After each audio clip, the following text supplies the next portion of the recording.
What's going on, everybody? My name's Aaron Ciotti. Everybody just calls me Ciotti. Today, we're doing a tiny trainer build, kind of changing it up a little bit from our daily quarantine streams. And we're doing a very specific stream here for FPV Cycle and for Five33. And building this awesome little tiny trainer. Very excited. Chat is going, so if you guys have any questions for me, just tag me at CIOTTIFPV. I guess it's the other way for you guys. At CIOTTIFPV.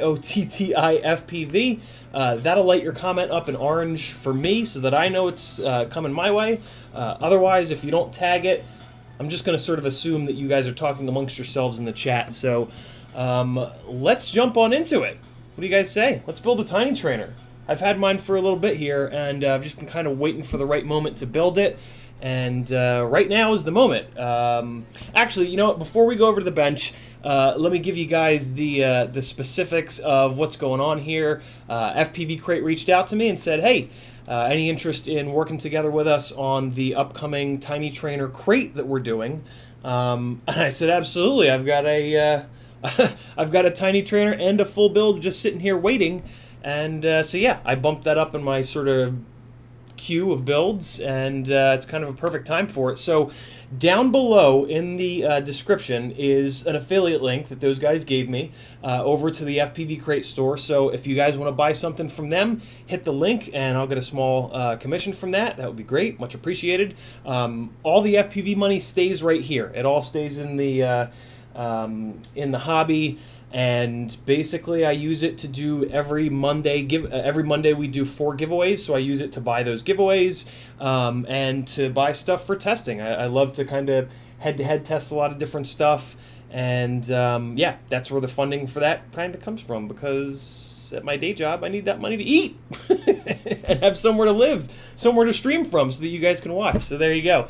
If it's your first time here, welcome. I try to run this a little bit loose, a little bit less professional than some of the other folks out there. Just kind of try to hang out with you guys, you know? Come on over, hang out, we'll build some stuff, talk some smack, have a good time.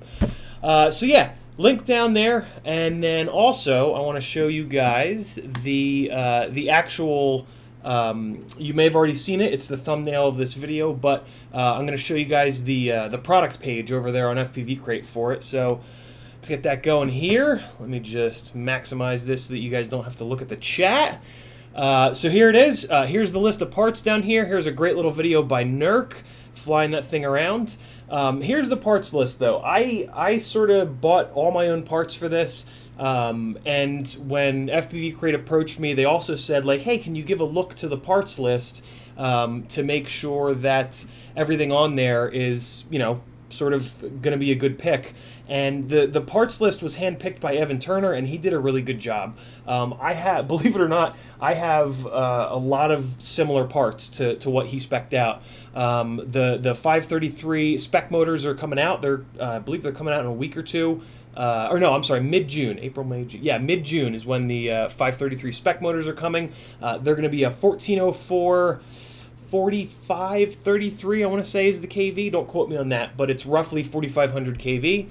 Beta FPV Toothpick F4 2-4S V3 AIO board, which is what I've actually got right over there waiting for the build. Caddx Kangaroo camera, that is brand new. I don't know anything about it. TBS Unify Pro 32. I've actually got the Eachine Nano, which is very, very similar. Micro Axis Shorty UFL antenna. I've got that over there for this build as well. HQ 3x1.5x3 props. Same deal. I've got that over there. And of course some stickers, which I also have. And then they've got some suggestions for you on batteries and receivers and propellers and all that good stuff. So great little product page. Again, it's over on FPVCrate. If you hit the link down below in my description, that would be awesome. Bring it on back here to this camera, and I think that's all I wanted to cover. Let me just take a look through the 80 tabs that I have open in Chrome. And yep, that was it. So let's just dig in, guys. Weirdo with a skateboard got attacked by a toaster. Mr. Huggy is asking, do you think the TBS Unify and CF holder will fit into it? Yeah, for sure it will. CF holder. What's the CF holder? Let me know what the CF folder is. Tiago says, can you zoom in? But I read it too late. Sorry, guys. Here we go. Let's do the build. Mic is going to change. I'm using the mic on the webcam over there, which admittedly is not as good, but you'll live. So if there are questions, fire away in the chat. I'm going to do my best to look over at the chat as often as possible so that I can catch as many of them as I can. But if your question scrolls too far up, feel free to ask it again. That is not a problem. So I've got all the stuff kind of laid out here. Let me just loosen this little ball head on here. So there we've got the batteries, 3 S450s. Here we've got a couple different sets of motor. Today I'm going to be building it with RCX 1304 5000 kV motors. Over there, in case I don't like these motors, I have a set of Beta FPV 1404, what are these, 3800s? Yeah, 1404 3800s, and then I have these Emax Eco 1404 6000s. So a couple different options on the motor. There are the 3x1.5 props. Here's all the electronics. I'm actually building mine in HD with Cadix Baby Turtle, Eachine Nano VTX.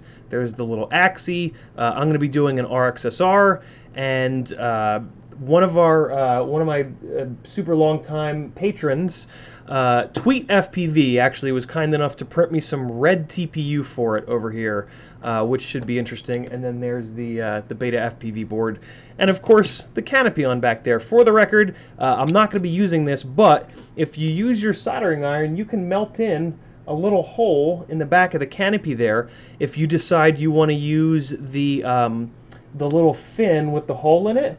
You can absolutely run your UFL antenna right through there.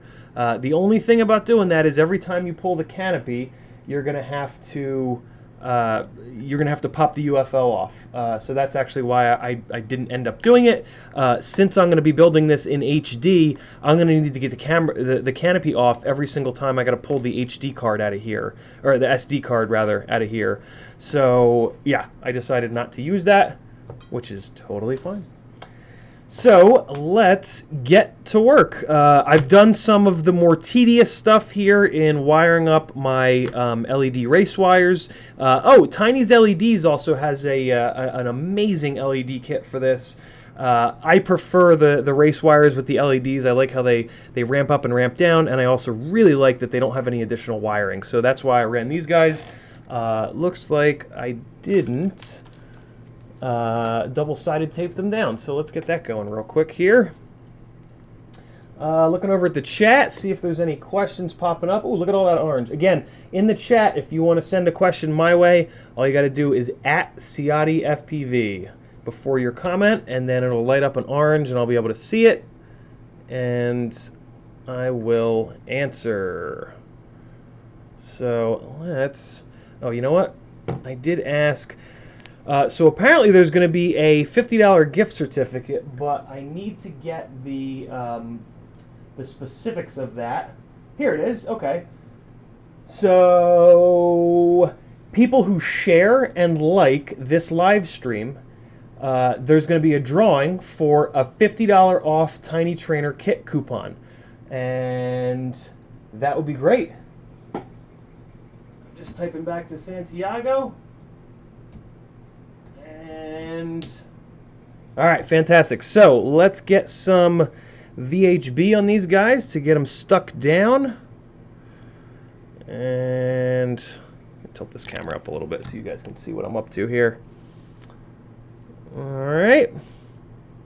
Also down in the video description, yeah, you know what? I'm going to double side tape these off the stream. This is just about the most boring thing ever for you guys to watch me do. I am going to just put 4 pieces of VHB over there so that I don't forget to do this. You always want to make sure that if you're going to use race wires or LED race wires, you always want to make sure that you insulate the bottom of them. They won't jump right out of the box, but if they start to get a little bit beat up, there is a chance that they can ground out to the carbon. So before you put a build together, if you're using race wires or LED race wires, again, always make sure that you insulate them from the carbon. I just use VHB. One little layer of VHB has always worked really well for me. If you want to put down a piece of electrical tape, that'll work as well. Down in the description is lots of good stuff. First and foremost is a link over to my Patreon page. We call ourselves The Collective because we hive mind stuff like the Borg all day, every day. Not all day, every day, but, you know, sometimes we do. So hit the link if you're interested. Lots of really good tech over there. Build guides, build planning, filter tuning, PID tuning, lots of really good stuff over there. We'd love to have you on the team. So we'll point this down a little bit and let's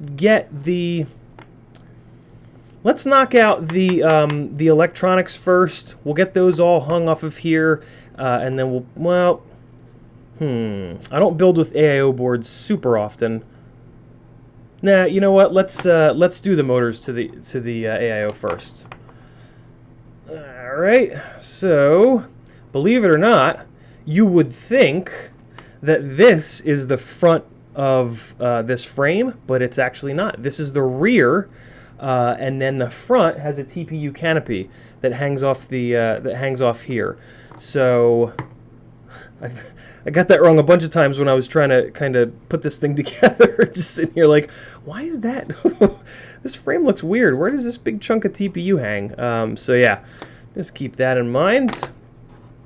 Alright, so we're going to be soldering the motors up to the corners here. 1, 2, 3, and 4. So let's get these motor wires cut down a little bit. The way that I do that is hold this down so that it's roughly where it's going to be.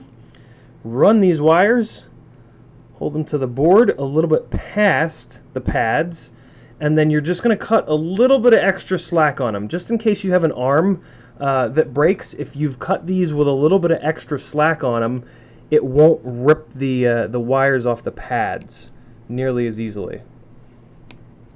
Still a possibility, but typically you'll be giving it just enough extra distance. Oh, I got another light for you guys. Here you go. Yeah, you can see a little bit better.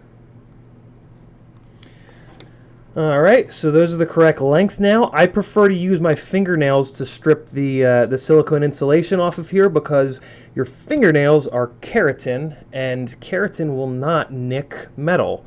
If you use any kind of a tool that's using metal to cut these, there's a chance that you're going to nick one of the strands of wire. And to be quite honest, with these little like 26 gauge, 28 gauge, 30 gauge wires, you don't have a lot of strands of metal in there to really be nicking one of them. So it's always good practice, in my opinion, to use your fingernails. And then if you didn't quite strip off enough of the silicone, just push the silicone down, and you can usually get like another 0.5 millimeter or so of exposed wire. And that, my friends, is how I do it. So next we're going to tin those, but I'm going to go all the way around and we're going to kind of try to assembly line this so that we do all of our wire stripping now, and then we'll tin all 12 wires all at once, and then we'll tack them all down. That typically saves you a little bit of time, and when you just do the same thing 12 times in a row, sometimes you'll kind of find little efficiencies in there that jump out at you. When we start soldering, what I'm going to do is digitally zoom this webcam that you guys are watching this through so that you can get a little bit of a clearer picture of what I'm up to. Any new folks that are attempting this build, this is actually a really good first build. The fact that it's on an AIO board and it's a good setup of components is going to make a huge difference. I can't tell you how hard it is to start this hobby out with no help, and then have to try to figure out how to build one of these things. So yeah, this is one less thing. If you have like even one less thing in that, the connection between the ESC and the flight controller, that could be the difference between you completely losing your mind during your first build ever and being able to trudge your way through it. In fairness, quads are a little bit difficult to build, especially if you don't know how to solder. So it's not just you. Don't get down on yourself. Just keep your head down. Keep watching my and Joshua Bardwell's videos, and I promise you'll get through it. Every single one of us that's in this hobby have been there. So we all feel your pain. We're all here to help. And yeah, luckily, nowadays in 2020, you can pretty much find the answer to any of your questions on YouTube. Back when I started 3 or so years ago, that was not the case, and I had to do a lot of stuff with multimeters and just sort of best guesses, which was interesting. Let me look over the chat, see what you guys are talking about. Athix just tuned in. Weirdo with a skateboard calls you weirdos. What that's supposed to say? You should check out this stream too. What? Mr. Huggy was thinking of putting a crossfire antenna vertically out of the tube. Also, you could cut the cover so that you can get to the SD card. Yeah, I'm thinking about that, Huggy. And putting a crossfire antenna out the top is a really good idea. You'd get excellent range. If anybody has ever run a crossfire antenna vertically, they'll tell you that the range is just incredible. You have to rotate the diamond antenna on your transmitter to also, or diamond, or whatever antenna you're using on the transmitter side. You're going to have to also rotate that thing vertical. But yeah, other than that, that's the way that all the long range guys do it, is putting the crossfire antennas up vertically. And yeah, that is a really good choice. So I might have actually cut these a little bit too long. Yeah, I cut these guys a little too long. Let me just chop a tiny little bit off. I know it doesn't seem like much, but it can actually make the difference between a clean build and a kind of janky looking build. So the length of motor wires is important. Alright, yeah, just a little bit. Just chop a little bit off there. That's better. Strip them. And so yeah, I talked earlier about the motors that I'm putting on here. So these are RCX 1304s. They are 5,000 kV, and the only place these are amazing motors. The only thing that's not amazing about them is that the only place you can get them from is a company called MyRC Mart, and they're over in China. So you're going to either pay $25 shipping for like pretty much overnight shipping. It's incredible how quick the $25 shipping will get to you, or you're going to pay $10 in shipping and you're going to wait quite some time for them. Last time I think I did a regular order with them with the cheaper shipping, it was like 2 to 3 weeks that it took to get here.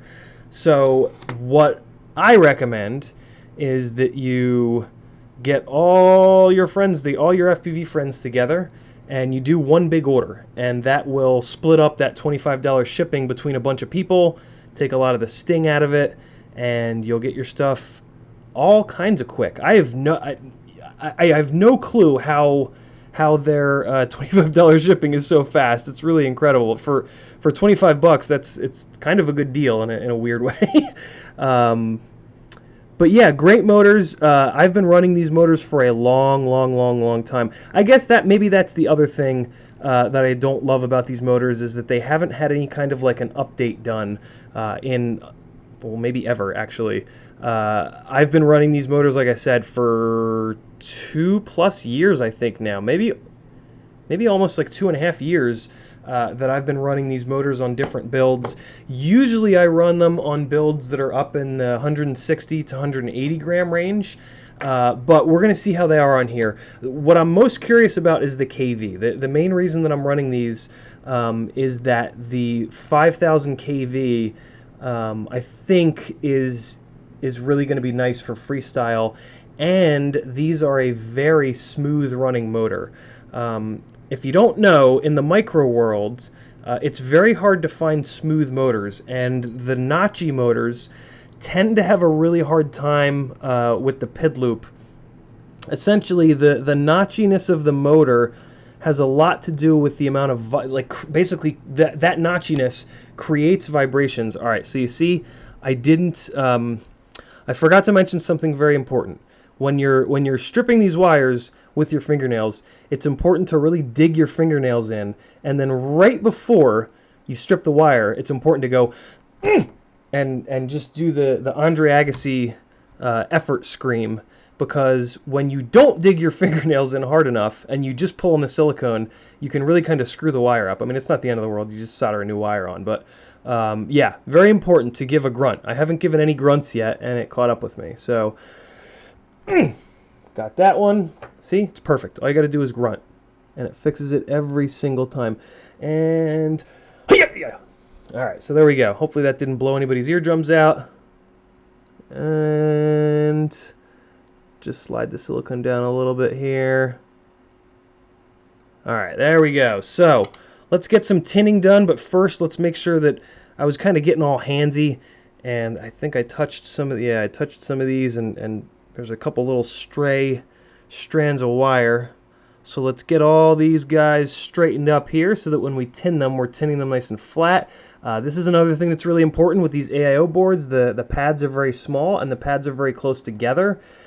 So little things like this become really important. If you have a stray wire hanging off of one of these and then you tin it and you miss that stray wire, that can very easily bridge it to the pad next to it and cause all kinds of horrible things. So we are good to go. I'm going to lift these up to tin them because I don't want to tin over the AIO board. Just in case any little blobs of solder fall off the soldering iron tip or off of the strands of wire, I want them to fall on this carbon and not on the circuit board. So let's get this going here. Just straightening up one more. And all right, there we go. Let me make sure I got you guys on camera here. I'm not going to zoom in quite yet because all I'm doing is tinning. When I start tacking these down to the board is when I'll zoom in for you guys. And hey, I see some orange over in the chat. What are you guys talking about? Well, you know what? There's a bunch of orange, so let me just roll over, take a one minute break here. What do we got? Mondo FPV says, do you want to try Falco X on that beta FPV AIO? I can get you a license. I've tried Flight 1 in the past, Mondo, and didn't love it. I am curious about Falco X, but to be honest, I would probably fly it on a 5-inch rig first so that I have a more head-to-head comparison versus beta flight. I appreciate the offer though, man. Very, very cool of you. Jimmy Nature says, I've yet to see a quad patrol checking for build tidiness, but I know what you mean. I'm the same. Experimental RC is building his now too. That's pretty awesome. And then Remy Tim, sorry, could you do that again? I missed the demonstration of the grunt. It's just, or you can do a goat scream. Up to you. All right, what am I rolling over? A tripod. Back to work. Right, let's do some tinning, boys. Soldering iron's not on, so let's wait for the soldering iron to heat up, and then we'll do some tinning. What other questions do you guys have? What can I think of? Oh, here's the other amazing thing about these motors. They are either $8 or $9 a motor from IRC Mart, and they are extremely durable. I can't say enough about these RCX motors. Evans motors are going to be amazing. I know that for a fact. I know where they're being made, and I'm very excited about them. But yeah, I've got a bunch of these motors in from the last big order I did, so I'm going to give these guys a try. And then I'll probably end up trying these other ones too. I do want to see how the different KVs, how this build handles those different KVs. So I'm kind of excited about that. Again, the beta FPV motors are 3800, so that'll give me like that low KV experience. The Emax Ecos are 6000 kV, so we'll get to see how it is with a bunch more kV. And then I'll probably end up getting a set of the tiny trainer motors in the end and trying those as well, because those are going to be 40. So those will be the closest to these RCX motors. Again, these are 1304 5000 kV. The tiny trainer motors are going to be 1404, so a little bit of stator width, which if you've been around here, you know that I love that. And it's going to be a little bit less kV than these, at somewhere around 4500. Mondo, what's the actual kV? Is it 4533 maybe? That would make sense with, you know, 533, fly 533. I didn't even notice that until just now. Hopefully it's actually what they are. Hopefully I'm not putting words into, or putting KVs into Mondo's mouth. All right, so let's do some tinning. when you're tinning the wires, the most important thing is to just make sure that you're pushing the solder through the strands of wire. If anybody's sort of curious about where my sort of electronics knowledge base comes from, my father was an electrical engineer for the better part of, Christ, 40 years or so. He worked for the majority of his career for Princeton Plasma Physics Lab, where they had a tokamak plasma fusion reactor that they were. This is way back in like the 70s and 80s and 90s, back when alternative energy still had good funding. And yeah, he literally worked on and soldered on a fusion reactor, which is a little bit different than fission, but same sort of principle. One of them splits atoms, the other one combines them. Well, one of them breaks them apart, and the other one smashes them together, I should say. But unfortunately, during one of the Bush presidencies, he cut a lot of, almost all alternative energy funding, and the majority of that plant lost their jobs. So, but yeah, he's who trained me how to solder, and he's who I ask all my questions to. So I'm not just some weirdo on the internet that only builds micros. I actually have some credibility. I'm not an engineer myself, but I play one on TV. So yeah, just always make sure that you're pushing the solder through the strands of the wire when you're tinning them. That's the most important part. That's where you really want to make sure that that solder gets is all up in there. You don't want the solder just stuck to the outside, because without that penetration, you can very easily create a cold solder joint on the pad. So in order to do that, the easiest way to do that is to bring your soldering iron in on the back of the strands of the wire and then push the solder in on the front. And that will make sure that the only way the solder is getting to the iron is by going through the strands of wire, and that's what you want. And here we come on our very last one here, which of course is going to be a jerk and fight me for no real reason. There we go. Okay. Sometimes it helps to put a little bit of solder on the tip of the iron right next to the exposed wire. The exposed wire doesn't want to transfer the heat. Typically, you got to kind of coerce it a little bit, and that's what that kind of helps with. You'll get a little bit of the liquid solder on the side of the wire, and then that'll transfer the heat. A lot of soldering is thinking about heat transfer.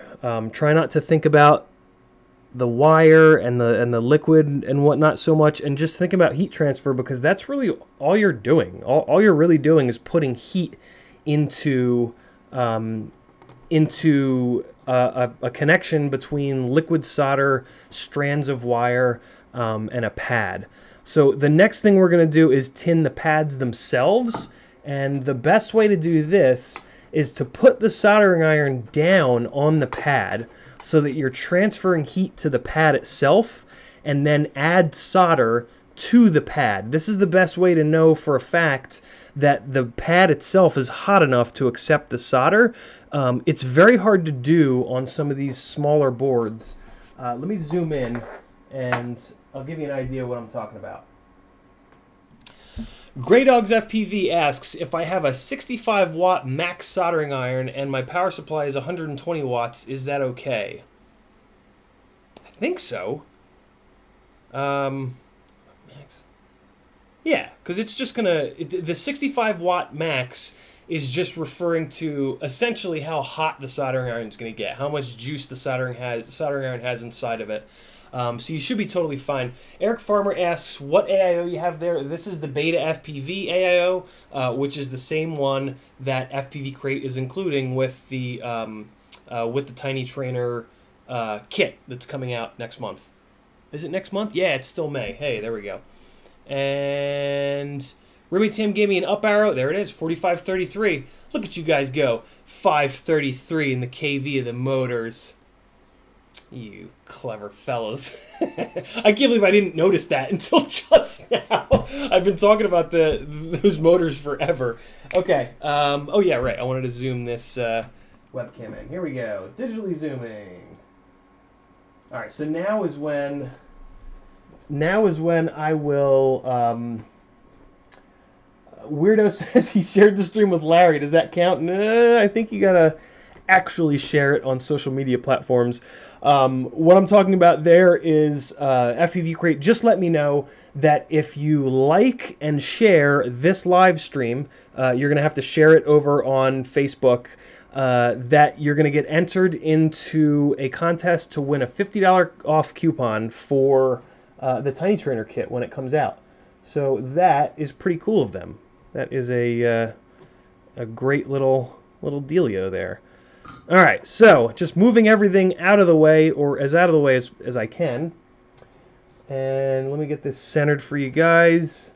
Now that it's centered, let me move it around so that I can actually work on it. All right, one of the things that I preach all the time here is to move the work to you. I have to move the work to where the webcam can pick it up. But still, you saw me kind of rotate this a little bit. That's because I know that my soldering iron is kind of coming in on the right here, and I need to have good access to these 3 pads that I want to tin. So whenever you kind of catch yourself with your soldering iron at some weird angle, like upside down and backwards, and you're about to burn yourself, take a second and just go, can I move this? Can I move this thing that I'm working on? And if you can, there you go. You can probably get yourself into a little bit better of a position. So soldering iron down on the pad, and then add solder to the corner. Give it a split second, and then come off. Soldering iron on the pad, add solder to basically the corner between the pad and the soldering iron. That way you're pushing the soldering both into the pad and into the hot tip of the soldering iron. I'm going to, again, well, if I rotate it like that, you guys can't see it. So, all right, I'll take one for the team here, and I'm going to work on this at a weird angle, but it's going to be all right.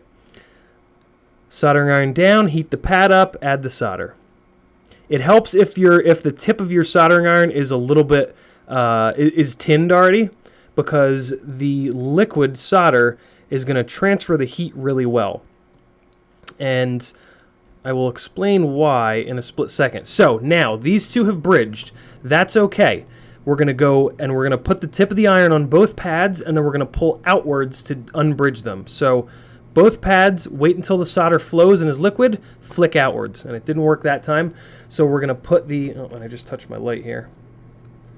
We're going to put the soldering iron even flatter. I'm actually going to hold the soldering iron like this in my 2 fingers, just so that I can get it really flat down on the desk. So we're going to go really flat on the desk, heat it up, and pull outwards. Still didn't work. Keep trying. And out. See, and now there it goes. So now it unbridged those pads for me. Solder goes towards the heat, and that's why that works. So each time I was flicking outwards, I was bringing a little bit of solder with me, which you can see speckled all over the pad here.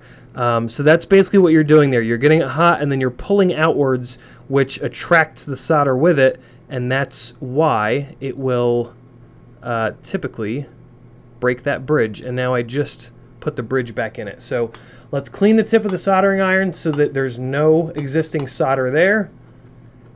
That's something that's important that I didn't do a second ago, and it's another reason why it wasn't cooperating. Same deal. Heat them both up and pull out. And see, now it did a really good job because the solder moved to the heat, and I picked up a bunch of the solder here on the tip of the soldering iron. Rob Axelson correctly says it's soldering time. I don't know if I've pronounced it solder yet on this stream, but usually I do. I usually pronounce it solder, so that for us Americans that say solder, it's a funny joke, and for the Europeans who frequent this stream, because they're all about micros over there, they get their pronunciation too. So Americans get a laugh, Europeans get their preferred pronunciation of solder, and everybody's happy, right? Maybe not. All right, 6 more, and then we can tack these wires down. Take your solder. Man, I haven't been saying solder in a couple of streams, come to think of it. Tip down on the pad, add solder to the pad and the corner of the tip of the iron.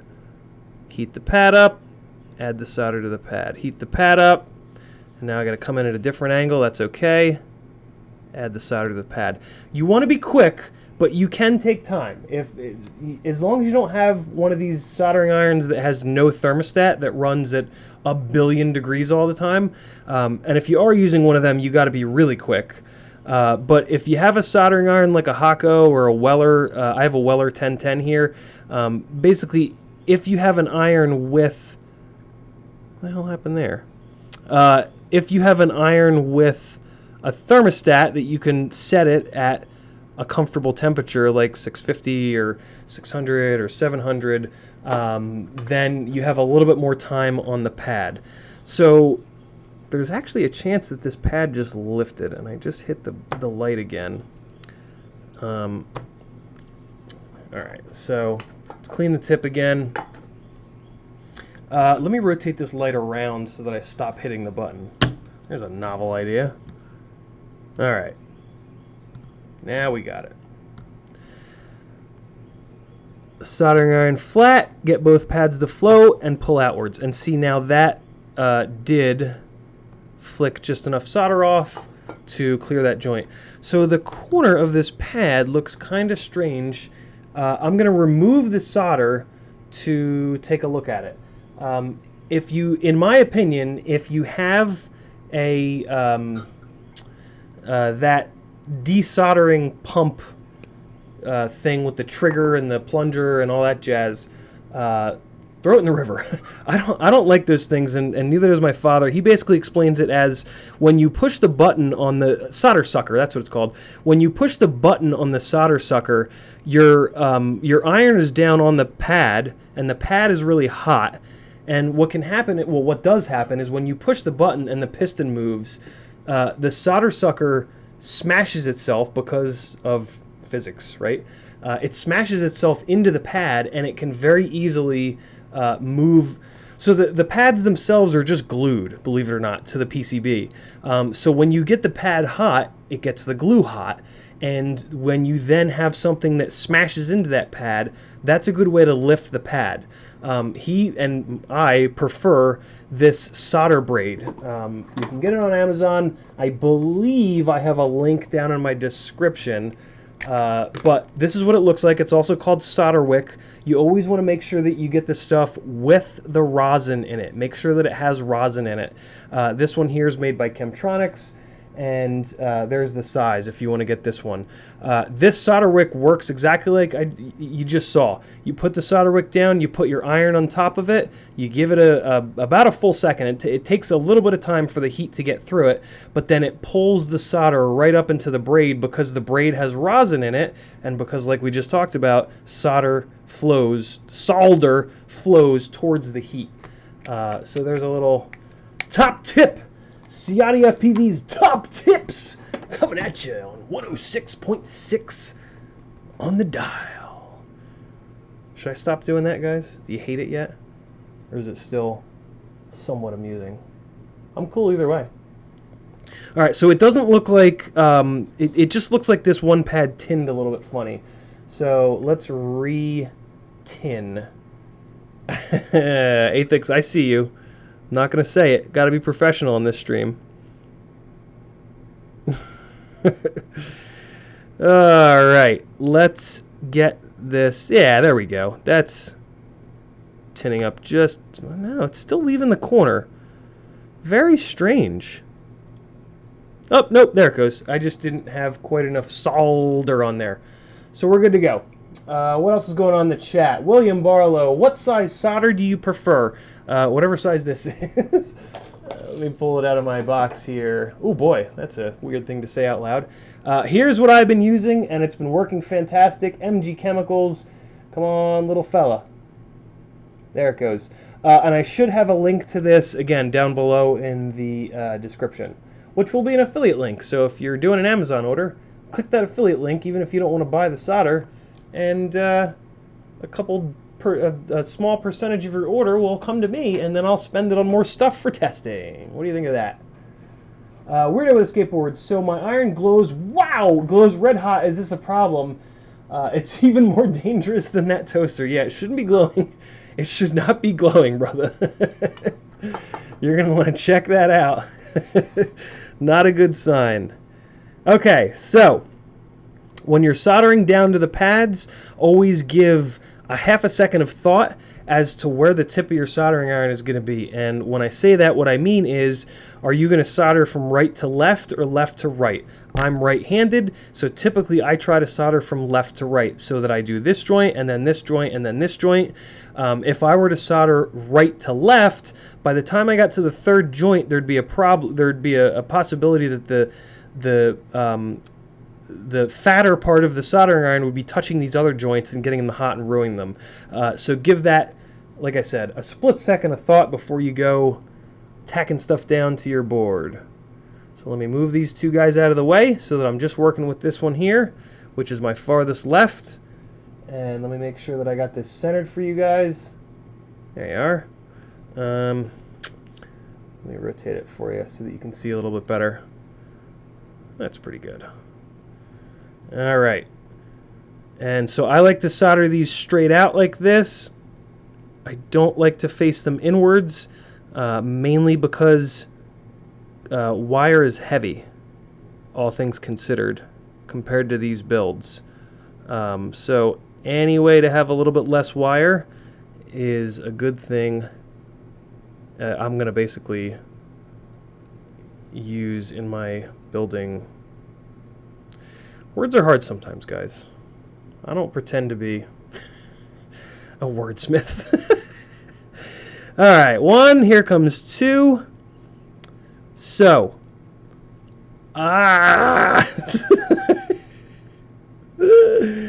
so close there. All right, let's get these unbridged and we'll try again. Building micros is hard. It really is. It really makes everything a little bit harder, and even guys that have been doing it for 3+ years like myself can sometimes have problems. So again, it's not just you. Don't freak out. I know you want to freak out because it's so frustrating, but just keep your head on straight. Walk away if you have to, and when you come back to it, all will be well. And I think this bridged again. So even after there's a wire on there, you can still unbridge it. When you do that, it's very easy to accidentally move the second one, but I got kind of lucky and I did it quick enough. With these tiny little pads, another thing that you're definitely going to want to invest in is a 5X loop. Hopefully I have a link to that as well. But if you just go on Amazon and type in 5X LOUPE, you will find them. They are very cheap and they are very important because they're the only way that you're going to see a lot of these bridged pads, because these bridged pads are so small that unless you've got really good X-ray vision, you're probably going to have a really hard time knowing for sure whether or not something's bridged. And it's kind of important to know whether or not your stuff is bridged. So there we go. There's 3. Here's what a 5X loop looks like. There you go. This one's made by somebody. There you go. Bausch and Lomb. I think these are like $3-4 bucks. And you just stick them on your eye. All right, I'll take another one for the team and show you guys how stupid you look when you're using these things. So you stick it like in your eye, and then you can kind of like squint and just look like the dirtiest pirate in all the land. So yeah.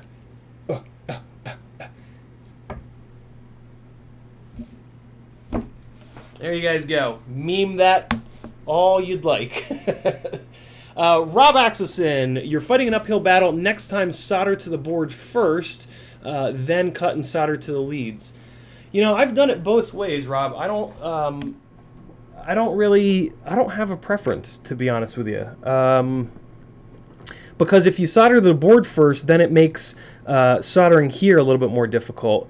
So yeah, I don't know. I've like I said, I've done it both ways, and I don't find one way to be all that much easier than the other. I got to look at these. I want to look at these 3 joints. I have to do that off camera because the loop is only focused at very close range, and so they're not bridged, but the middle joint looks a little ugly. So let me go back into the middle joint here, and basically what happened is when I unbridged the outer joint, it got the middle one a little bit hot, and it just made the solder do something that I don't want it to do. The ideal joint is nice and smooth, and you kind of just know it when you get it. It just looks really good. If the joint looks like crap, then it's going to function like crap to a point.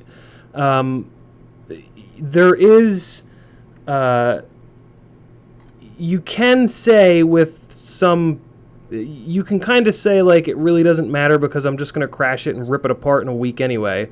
And I'm really hard on gear, so that's as true for me as it would be for anybody else. But at the same time, it doesn't take long to get it perfect, or at least somewhere close to perfect. And yeah, I mean, especially with the bigger rigs, just having something big and heavy and dangerous that's not completely locked down and you know, built with some love, for me at least, is a little scary. So I think it's well worth it to take the extra time and just get these things really nailed. Alright, so now that center joint looks better. I'm just making sure that it didn't bridge, and it did not. And I cleaned up the first joint as well. On to the next. Hey, Random Chaos with the $4.99 super chat. Thank you for that, Random. Very cool. He digs the pirate look. Look at that. $5 just for looking like a dorky pilot on the stream. I will I'll wear a pirate patch for the whole damn stream if it's gonna get super chats. Alright, so let's get these guys bent. Always do this little bend beforehand. Don't try to do that while you've got the soldering iron on the pad pouring heat into it. And then just grab it with the tip of the tweezers here. Make the corner. Now your left hand is, well, your off hand, I should say, your non-soldering iron hand is the hand that you want to be controlling the wire. You never want to be pushing down to hold a wire in place on the pad with the soldering iron tip, because you're going to have to remove that soldering iron tip eventually, right? And if you're not holding it with your offhand, it's just going to pop right up off that pad. So always make sure that you've got control of the wire with your offhand so that when you remove the heat, it doesn't move. I know that sounds basic, but you wouldn't believe how many times you'll not do that properly, and just sit there getting all angry because every time you come off the wire, it moves. And again, I'm just trying to get this bend in it ahead of time here. There we go. All set. Grab it here. So the first one is always the easiest because the tweezers are not in the way. And then the next ones are a little bit harder because the wire gets in the way of the tweezers. So it's good to kind of create a little bit of an angle like you're seeing here with the tweezers, so that you don't yeah, so that you're not running into that one. All right, number 3 here. If you don't have a set of really skinny tip tweezers, get you some. They are essential. You could do this with, so these are dental tweezers, and these are great to have as well, but you can see the difference. The skinny ones really do a better job on these smaller boards to kind of get in there and stay out of the way for you so that you're not tripping all over yourself. And number 3. And after you remove the heat, you just want to stay nice and still. It takes the solder half a second to a second to harden up. And the worst thing you could possibly do is move around as it's trying to harden, basically because as it's hardening, it's going to form little cracks essentially in the solder, because it's, you know, you get the solder is solid. Sometimes when I say solder, I just, the absurdity of it makes me laugh. No offense to the Europeans, but so solder is a solid, right? But then you liquefy it, and then as it cools down, it goes back to a solid. So as it's cooling, it doesn't just all cool. It doesn't all cool at once. It cools, you know, like, I don't know, inside out maybe, or bottom to top maybe. So if you're moving it around as it's cooling, it's not going to cool. It's just going to make, how I can't think of the word. I'm kind of stalling because I'm trying to think of the word that I'm looking for. But yeah, it's going to make little cracks and crevices in there, and you don't want that. So one of the real secrets of soldering, if I'm totally honest, is prep. Prep is everything. So I'll sit here and spend 2 or 3 full minutes bending these wires so that they're just lined up perfectly. And if I do that, then when I'm soldering, I only have to take a couple seconds for each one. And that's what you want. You don't want to do it the other way and be pouring heat into the pad while you're bending the wires, because that's going to increase your chances of that pad lifting. And nobody likes a lifted pad. Am I right? Am I right? 106.6. Coming at you.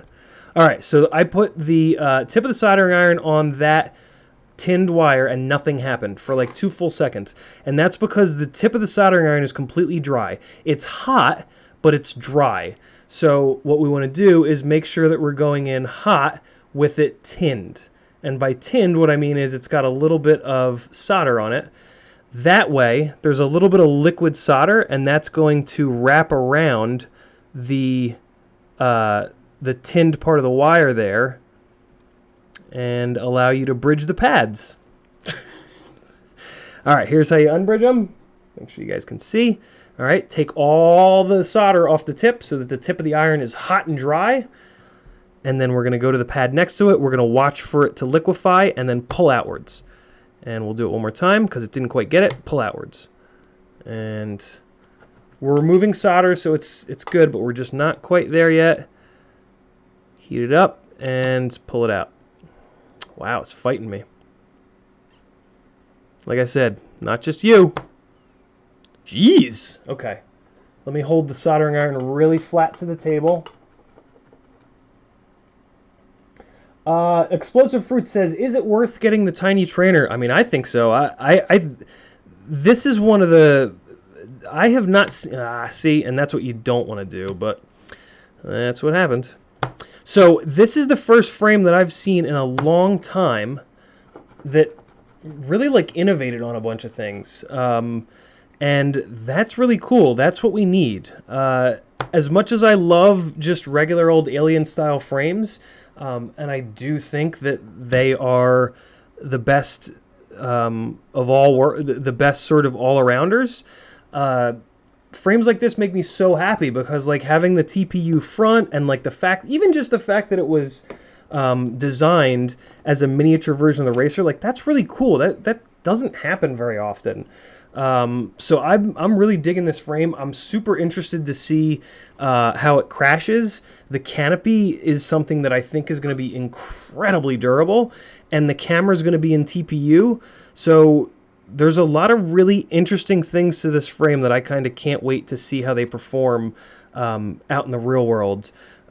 Anybody who's been around for a while knows that I crash hard and often, and I don't crash like a lot of racers do. I crash like a true freestyle head where I hit metal and concrete, and well, I guess the racers do too. When they race in like awesome spots, they'll hit metal and stuff. But yeah, I almost never crash in grass, or well, I guess the gates are pretty solid, right? A lot of the race gates are made of like PVC, and that's not gonna budge. So, but yeah, I don't know. Freestyle crashes seem to be of a different breed sometimes. Like, I don't typically see racing crashes that like break a GoPro session, the ESC, the flight controller, 3 arms, the base plate, and the X plate, like one of my more recent wrecks. But if they do, then that's pretty awesome. I don't know a whole lot about racing. I come from a background of motorsports racing, specifically autocross and track days. I was an instructor for many, many years, helping other folks go faster and have more fun. So I kind of got the racing and the competition thing out of my system. With that, flying for me is all about three-dimensionality and filmmaking as well. I back at university, I was a TV radio major, and one of the things I loved most was digital video. We're talking like early 2000s, late 90s, so the tech was was pretty abysmal back then when it came to digital video, but it did exist. And yeah, I just kind of stayed with it for a long time, and now I have a way to move a camera around in any orientation, in any location, right? Like it's just fascinating what you can do with an FPV rig and a GoPro on it. So it's 8 o'clock already. Holy cow. All right. We need to keep motor in here. Let me check these last 2 sets of joints, make sure they're not bridged. Those are good to go, as are those. All right, last ones. Got this going here. And if this stream has to go a little bit long, that's absolutely fine. I do have the time. I want to try to keep this short, but I also don't want to cut corners and screw the build up. That's something that you'll see more frequently than you'd think on build streams.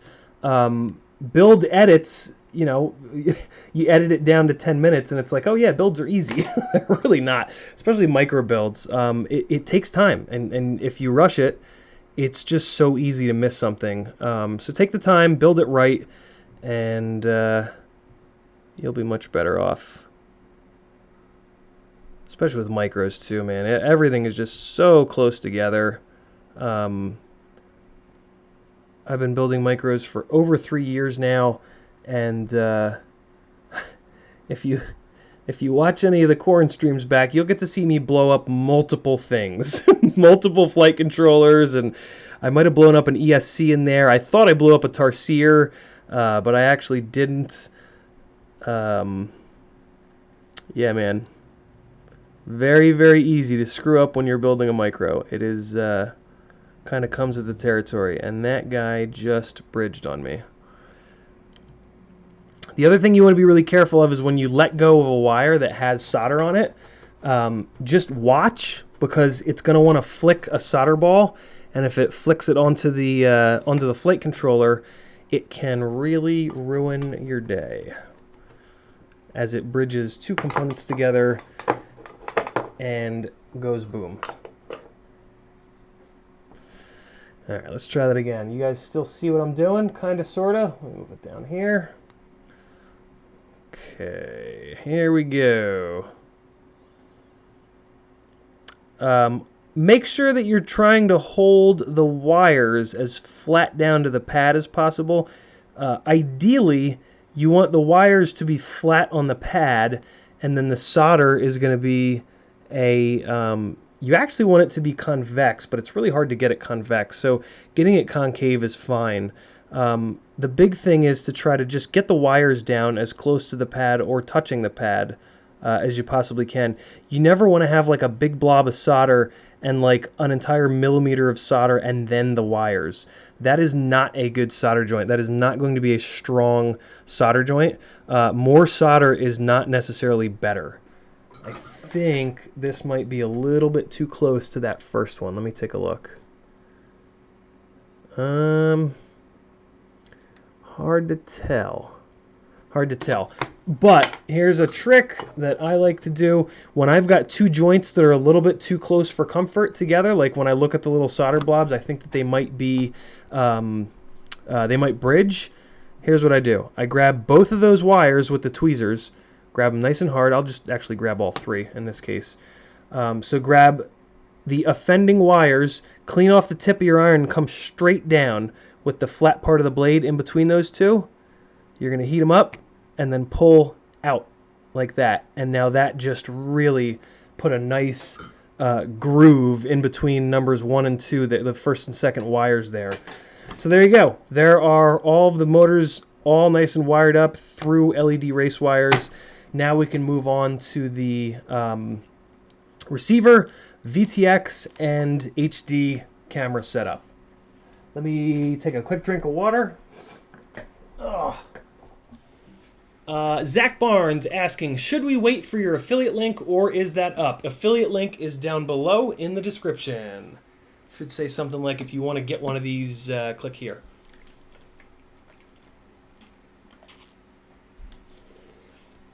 Big Willie FPV says wires 2 and 3 look pretty close. Let's take a look. Yeah, I can see why you'd say that, but there's a nice gap there. That second wire did back off a little bit.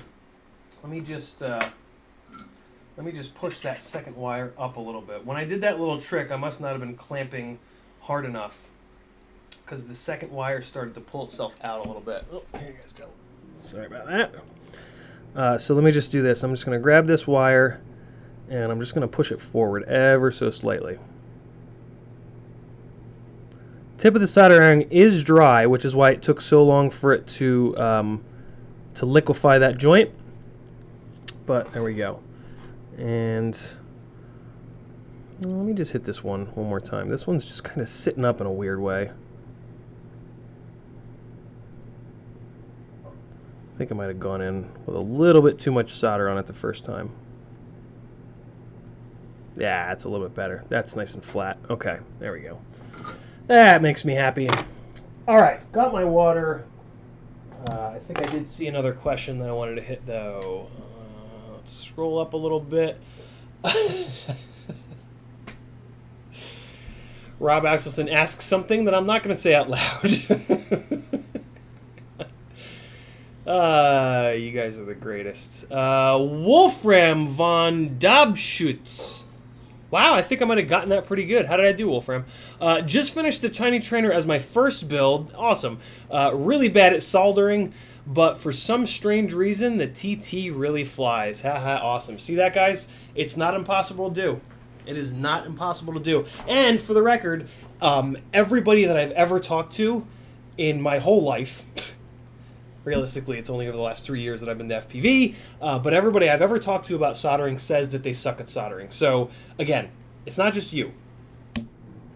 It's a hard thing to do, and it's not something that many of us were ever like trained on in any way, shape, or form. So, let's take a look at this baby turd. No, let's do this last. Let's do the turd last. Okay, we'll go VTX first. So we've got, oh, let me zoom back out here. I won't say it, Athix. I will not say it. I am on my best behavior today. Okay, so Eachine Nano. Very, very similar to the TBS Pro 32 Nano. So we've got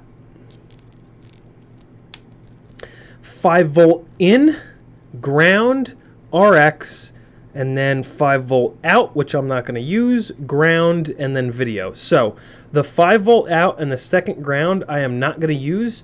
I'm going to power this directly from the flight controller itself. So, well, if there's enough UARTs on it. Let me check that. So this is the Beta FPV 20 amp. Let's get that pulled up over here. Beta FPV 20 amp AIO. And I think they have two different ones maybe, which would probably explain why this just pulled two links up. Okay, so I have this one. I have the toothpick specific one. And let me just look at the board layout to make sure it's that this is the correct board. It certainly looks like it. And yep, that's the one. Okay, good. So we know we're looking at the right board. I just need to take a quick look at the pad layout, which should be here somewhere. All right. Hey, there we go. Okay, so I want to make sure that there's going to be enough 5-volt outputs. So I'm going to be, it's a 5-volt VTX, so I need one 5-volt for the VTX. I need another 5-volt for the receiver, and then I'm talking about running this turtle. Oh wait, you know what? The turtle board is not going to run off of 5-volt. I need to run that off of VBAT. So let's see if there's a VBAT pad. I always like to try to use the VBAT pad to get as much filtering between the camera and the battery as possible. Sometimes there's not going to be a VBAT pad, so you'll have to use the battery plus and minus pads. Somebody's saying go down. V2. Oh, Christ. Okay, so there's a V2 and there's a V3. All right, so let me make sure I'm looking at the right one. So you guys are thinking that I've got the V3, eh? Looks like you're right, but let's just make absolute sure. Look at the V2. Oh yeah, I've definitely got the V3. There's not a V4, is there? Okay, good. Good call, Pedro. Thank you for that, brother. I mean, I would have hopefully noticed it, but so let's see. We've got LED ground 5-volt buzzer plus minus 3.3 ground. Then we've got ground 5. So we've already got 2 5-volts, so that's good. S bus, TX1, RX1 ground. Hey, there we go. There's a battery positive pad. So that's what I want. The battery positive pad and the ground right. Well, I'll probably share the grounds with the did I say turtle board? That's a weird thing to say. oh no, yeah, Caddx mini baby turtle. Caddx baby turtle. That's this. Caddx baby turtle board. That's what I'm calling that. Oh, I've had Black Grinder's logo upside down the whole time. Sorry, DJ. Okay, so good. We've got a battery positive, also called a VBAT pad, and a ground pad right next to it. So that's pretty awesome. Let me see if there's... so I'm going to wire up the VTX. So let's see what we've got towards the back of the AIO. You're a turtle. Let's see what's towards the back of the AIO that we can maybe pull 5. Oh, there's a 5-volt pad. Okay, perfect. So 5-volt ground and camera are the farthest down 3 pads here. So all I need to find now is the video out. Where is the video out pad? Oh, there it is. Okay, they call it VTX. Oh, look at that. Okay, so it's 5-volt ground cam and then VTX. So the VTX itself is going to get 5-volt from these bottom 2 pads. I'm then going to skip 1 pad for the video in, and then I'm going to solder to the next pad, which is to the VTX. And then I'll probably use the very next pad there for TX2 to transmit the smart audio to the VTX.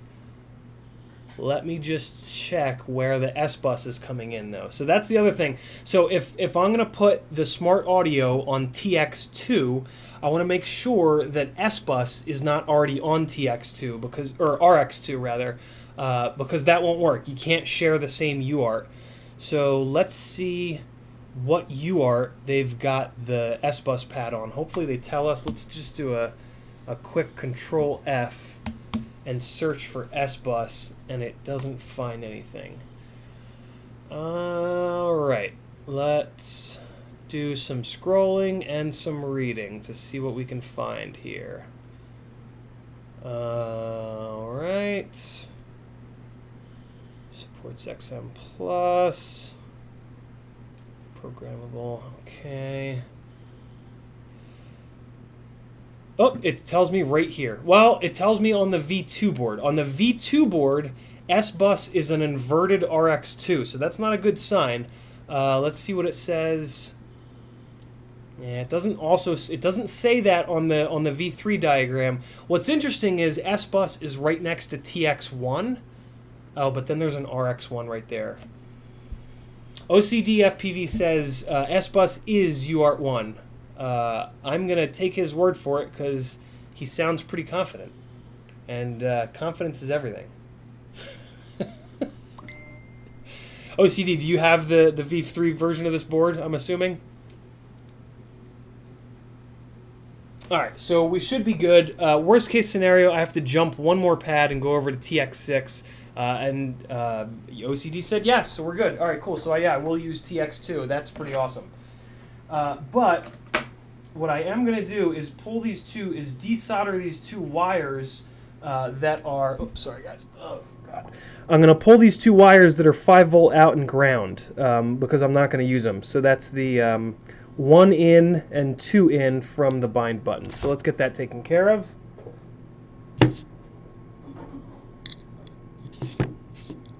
All right, so that's going to be basically between the yellow and the green. I'm going to get rid of both of those guys. Let me get my other one of these with the actual little grippers. And let's see if I can do this in a way that you guys can actually see what I'm up to. That is always the challenge. Okay, here we go.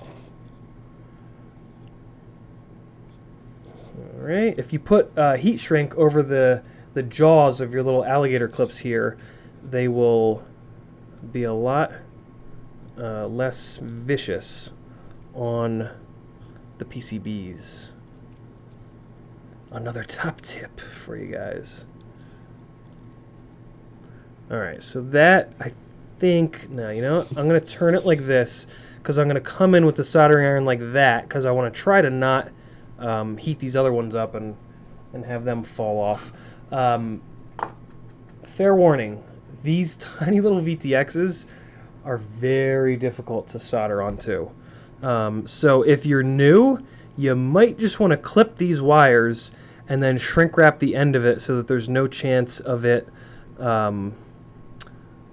grounding out on anything. All right, there's the one. I know I'm probably gonna make this look easy, but well, let me see if I can really get this zoomed in.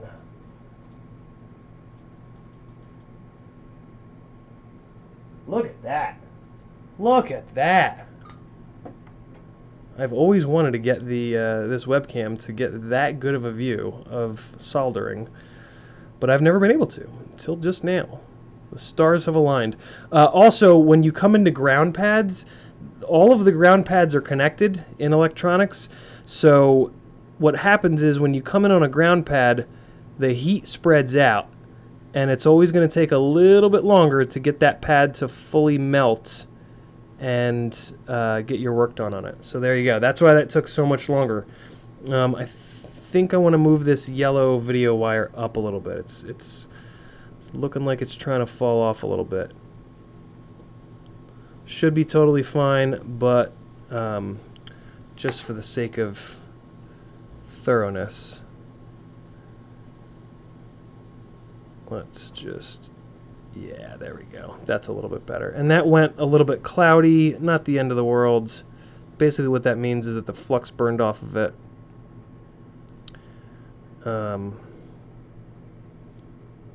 Yeah, that's down there flat enough.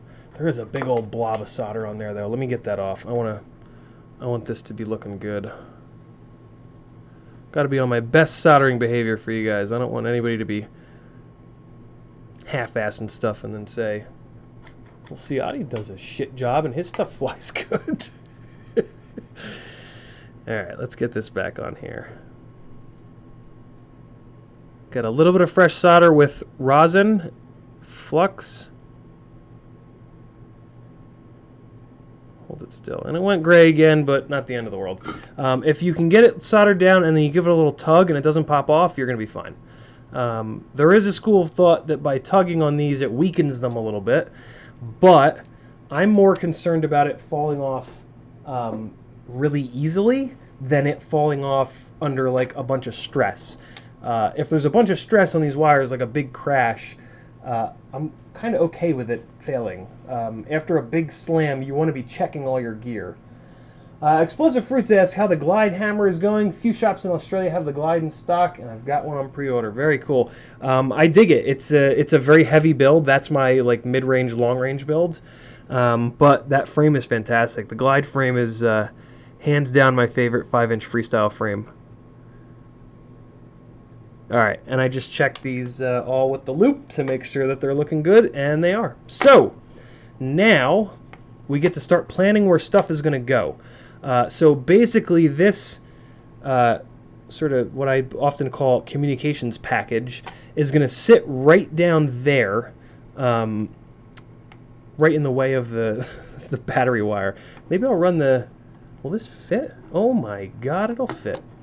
Look at that. The problem is the battery is going to be down there, so that's actually not going to work.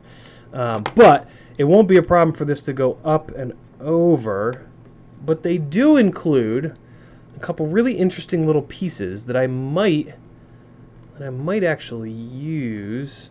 This one is good, but there's a big flat surface, and the only problem I have with this one is when I try to put this guy on, this thing here.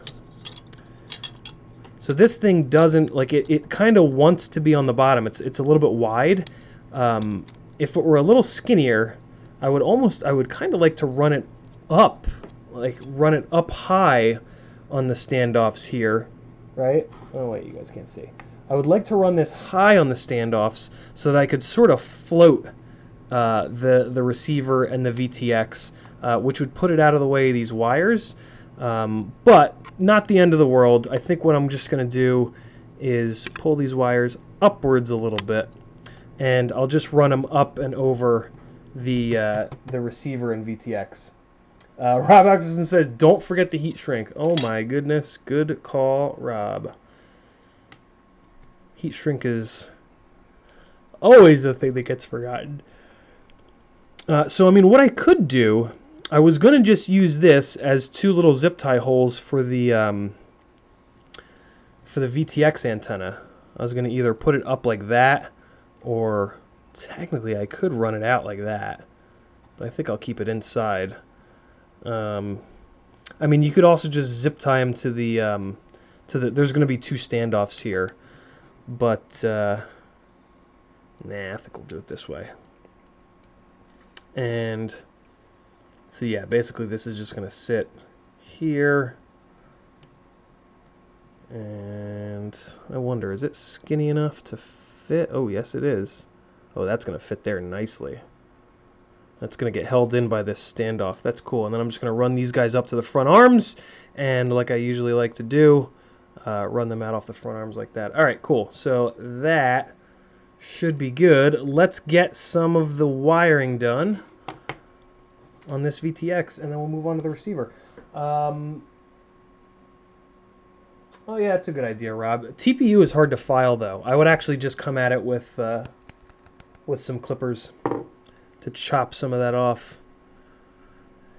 All right, so I don't have the so I don't need to get the heat shrink on here quite yet. I will put it on when I put the antenna on this guy, which will be kind of late in the game. Something that I do like to do is twist these wires together just to kind of keep them in a bunch, so that there's not quite as much of a rat's nest in there.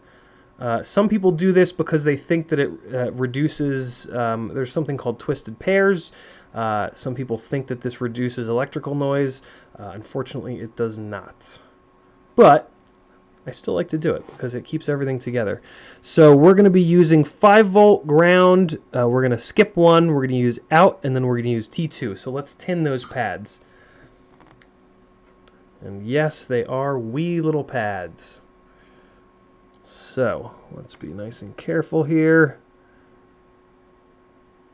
Pad. And then add solder. So on these guys, it's almost impossible to put the, I am going to use the in, so I'll tin that one as well. It's almost impossible to put the iron on the pad and then add solder to the pad, although I just, as I say that, I just did it. If the pad is too small, oh boy, there's another emergency alert for the curfew. Because of the rioting. I live half an hour from Atlanta, and it's getting pretty bad down there. So these two guys bridged, so we flicked it out and unbridged. A Dremel sander with TPU. Does that really work, Zach? Damn, I've never been able to sand TPU. It's always been so like resistant to being sanded that I've always resorted to either using something hot or something wet. No, sorry. You guys know I couldn't go a whole stream without saying it, right? Yeah, I either use something hot or something sharp. So take that for what it's worth. All right, and then this pad that this solder just straight over to, I'm just going to flatten it out a little bit. All right, so there we go. Now let's figure out how much length we want on these VTX wires. I think I want to put the VTX on the bottom because that's going to give it this hole for some airflow. No, it's not. The battery's going to be down there. I'll still put it on the... I'm still going to put it on the bottom. So, holy cow, these wires are going to be really short. All right, so the other thing I want to think about is what if I... Like, you don't have to put it... You can put it in any orientation that you want. What if I put it like that? Is that... one thing that I do want to try to do is keep this video wire, if possible, away from these battery leads. The battery leads have a lot of dirty, just like electrical noise in them. And I've always had, and on micros, it's really hard to get clean video. So I actually might mount this like this, because with it mounted like this video wire is about as far away as I'm going to get it. The only way to get it farther away would be to mount it like that, which is not the worst idea. I could absolutely do that. That would put that button on the outside. Yeah, but see, now this wire is kind of close to this standoff, which I don't necessarily love. So I'm actually going to rotate it like this. I'm actually going to run it, I guess you could say, sideways. And then what I'll do is I'll run this antenna. I'll put shrink wrap over the whole thing, and then I'm going to run the antenna over the shrink wrap, and then I'll 90 degree the antenna. And that'll kind of put the antenna in a really good spot right here to be 90 degreed onto the standoff. So yeah, that should be good. So let's see how much wire we need. This guy's going to be roughly there. And with these fellas, well, so I also have to take into consideration the fact that there's going to be a canopy on here. The canopy is going to kind of close that edge off. Although, see, I still have that nice gap on the bottom, so I should be okay. I'll bend these guys up just for the sake of doing it. But yeah, always keep that kind of stuff in mind. That's the kind of stuff that'll really bite you if you haven't been thinking about it as you're putting the finishing touches on your build, and you have to undo everything. And that's definitely never happened to me. I've definitely never had that happen 70 or 80,000 times. So here we go. That's roughly the wire length that we want. I'm going to leave a little bit extra, so here, and chop them. There we go. And now we get to go through the whole cycle all over again. Chop, strip, tin, tack. T-A-C-K, not T-A-Q. Ha ha ha. What you can do at this point is like untwist them, if that's a word, because after you're done soldering these down, you can just twist the VTX to put those twists back in it. That's interesting. Look how much shorter that one got because it's so much closer. Am I still zoomed in? I am. I'm still zoomed in. Let me zoom out a little bit. OCDFPV didn't @tag my name, but luckily I just happened to look over at the chat and see his comment. And his comment says, are you mounting the VTX on the VTX tray that came with the tiny trainer? I am not. I am cutting as much weight as possible, and I am just going to put these right onto the bottom plate. I'm just going to zip them down to the bottom plate. I like that flap that comes with it, but yeah, I build micros absolutely as light as possible because, mainly because we still don't have the motors to get us to that like magical 10-to-1 power to weight ratio that 5-inch rigs can pretty easily get nowadays. So I just try to shave every single fraction of a gram off that I can. It also makes them crash a lot better. Lighter rigs crash immeasurably better than heavier ones.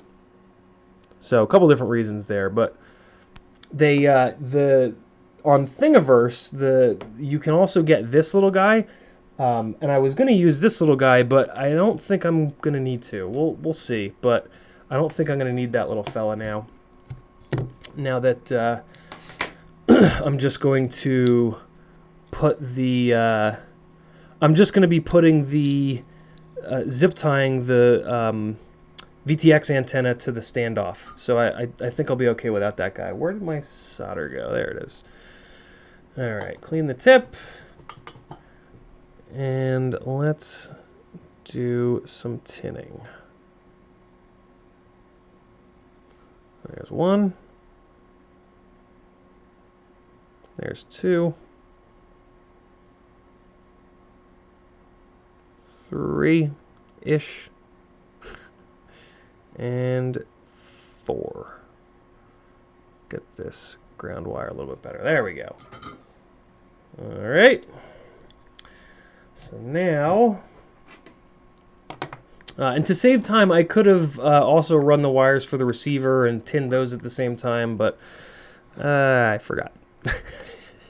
So we got 5-volt first. Again, we're going to go left to right so that we're not crossing over joints and running the risk of heating up a joint while we're working on the one right next to it. So a lot of times the first one I'll just do by holding it like this. Let me give you guys a little bit of zoom. And let's get it so you can see. There we go. Actually, I'm not going to do it. If I'm working not on the stream, I can do that. But when I'm streaming, I've got a camera in front of me and I've got lights right in front of me on the desk here. So it makes it a little bit harder. But that's okay. Ooh, these pads are small. Small but doable.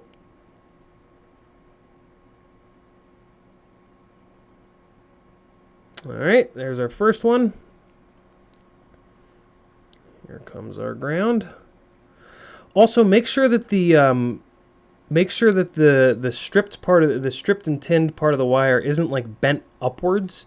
Again, you want to make sure that it gets the strands of wire get as flat as possible against the pad. So you can see me starting to like rotate this downwards so that those strands of wire go nice and flat on the pad. Like I said earlier, that is important. All right, so there we go. So now the next pad we're skipping because that's video in, and then we're going to go to the video out pad, which is our yellow. Yellow is pretty much always video. So we're going to get this over here. I'm starting to lose it. Don't fall, little fella. There we go. Okay. And again, it's all prep.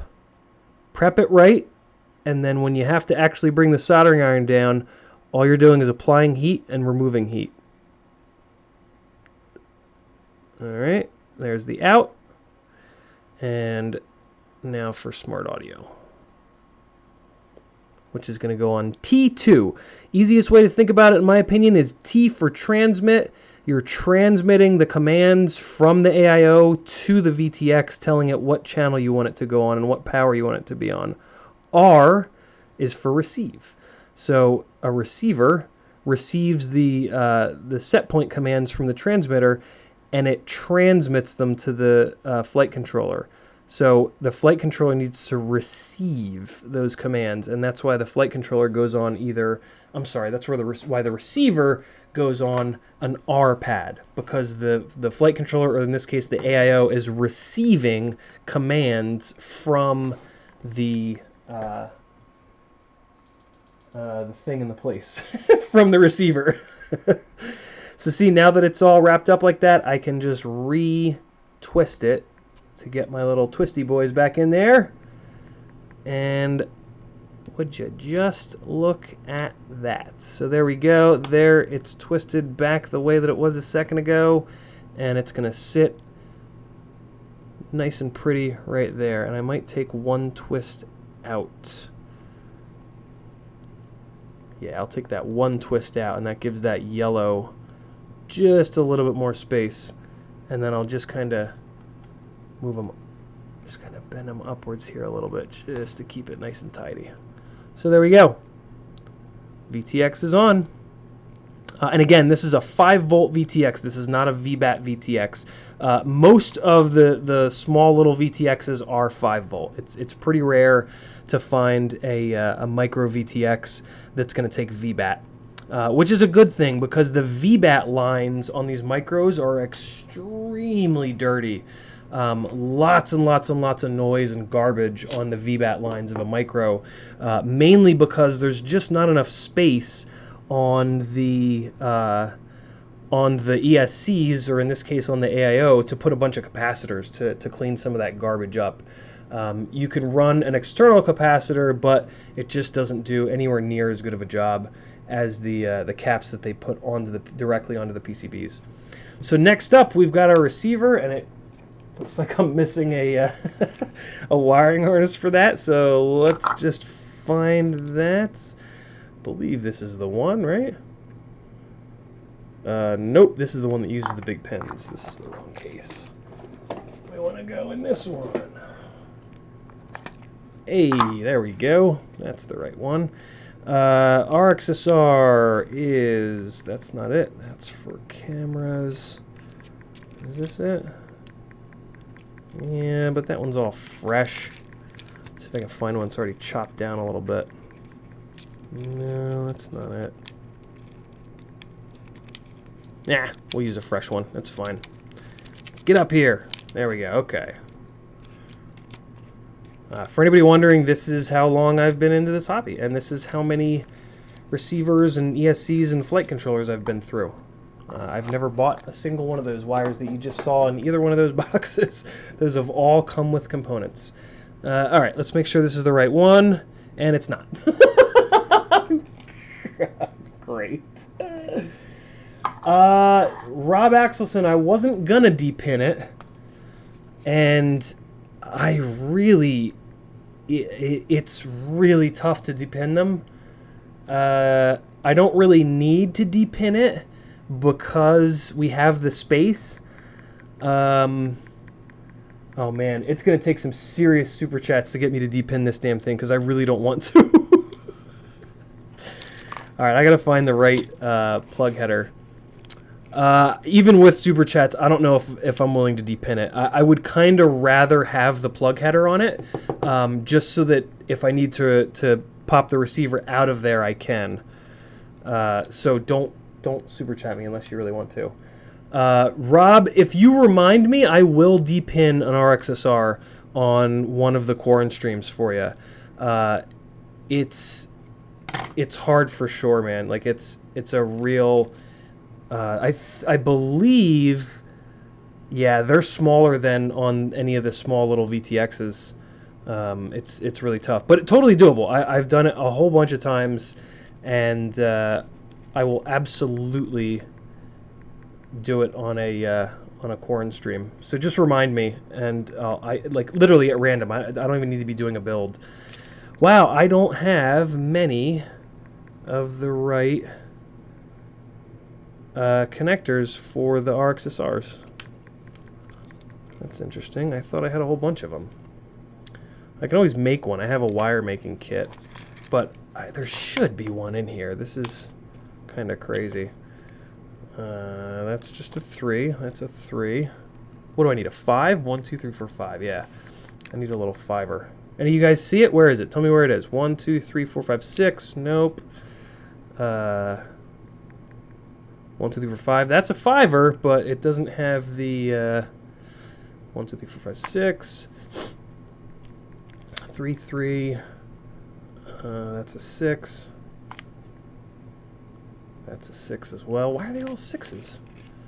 The 6s are all from cameras. 1, 2, 3, 4, 5, 6. I've been through a lot of cameras. I'm good at breaking cameras, guys. 1, 2, 3, 4, 5, 6. Jeez. I might have to make one. 5. Wait, is this one sitting here? No.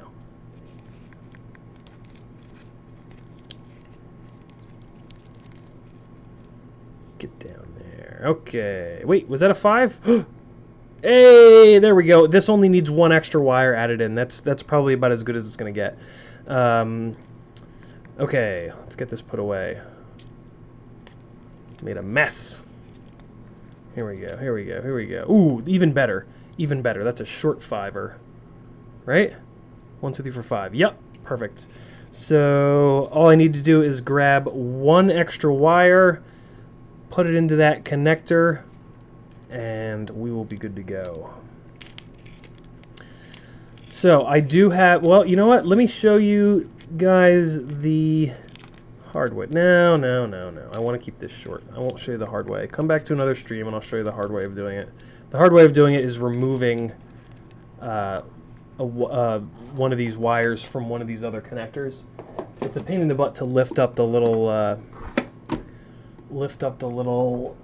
God, the little plastic clip to remove it out of there. But again, totally doable, just kind of a pain. This is a wiring kit that I don't think Get FPV sells. I've never seen it on Get FPV's site.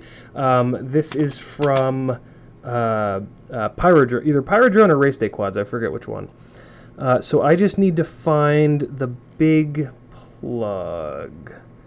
And the big plug has less of a little swoopy bit on there. These are all technical words, guys. There's going to be a test later. Make sure you're ready for it. Actually, let me try this one. These are all in here, connector to connector, but I have a couple in here that are connector to bare wire. Although it looks like I may have used them all already. Do I have... I just need like one more. I just need like a white one. Hey, there it is. Okay. The question is this for the right plug? There's two different plugs. There's a small one and there's a big one of these JSTs, and man, they look just like each other. But there are a couple little tiny things that differentiate them from each other. Let me actually really quickly look at an RXSR pinout. R-XSR wiring. Right. Come on now. That's not what I clicked, was it? There we go. Ground 5 volt, S port, S bus out. There we go. Okay, good. Just wanted to double check. So, let's see if this is the right one for this plug. I hope it is. I think it is. This is the bigger plug. And the bigger plug has the smaller little... Man, I don't know what to call it. It's like a little swoopy bit at the bottom. And the bigger plug has the bigger, longer swoopy bit. The smaller plugs... Or no, the big plugs have the small swoopy bit. The small plugs have the big swoopy bit. So this is the big plug. So I think that's the small swoopy bit. Luckily, they won't go into the wrong connector. Like the small one won't go into the big connector, and the big one won't go into the small connector. So you kind of can't get it wrong. And see, so that's the right one. So we're good. Just make sure it's all the way in there. Ah, there we go. That's what I wanted to feel. Feel that little click. And then just make sure that the little latch, the little plastic latch, is pushed all the way down, and you'll be good to go.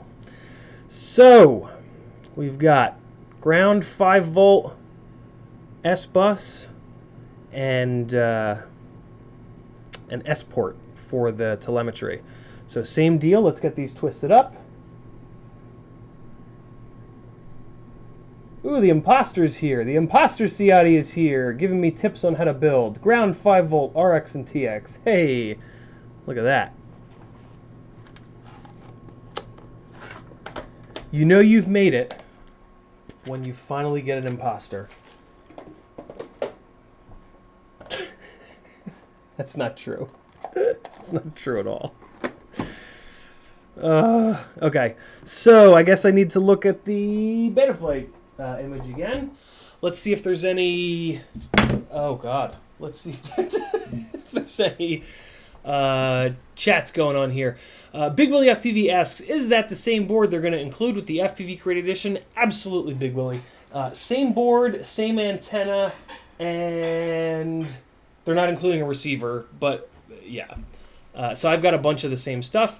OCD FPV flew his tiny trainer for the first time today, and it was very quiet. That's pretty awesome. That's one of the things I love about micros. You can fly them pretty much anywhere. Tiago says, are you going to use the square LED board? I'm not. I'm not going to have height for it. Ranflin Diaz says, what soldering flux do you use? Great question, Ranflin. I use a solder pen. And there it is. Wait, what'd you ask? Did you ask about flux? You didn't ask about flux, did you? Well, here's what I use anyway, just in case you were wondering.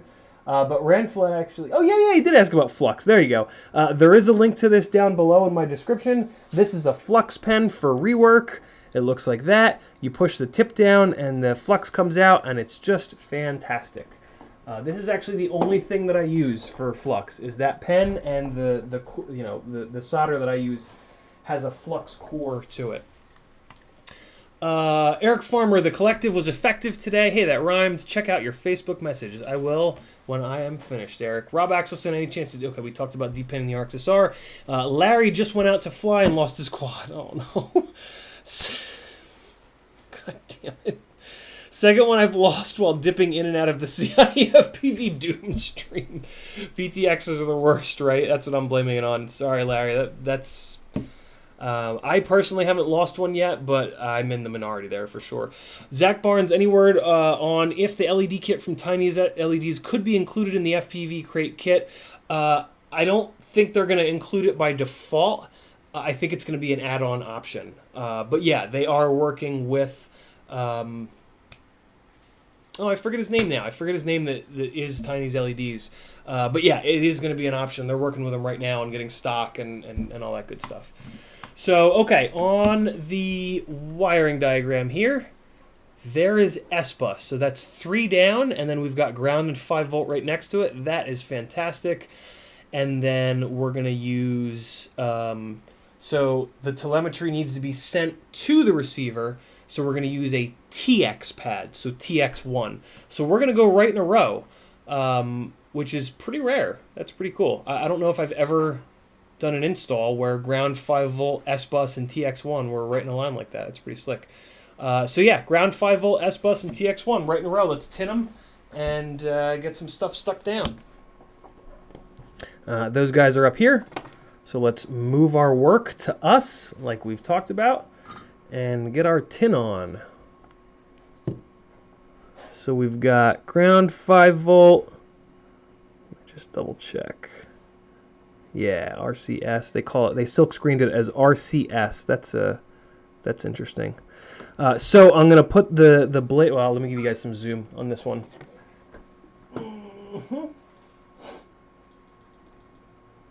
All right, maximum zoom. Get this into the picture here. Pull it down. Okay, we're gonna be working right here. Here's where you guys want to be looking. All right, so we're going to pull the tip in. Let me just clean it real quick. We're going to pull the tip in at an angle, basically like a 45-degree angle, and that's going to give me space to sneak the solder under. So 45-degree angle touching the pad, and then put the solder in between the tip of the iron and the pad itself. I think my iron auto shut down. Yeah, it did. After a set amount of time, I forget what I have it set at, maybe 10 minutes. My Weller 1010 iron here drops the temperature down because that saves the tip. So here we go. 1, 2, 3, and 4. 1, 2. And if you saw on that one, I just pushed the solder directly into the tip. That's fine. It'll kind of move around a little bit.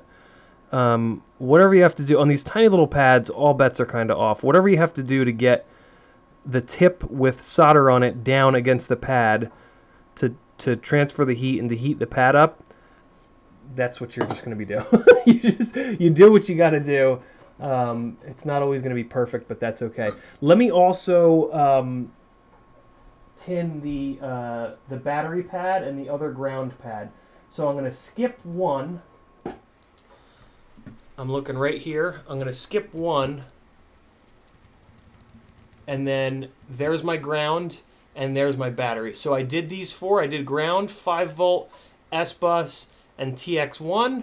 I'm going to skip RX1 because we're basically using S-Bus, which is all this S-Bus pad really is an inverted RX1, which matters because this is an F4 processor, And that's all I'm going to say about that. There's a whole 10 minutes I could blab on about that. So I'm going to skip this RX1 pad, and then I'm going to tin this ground, and I'm going to tin this battery plus pad. And then I believe that's all that we need. All right, so let's get that knocked out real quick here. So we're going to skip one, and then we're going to tin and tin. And there we go. That's that. All right, I've got this lamp down really low now. So let's plug this into the receiver. We'll put the receiver in the back, see how it's going to sit, and then we can make the decision as to how much wire we're going to need. So that guy's going to be hanging out there, and maybe what I'll do... Nah, I can't put it sideways. It's too long to put sideways. That's fine. I could...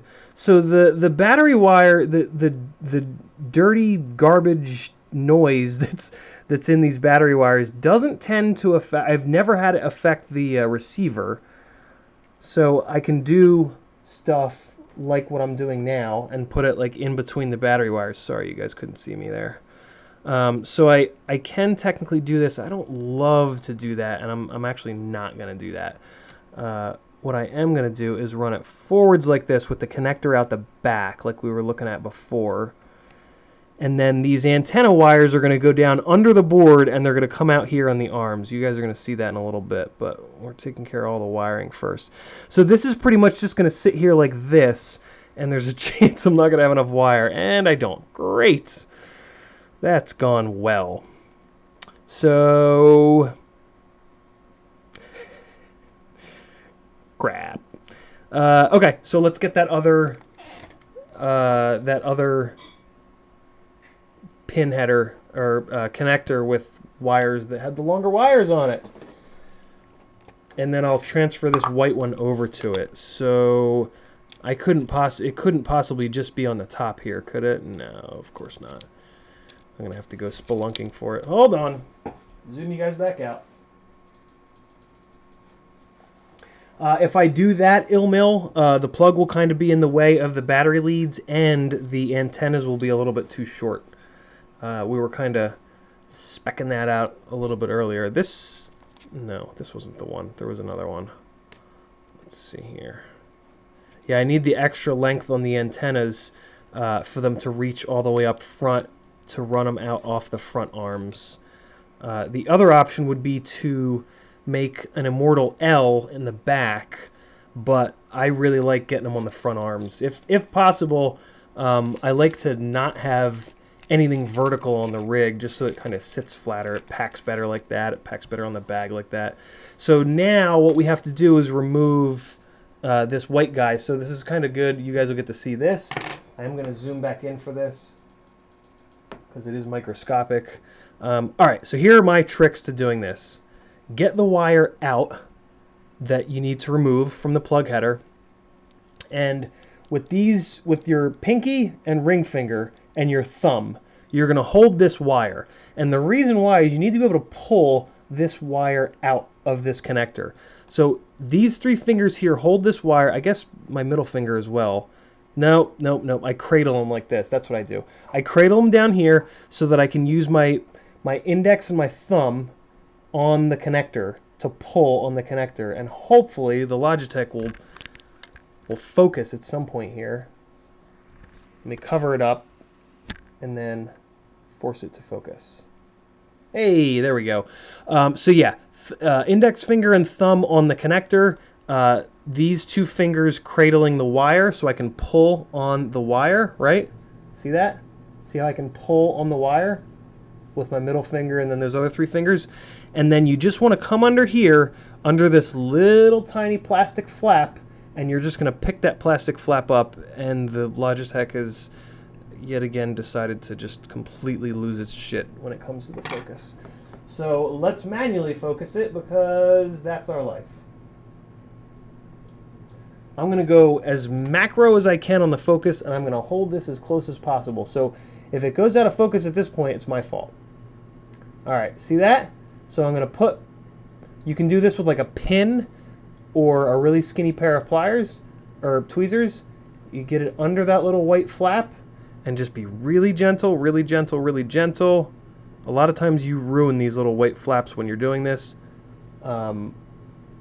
Just get it under there and just real gently squeak under there. I'm trying to do this while I'm watching the monitor, and that's making it pretty much impossible. So I have to actually look back at it. And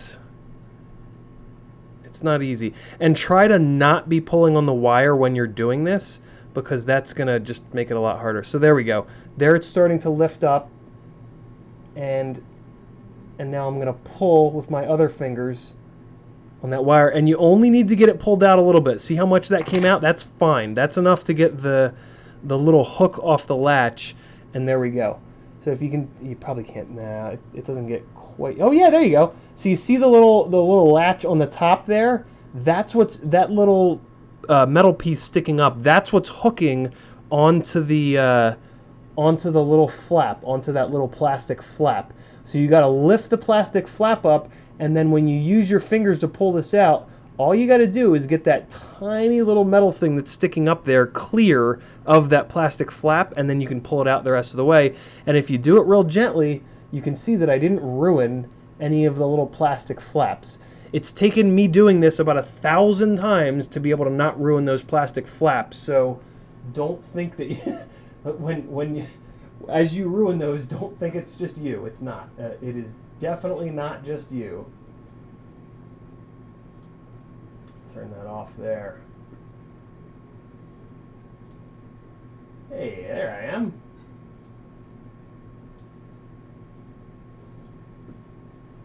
Okay, let's zoom this back out. And we're going to put this into the other one, which is this guy right here. Okay, good. So, and to put them in, it's just way easier. You just want to make sure that that tiny little guy that's sticking up is facing towards the top plastic flap bit. But like I said earlier, you can't put these things in wrong. So yeah, as long as you don't like force it and destroy it in the I mean, I guess you could put it in wrong, but you would destroy it in the process. So yeah. So there's that. All right, and they're a little bit tricky to get in there, but it's not bad. You just keep working at it. Keep kind of poking and prodding at it, and it'll go in. That's what she said. There you go. Always give it a little tug to make sure it doesn't want to come out. And there we go. Now we're good to go. Back to the matter at hand, which is how much cable we need on this little fella. I think I'm going to route it to the right of the battery wire. I think I'm going to route it just like that and then cross it over. The other option would be to route it under the board, but you know what? I am going to do that. I am going to route it under the board. Cool. But to measure it, I don't really need to do that. I do want to spin these, though. I do want to twist these guys up.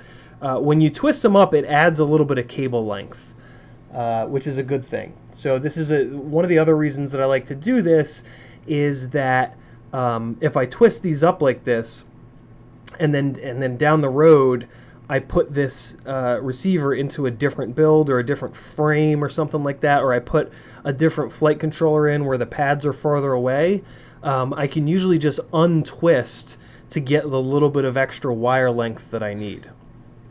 So yet another top tip. All right, so these are going to be running under the board, but that doesn't really matter all that much. Although I will add a little bit of extra, because once it's under the board, it's going to have to come up and turn the corner here. So let's cut these out here, and that should give us plenty of room. Too late to go back now. Hopefully it does. Okay, again, we can now untwist this. I'll actually just untwist the end, though, and separate these guys. Strip them, tin them, and stick them. Sounds like something weird. Sounds like a, I don't know. Strip them, tin them, and stick them. That sounds like a terrible old saying or something. Right? Sounds like a somewhat racist old, or not necessarily racist, but like, just like one of those old sayings that doesn't really apply anymore that we just keep using. I do not have a beeper Athix. I use ESC beepers. They've always worked totally fine for me. A legit beeper will be louder for sure, but I've never had the ESC beepers not be loud enough. I do turn the volume up a little bit on the beacon in BL Heli, so that possibly helps me out a little bit, but there's no reason that you couldn't do that too. All right. So we are 2 hours in. I had a feeling I wasn't going to be able to get this done in 2 hours, but that's okay because we're doing it the right way. Builds take time. Micro builds take time in particular. Where did the solder go? Anybody see it? Who sees it? I need your guys' eyes. Whatever. New thing of solder coming at you. 101.2. Here's a little trick. Take your solder and wrap it around something round. Wrap, wrap, wrap, wrap, wrap, wrap, wrap, wrap, wrap, and then push it all together, and you'll have a little thing that'll stand up. Right? And then you can have a third hand because your solder is standing up on your table, and you can just lower the tip down to get the tip of the soldering iron tinned. And it's a nice little handle for your little fingies. That's right, I said fingies. If Tom Haverford can say fingies in Parks and Rec, I can say it on my live stream. What do you think of that? Pushing the solder through the strands of wire, that's important. And there we go. I got a little bit of extra solder on this white guy here, so let's get that off of there because these pads are so stinking small. There we go. Pulled that solder right off there. Back to the board. So now, since I'm going to run this under the board, hey, there's the solder. I'm actually going to solder them out the front here, and then I'll unplug it. Might as well do that now, and I'll sneak it under the board. You do they're more on 5-inch build on most builds nowadays. Actually, I won't tack the motors on like this first because it makes sneaking stuff under the board a little bit more difficult, right? Because you're limiting the amount that you can raise the board up. But we'll just deal with it in this case. Let me give you guys a little bit of zoom again. Jeez, knocking stuff all over the place. Mafia stuff? What are you talking about, Athix? I do this with bare eyeballs, Larry. I have been blessed in life with really good vision. I had better than 20/20 vision for a long time. Now that I'm getting a little bit older, at the wise old age of 39, my vision is not nearly as good as it once was, but it's still good enough to do this. So yellow is our telemetry, so let's get that up here first because that's the farthest over. Let me make sure that you guys can see what I'm doing. Yeah, kind of, sort of. And let's get the first one down here.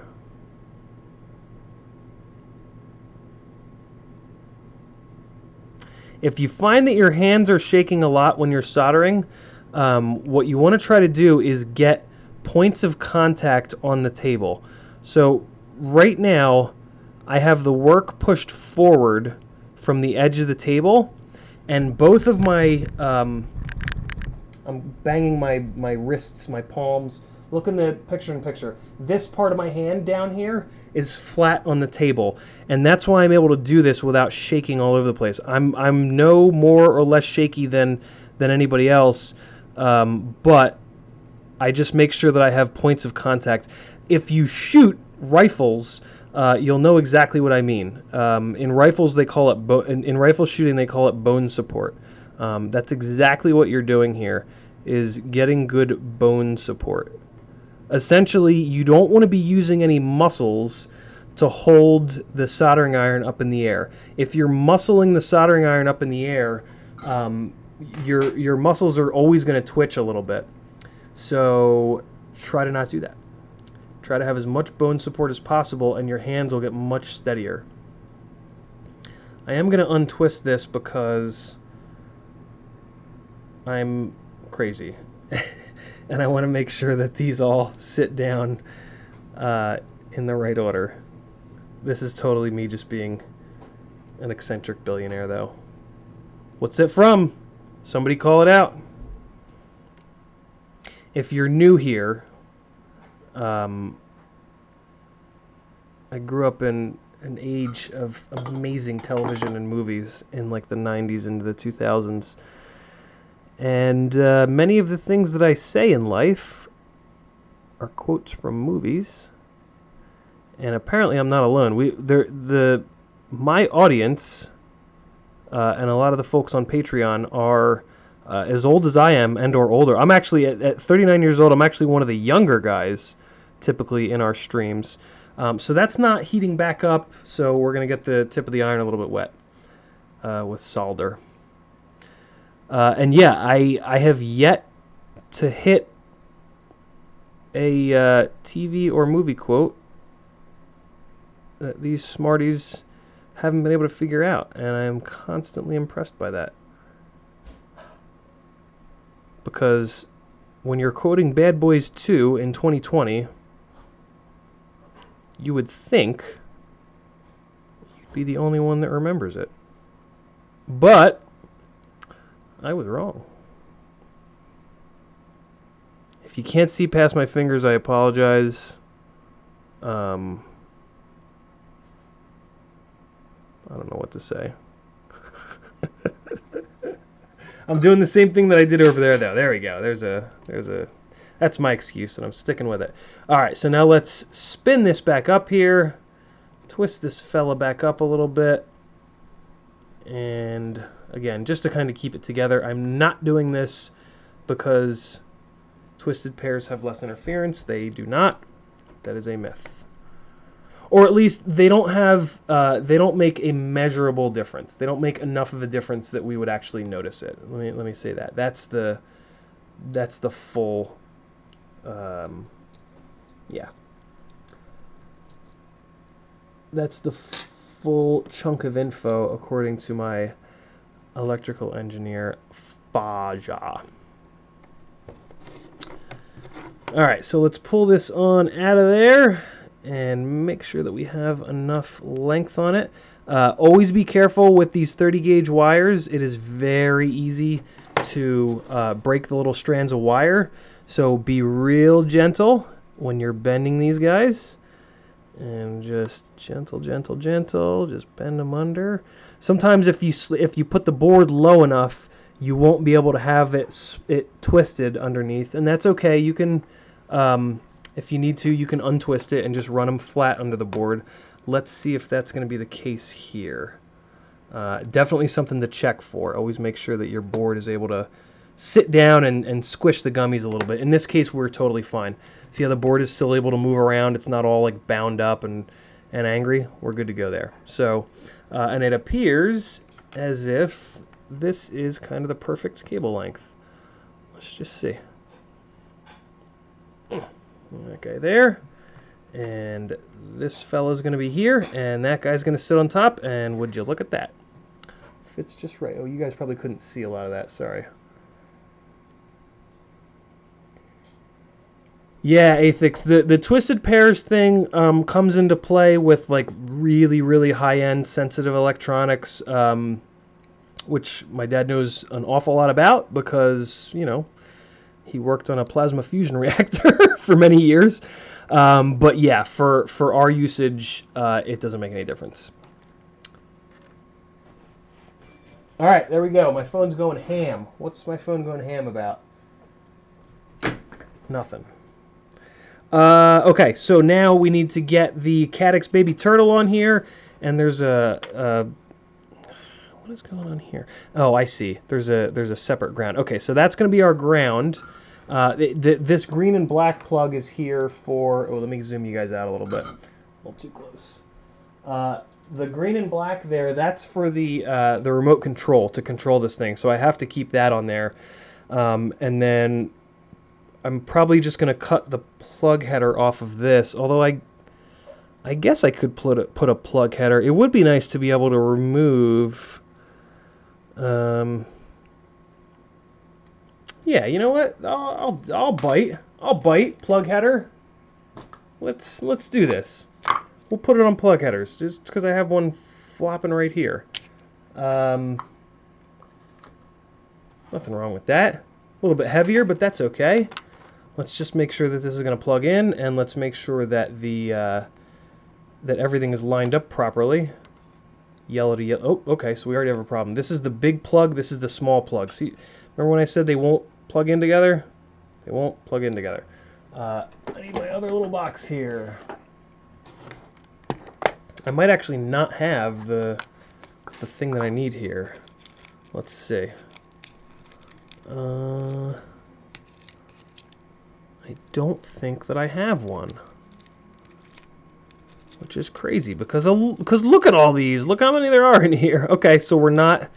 yeah, I don't have one of the smaller triple connector females. Crazy. That's fine. We are going to chop this connector off and just direct solder them. No sweat. Save these little connectors.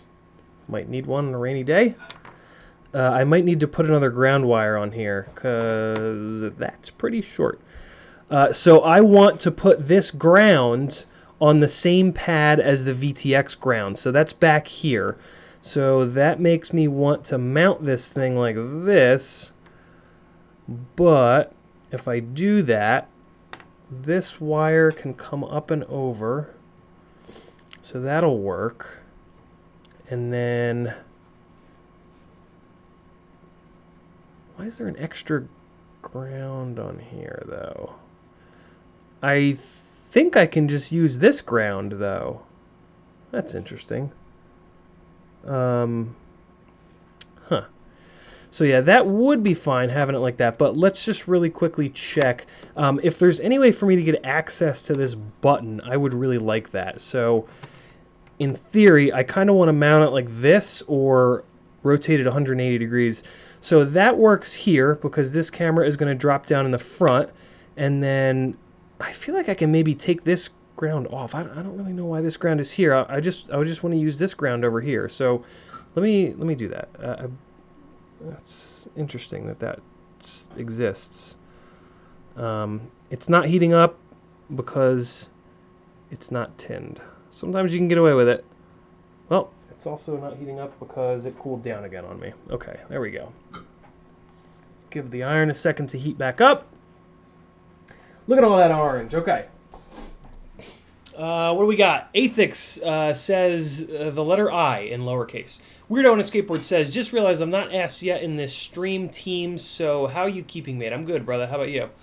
Athix says, that box said a lot about how much you buy new parts. Yeah, it says the most about how many parts I've destroyed in the past, to be completely honest with you.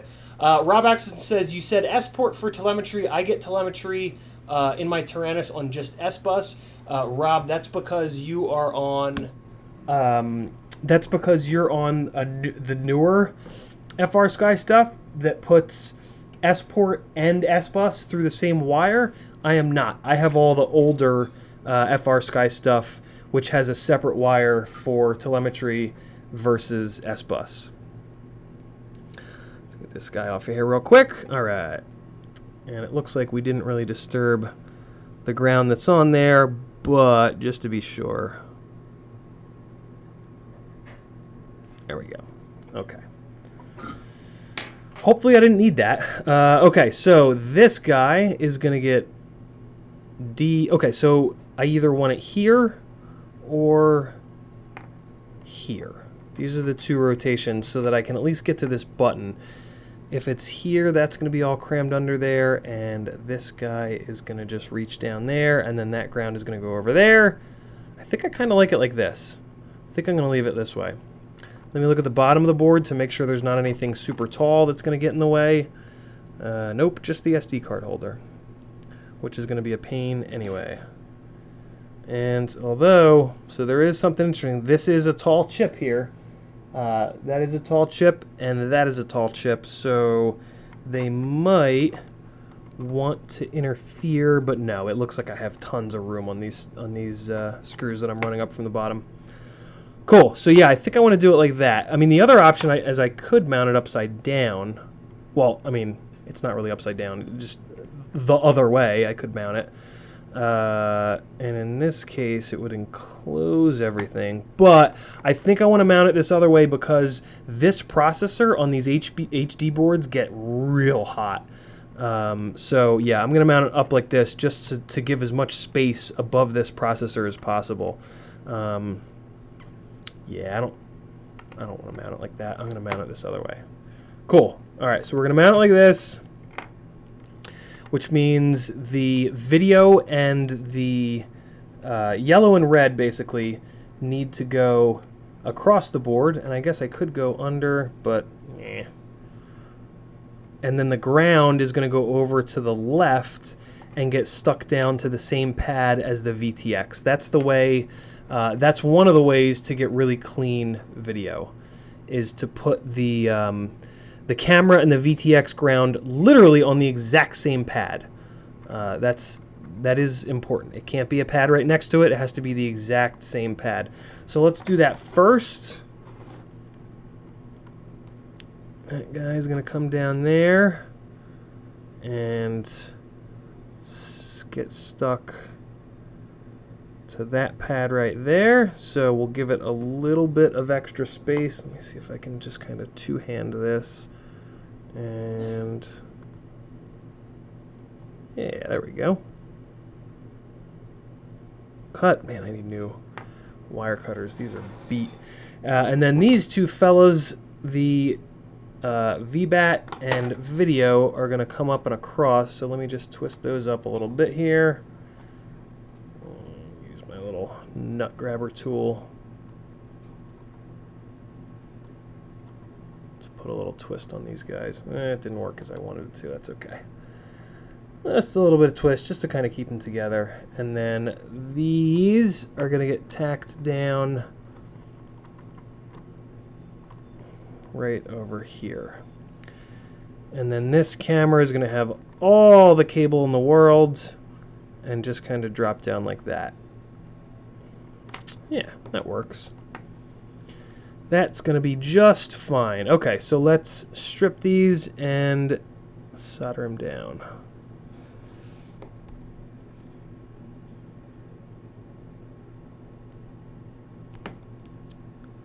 Alright. Kristen's in the living room eating dinner without me because she is the best. Sorry, lady.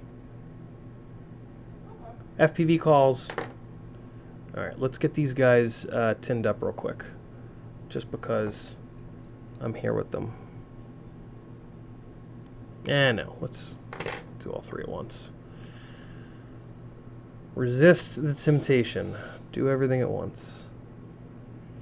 Resist the temptation. I didn't do the grunt, and see that? I almost didn't get it. It was almost no good. Alright, and I am going to tin these over the board just because I'm feeling daring. And as long as you keep a really close eye on it, if any solder drops, you should be able to see it. Ken Hill asked a question that I'm going to read in 1 second. Let me just knock this out here, Ken.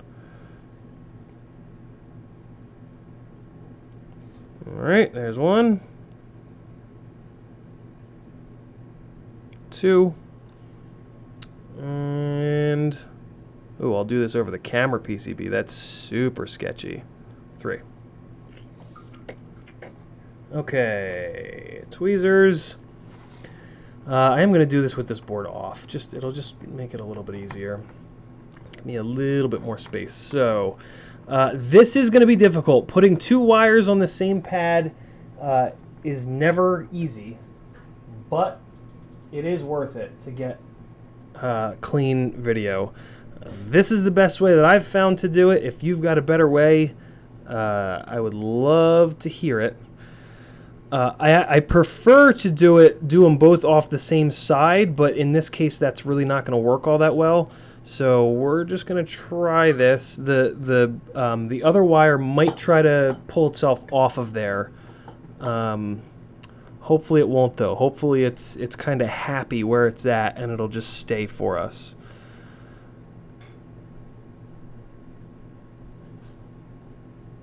So I released ever so slightly with the tweezers as I was pushing down with the tip of the soldering iron, just to kind of form these together a little bit and to get each sets of wire as close together as possible to make a nice flat joint. And that's a pretty good one, actually.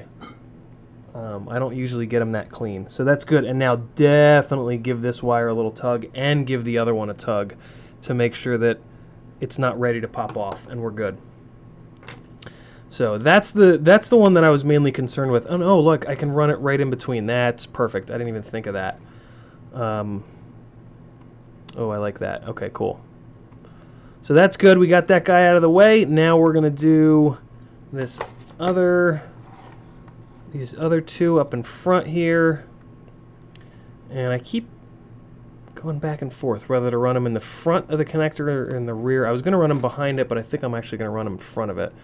This is going to be a little tough. There's a lot of shit in the way here, but we're going to get it done. You guys will get to see when the going gets tough how we some tricks maybe. I don't know. Maybe I don't have any tricks. Who knows? Alright, let's separate these two little guys. I might be off camera right now. Sorry about that. No, I guess you guys can just barely see me. Okay, what was that question? Ken Hill. I was just reading Weller Manual. It says if it cools down, you just clean the tip on the wet sponge and drop the tip temp. Will warn it to warm back up, or you can just push the button. So I forgot to get the sponge wet before the stream here, and I didn't want to walk away from this stream because it's an actual build video. But yeah, it is kind of nice if you just dump it into the wet sponge. But yeah, I just push the button here for today. What's getting me about it is I think I have the auto cooldown set. I didn't think I had it set so short. I feel like it's kind of set. I feel like I set it for 15 minutes, and I don't think that I was away for 15 minutes. But it's hard to tell. I do build very slowly, so could just be me. Trying to figure out how to run these. I kind of want to run these under the board.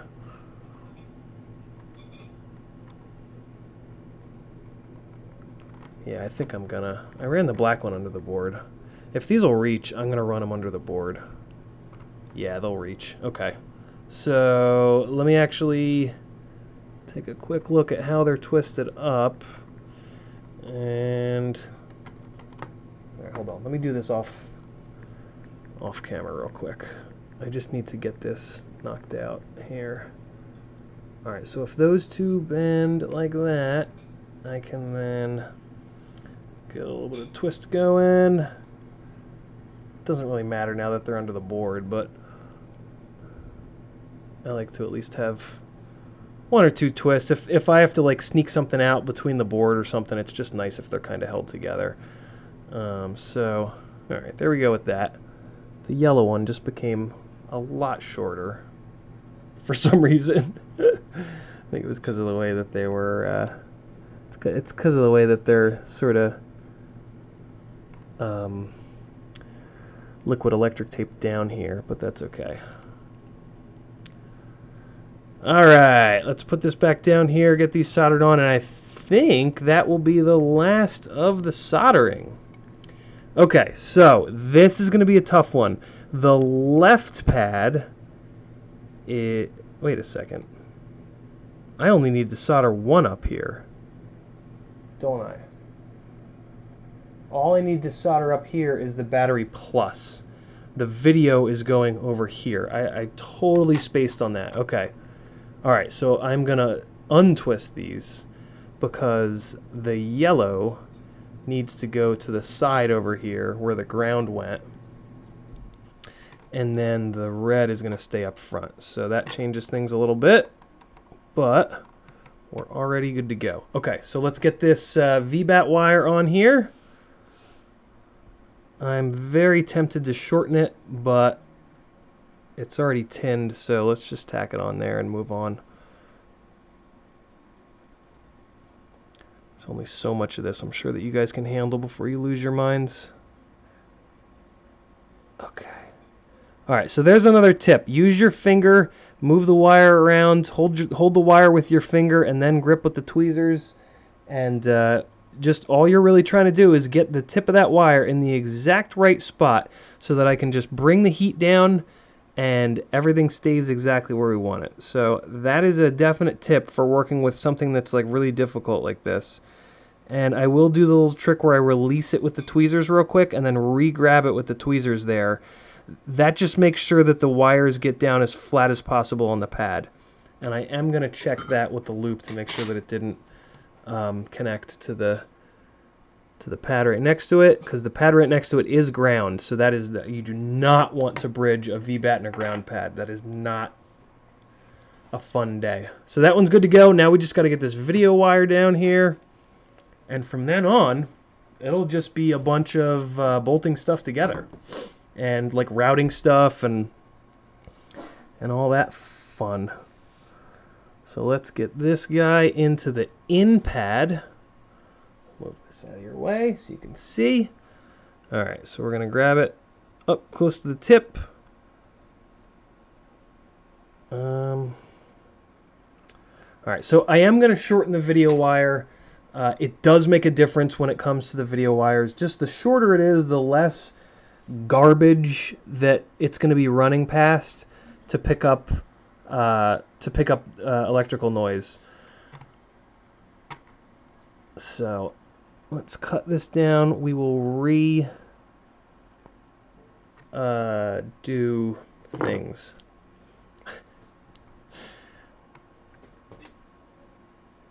Redo all the things. Here we go. All right, grab it, and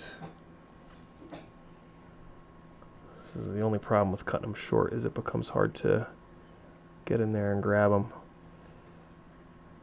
There we go. All right, we're gonna tin it and stick it down.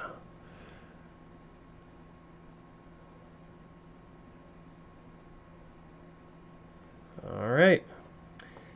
And you guys will probably see me subtly start shaking a little bit. I am getting hungry. I'm the skinniest guy you'll ever meet. And it's not because I don't eat. Go figure. I actually love eating. It's just that I have a crazy metabolism. So every like 2 hours, I get really hungry, which I know having a fast metabolism is kind of like the dream, because for the most part, you can kind of eat anything you want, but it's not a free ride, man. Getting hungry every 2 hours gets annoying after 39 years. Sometimes it feels like homework. Just like, man, I gotta eat again. I just ate. And the title for the most first world problems goes to the most first world problem, I should say, goes to this guy. Alright, that got on there fine. Nothing's bridged. I believe that's all the soldering that we need to do. Let's turn off the Weller 1010. I'm all excited about this soldering iron because I've been using one. I didn't know this at the time, but I've been using one that doesn't have a thermostat for about 3 years. And my dad just got me this Weller for my birthday about a month ago, and it's incredible. The difference is real. So yeah, super duper digging it. Alright, so that's everything. Now we just got to do some shrink wrapping, do some VHB taping, and we'll be pretty much good to go. The other thing that I'm considering is maybe running this through here again. Let me just see what this looks like. if I run the receiver wires through the battery leads. Because again, the receivers don't tend to have an issue with the electrical noise coming off the battery leads. They totally could. But I've done this before and it's been completely fine. The problem we're having here though is that we don't have the cable length, and that's fine. I would actually kind of rather it not be all McMuffined in there. So let's do this VTX first. So we've got our wee little antenna, and we're gonna get some shrink wrap going. I really like these 40 by 23 TBS shrink tubes. Shrink tubes 40 by 23, that's what they look like. Let me zoom this out. Yep, we will be using a smoke stopper. Yeah, Billy D, I am waiting for the pin to drop on that one as well. I know that it's not going to last forever. I'm super shocked that it's lasted this long. Alright, so let's chop this to the appropriate length that I just measured with my fingers.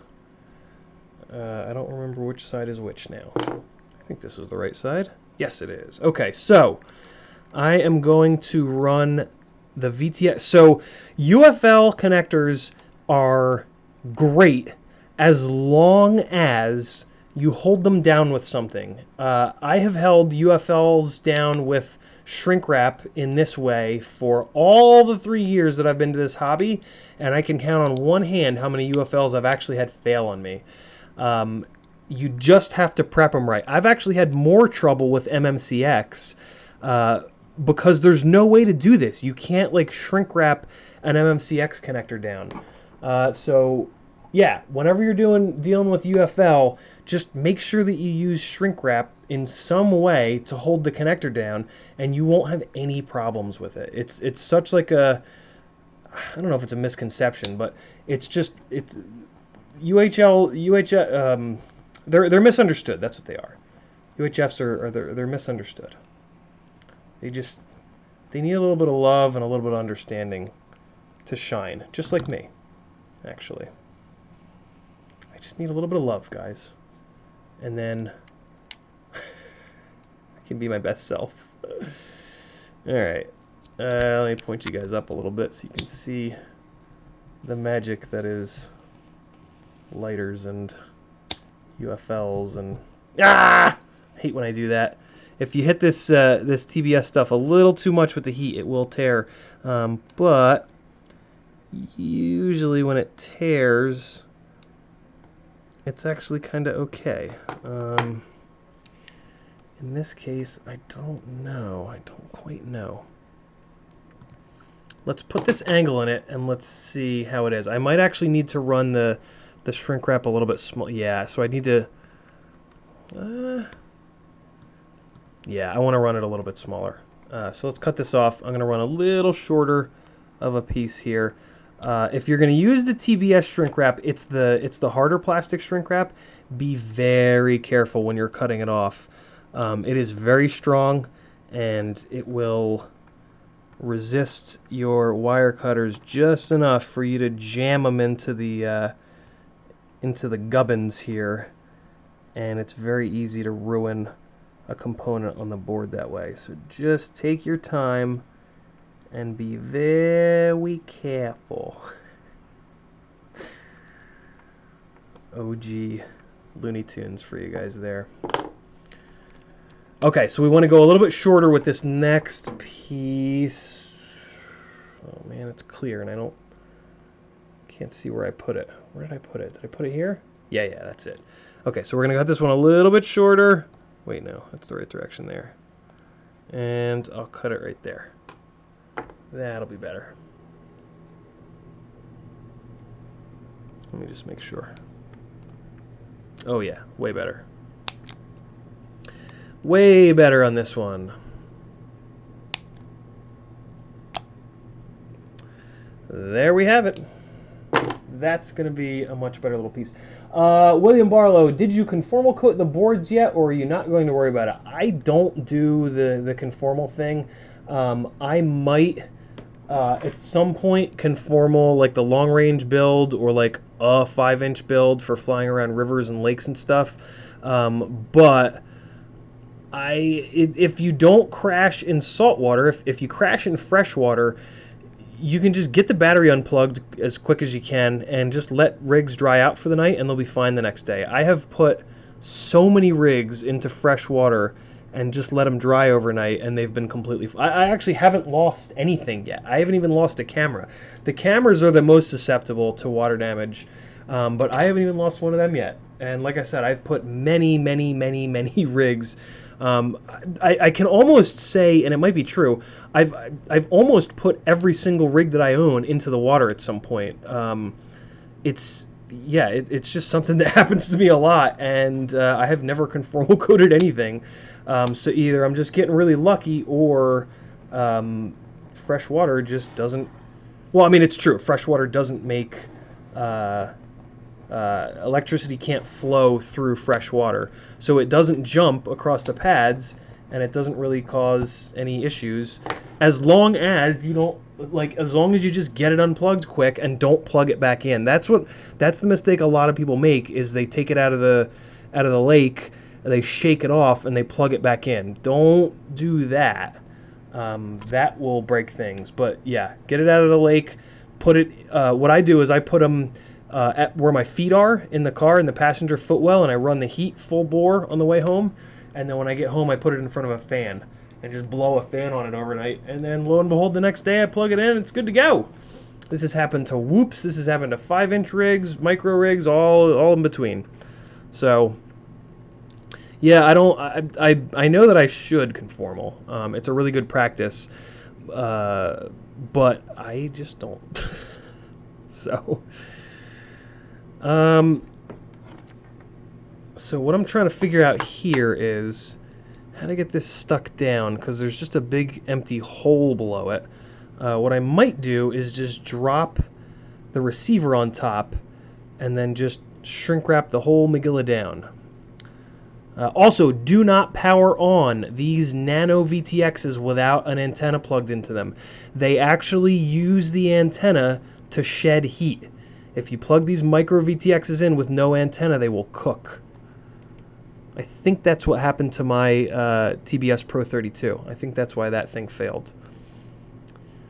So I am running into a little bit of a problem with this battery wire here, which is making me want to put this damn thing through it again. Let me try it again. If that battery wire stays low, I believe that I can push this thing back almost up against the board to get this kind of situated here. Yeah, that's not bad. I think that's where I want it. Yeah, that's the ticket right there. So that's what I'm gonna do. And yeah, I'm just gonna run a zip tie. Oh wait, can I do that? Can I run a zip tie without the canopy hitting? So there, and then. Oh, I can't do that actually. Okay, so that's one of the big reasons that they include this guy, because they know that you can't wrap a zip tie around the bottom there. Interesting. Okay, so the other option is actually just to leave them. Oh, what did I do here? No, I wanted this RXSR the other way. That's why I'm having problems. I wanted to run the... Oh, but I chopped the wires too short. What on earth? How did that happen? Well, here's another option. I could run it like that underneath. Oh, man. I can't believe that I didn't cut these wires. I can't believe I either forgot or just... I don't know, whatever. When I was cutting the wires, I didn't realize that I wanted this to be towards the back. It's alright. Work it out. So if I run it like that, I'm not going to have enough room for those rear standoffs. Crap. All right, so I have to run the VTX on the bottom. That's fine. That's kind of how I planned it anyway. And then, well, you know what I could do is put this guy in between them and then run it on the rear standoffs. Yeah, that's what I'm going to do. And then I can zip tie the whole thing together. Yep, that's the ticket. That's what I'm going to do. So let's get those rear standoffs in the mix here. This is going to be kind of cool. A little bit of troubleshooting. Billy D, I knew that was what the piece was for. I was trying to not run it so that I could save a little bit of weight. But it just became even more obvious what that piece is for. So I'm actually going to screw these rear standoffs in. And then, yeah. Ooh, this is going to be kind of nice. This is going to be a nice little setup. Okay. All right. I'm digging this. It's going to be tighter than I thought, though. I thought I'd have plenty of room back here, but I am not going to have plenty of room. Where did the hardware go? Here it is. I think these are the ones that... Wait, no. The rears jack into this. So the rears... Right?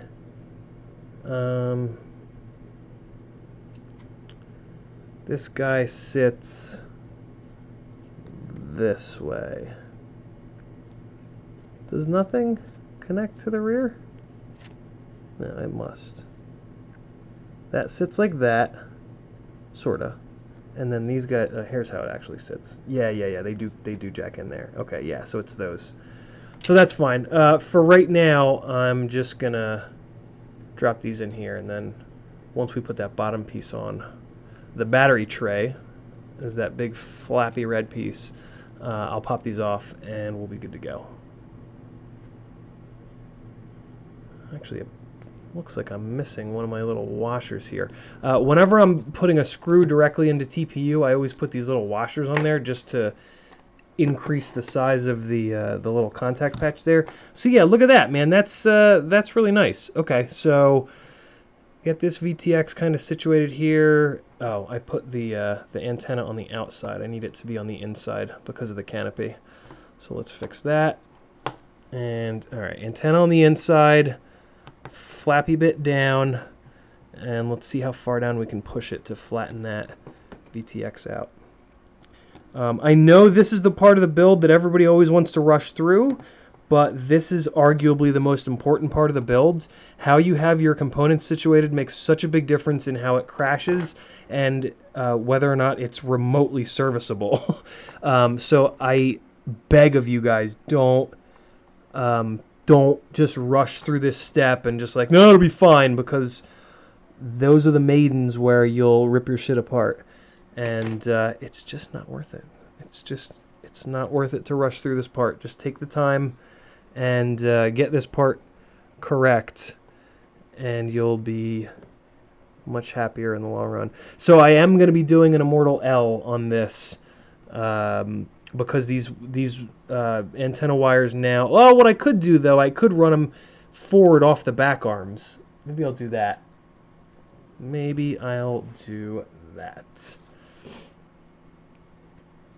Because, yeah, these are going to be long if I don't do that. Yeah, that's probably what I'm going to do. Let me route them under here, rather, to do that, to get that process started. So let me show you guys what I'm doing. So I'm just going to peek these guys under here, grab them with the tweezers, and pull them the rest of the way, because I'm going to put them on the back arms, swinging forward. Come on, get out of there.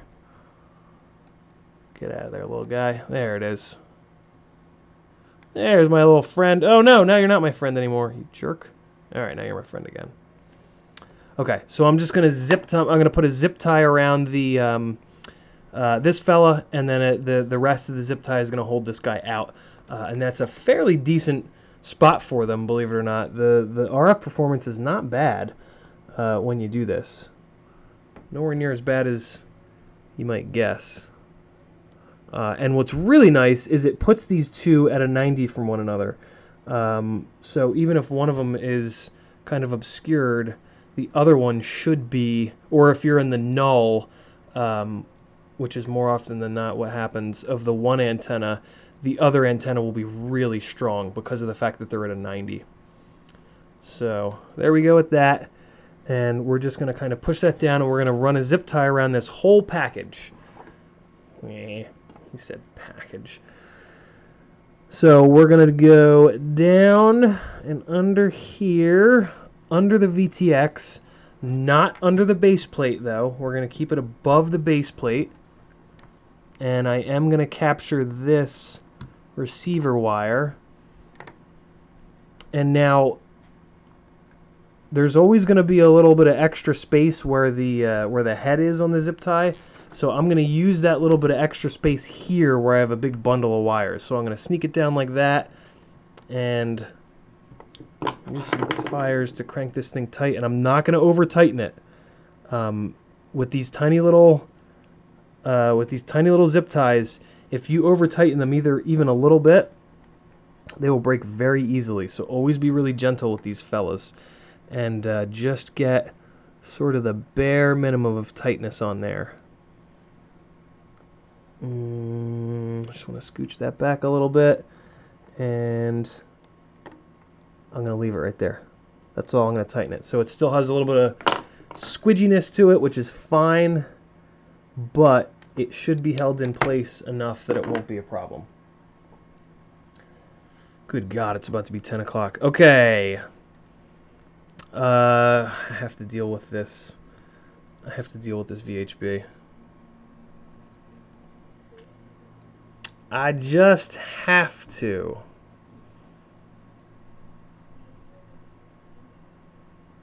Anybody know a good way to get this backing paper off the VHB? Like the bane of my existence. I feel like I spend more time doing this than soldering. Oh my God, it's just every single time. Well, okay. Of course, as soon as I say it, it's not that bad. Maybe I'm getting good at it. You never know. Okay, so get this stuck to the bottom. And this is, again, just doing a little bit to isolate this guy from the carbon, because carbon is conductive. And technically speaking, the bottoms of these race wires and race LEDs could, if they hit the carbon hard enough, they could peek through whatever that coating that they've got on there is. And oh look, I like to shrink wrap these guys. I completely forgot. Oh, you know, I didn't shrink wrap it because the canopy is going to be on it. That's right. That's why I didn't shrink wrap it. I was going to say, man, I'm slipping. I am slipping. All right. Let's just fight with this for a second here. And come on, buddy. Cooperate, please. Come on. You know you want to. There we go. Alright, actually I need those because I just want to kind of sneak this under here. Alright. Make sure that this is lined up and then just stick it. Looks like a bunch of orange. Weirdo with a skateboard. How long do you think it's going to be till it's done? Because I want to watch the end. But it's late morning and I'm dying way hot. I don't know. Probably 20 more minutes if I can rip through this. That's my guess. What's up, Carbon Cage? How are you? Did you just wake up? Yeah, you missed the whole build. But you can rewind. So you're golden. You didn't miss the whole build. You missed all the soldering. That's what you missed. Alright, come on now. I can feel it. I got two of them not bad. I can feel it. This one's going to be a jerk. Get. Come on. Get. Just get.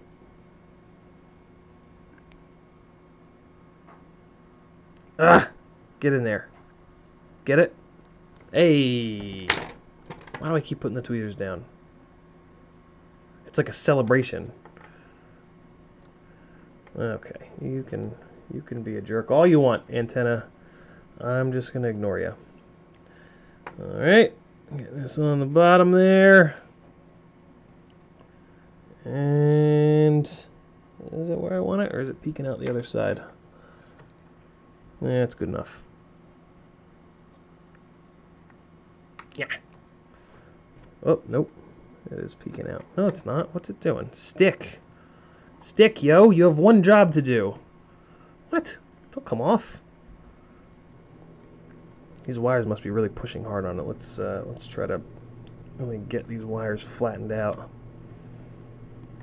Again, it doesn't matter a ton because it is going to be inside the canopy, but I always try to get everything absolutely perfect because that's just the kind of guy that I am. Alright, one last one. Ooh, this is the easiest one yet. Thank you, friend. And I should have maybe used slightly longer bits of VHP, but it's a hot commodity, man. The value of VHP is going up. Alright, there we go with that one, and put it on nice and crooked. Good job. Alright, no longer crooked. Those guys are now stuck down and happy. I am going to use 2 little zip ties, like I said, with some shrink wrap to locate these receiver arms. I'm being very brave right now, not testing this, so let's fix that. And this is the TBS smoke stopper. It's the only smoke stopper that has both XT60 and XT30. It's also the only, I had the other kind of smoke stopper with the light in it, and it just blew up the one day. It just, yeah, didn't work. So cross your fingers, please. No. Hey, huzzah. And these LEDs are green. I did not know that. Which is kind of cool. Yes, I did. Yes, I did. I did know they were green. Okay, good. So we got a Christmas quad, green and red. I also didn't realize that. I didn't realize I was building a Christmas quad.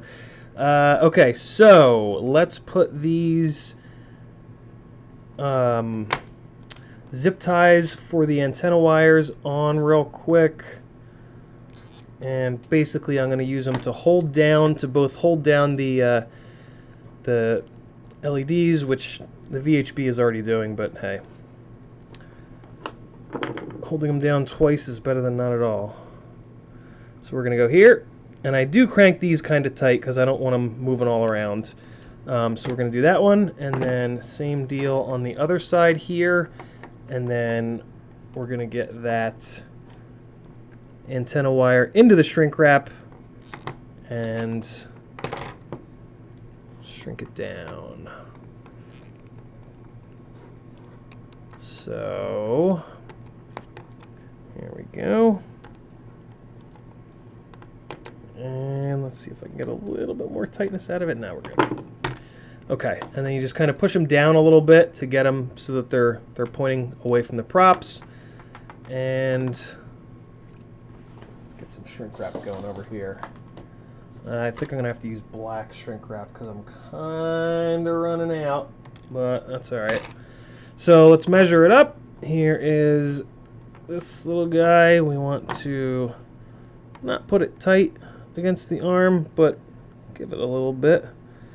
And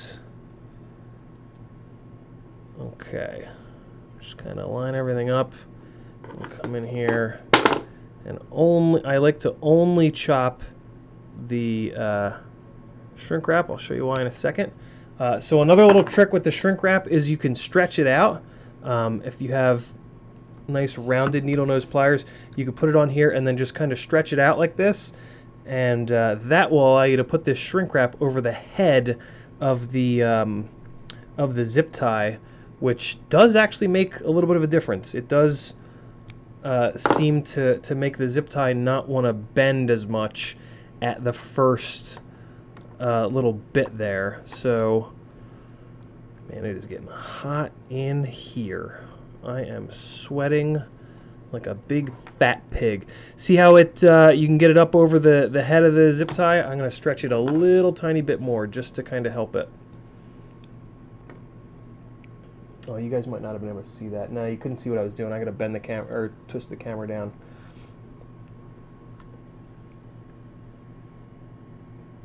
All right. And just a little bit more, just a little more. You got to be really gentle or you'll just rip right through it. Okay. There we go. And that's better. That's better. There we go. All right, so yeah, there you go with that. Antenna's nice and protected. We can see it's just barely peeking out. I'm going to pull it back ever so slightly just so that it's not peeking out like that. And I do like to always give a little bit more slack on the inside here. And see, there it just went away. Oh, you guys probably can't see because I have you pointed down. So there we go with that. The other thing is I try not to shrink this whole thing down because it's really hard to get this shrink wrap off of this zip tie, which you will have to do at some point. So what I'll do is I'll just really like shrink the tip of this, and then I'll shrink it by the basically both ends. I'll just shrink both ends up really good, and then kind of leave the middle not quite shrunken all the way down. And that's how I have the best luck. It makes it a little bit easier to kind of get it off there. See, I just try not to hammer the middle with heat. I get the middle a little hot, but just kind of, yeah, don't go crazy on it. And I think that this kind of squished its way out again. Just real quick. Yeah, that's fine. And we'll do the same thing on the other side. Where's that little scrap piece? There it is. So we'll keep this here. Run this guy out. This is also the stuff that takes a long time in these builds. Just getting these little things just right so that you're not chopping antennas, so that you're not yeah, it just makes a big difference in the long run.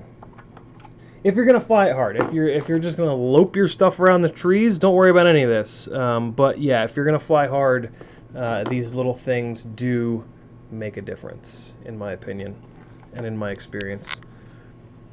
So let's stretch this piece out a little bit here.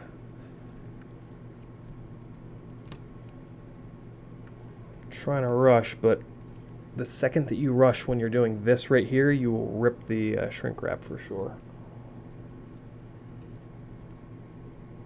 Weirdo's out of here. Be good, brother. Job interview. Damn. There you go, Daniel. That's awesome, man. Congrats. Okay. Let's see if that's enough. Yeah, it looks like it should be good. Get the antenna in there and run it the length. Again, if you're just joining, if you like and share this stream, you will be entered into to win a $50 gift certificate card for the Tiny Trainer build. So if you're looking to build your own, there's a good way to save a bunch of dollars. Everybody loves saving dollars, right? No? Alright, where's that lighter? Here we go. The base and the tip really good. Shrink those down really hard. And then lightly shrink down the middle.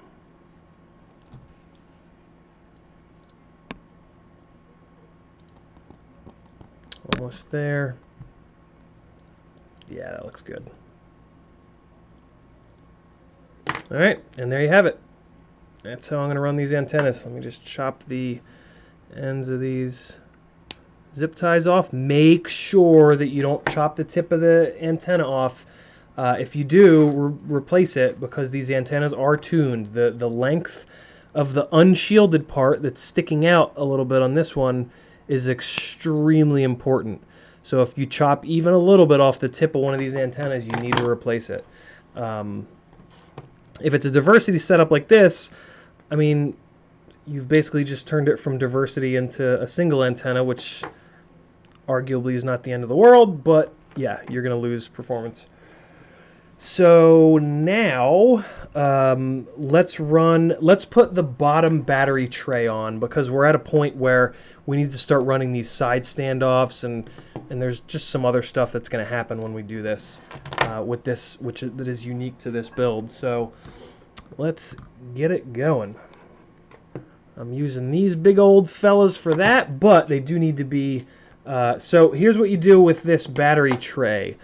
You fold it so that the very textured bit is on the inside. So you're going to fold it up like this, and it goes like that. And the easiest way to know that is to kind of hold the camera pod up, and look, it butts right up against the back of the camera pod that sits up in the front like that. So basically, the way it works is you put it around like this. These two screws go through those two guys. These two little flappies out here are the screws that go through the side of the stack, and then up here there's two screws for the front standoffs. So let's get that going. And again, I use these little M2 washers when I'm screwing screws directly into TPU to increase the size of the contact patch, and it prevents the screws from pulling through the TPU. So now, because of the fact this is wrapped around, we want to put these guys here on the textured side, actually. So let's get that going. And they made the TPU nice and tight so you can screw them in and they don't fall out, which is just fantastic. So yeah, I mean, if you want to do it like this, you could actually just do it this way.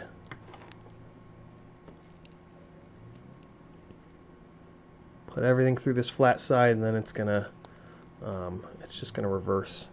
Although, except for these, because of the fact that it's wrapped around like this, and these little flappies. Oh no, it is still on the inside. Yep. Never mind. I was wrong. Yeah, you can put everything on this side of it. And just push it through. And I'll do the same with this one. Push that through, and we might as well do these last two because they are going to screw in here. So we got one, and then it looks like I lost the washer on the other one. Nope, there it is. Got it.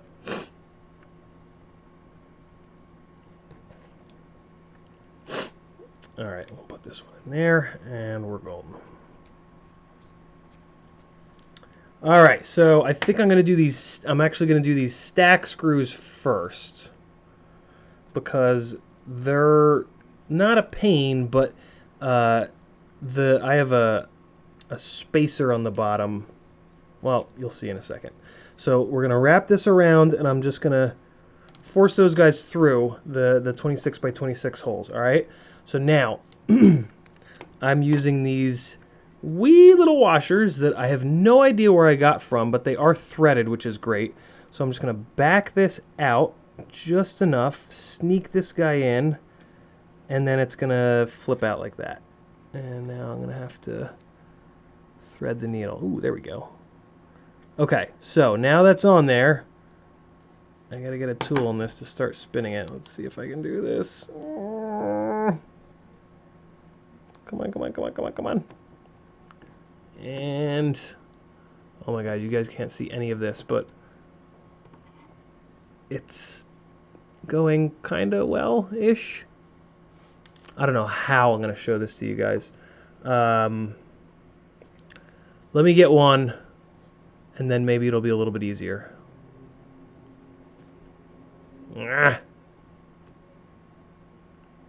Admittedly, this is a little finicky, but all micro builds have a moment where you're like, how on earth am I going to do this? They all kind of have this, like, something that just doesn't go through something else super easily, and I think I just got it. Let's just keep spinning and keep hoping. Nope, I did not. Ooh, is that it? I think that was it. That was it. Got it. Okay, so that one's going through there. I'm going to leave that one loose, and then, oh, look at that. I can just leave it flat. I thought I had to Okay, well that makes it a lot easier. So yeah, there you go. Leave this piece flat and do it like that. All right, this is gonna be a lot easier on this second one, especially because I know I can just leave it flat. All right, so here we go. We're gonna get our M2 on there, and it'll immediately fall out, and that'll be great. Get this guy turned around here, and okay, here we go. Round 2. Yeah, I don't know how you guys are going to be able to see this, but basically what I'm doing is using these guys to drop this little washer down in the little gap here, and then just forcing this fella through to get it to start threading, and then we're good from there. So it's kind of sort of started on there, and I got it. Did I? Yes, got it. Okay. So those are the hard ones. The rest of these should be easy. I know it looks like the red thing is backwards right now, but I promise you it's not. And you'll see why in one. Oh man, it is backwards.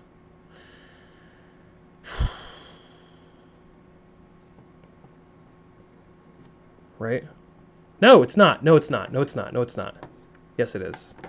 Something's backwards. It's backwards.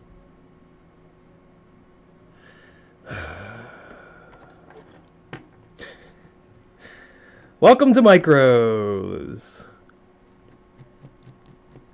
All right. Yeah, but then it wouldn't look like the Racer 2. Rob Axelson. And it's all about looks, baby. Form over function. All right, let's take these out and figure out what I did wrong here. Something's gone awry. I think these are supposed to be on the other side. And I was just kind of holding it wrong. Okay, hold up. So this thing folds up like this. And those guys stick out there. And these guys stick down. Yeah, what happened? I think I just put it on there upside down. Yeah, that's what it is. I put it on there upside down. So, yeah, those sit like that. And, okay, no, that's it. It's just like that. Yeah, I just had this thing rotated wrong. That's all it was. Okay, so, let's try this. Let's try putting one of these. Let's try putting both of these rear ones on first. Maybe that's the trick. Yeah, I should have watched the. I should pull up the. There's an official build video on the 533 website. Oh yeah, that's way easier. Okay, so put those back ones in first, and that way it's gonna hold this thing the way that you see it being held right now. Okay, much easier that way. Much easier. Okay, so now we're just going to sneak this guy in here. Our little threaded washer. And... come on, fella. There we go. And look at that. Oh, no. Don't twist in there. No. Come on.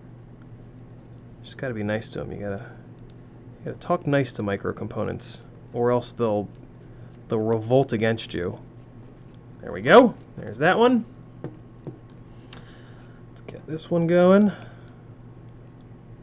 Yeah, it seems to work better to put the head of the hex driver on there first, and then use that to push it in there so that you can just immediately start twisting. And I might have gotten that one. Nope, not yet. Almost. Now we got it. Alright, so I'm going to screw these guys all the way in.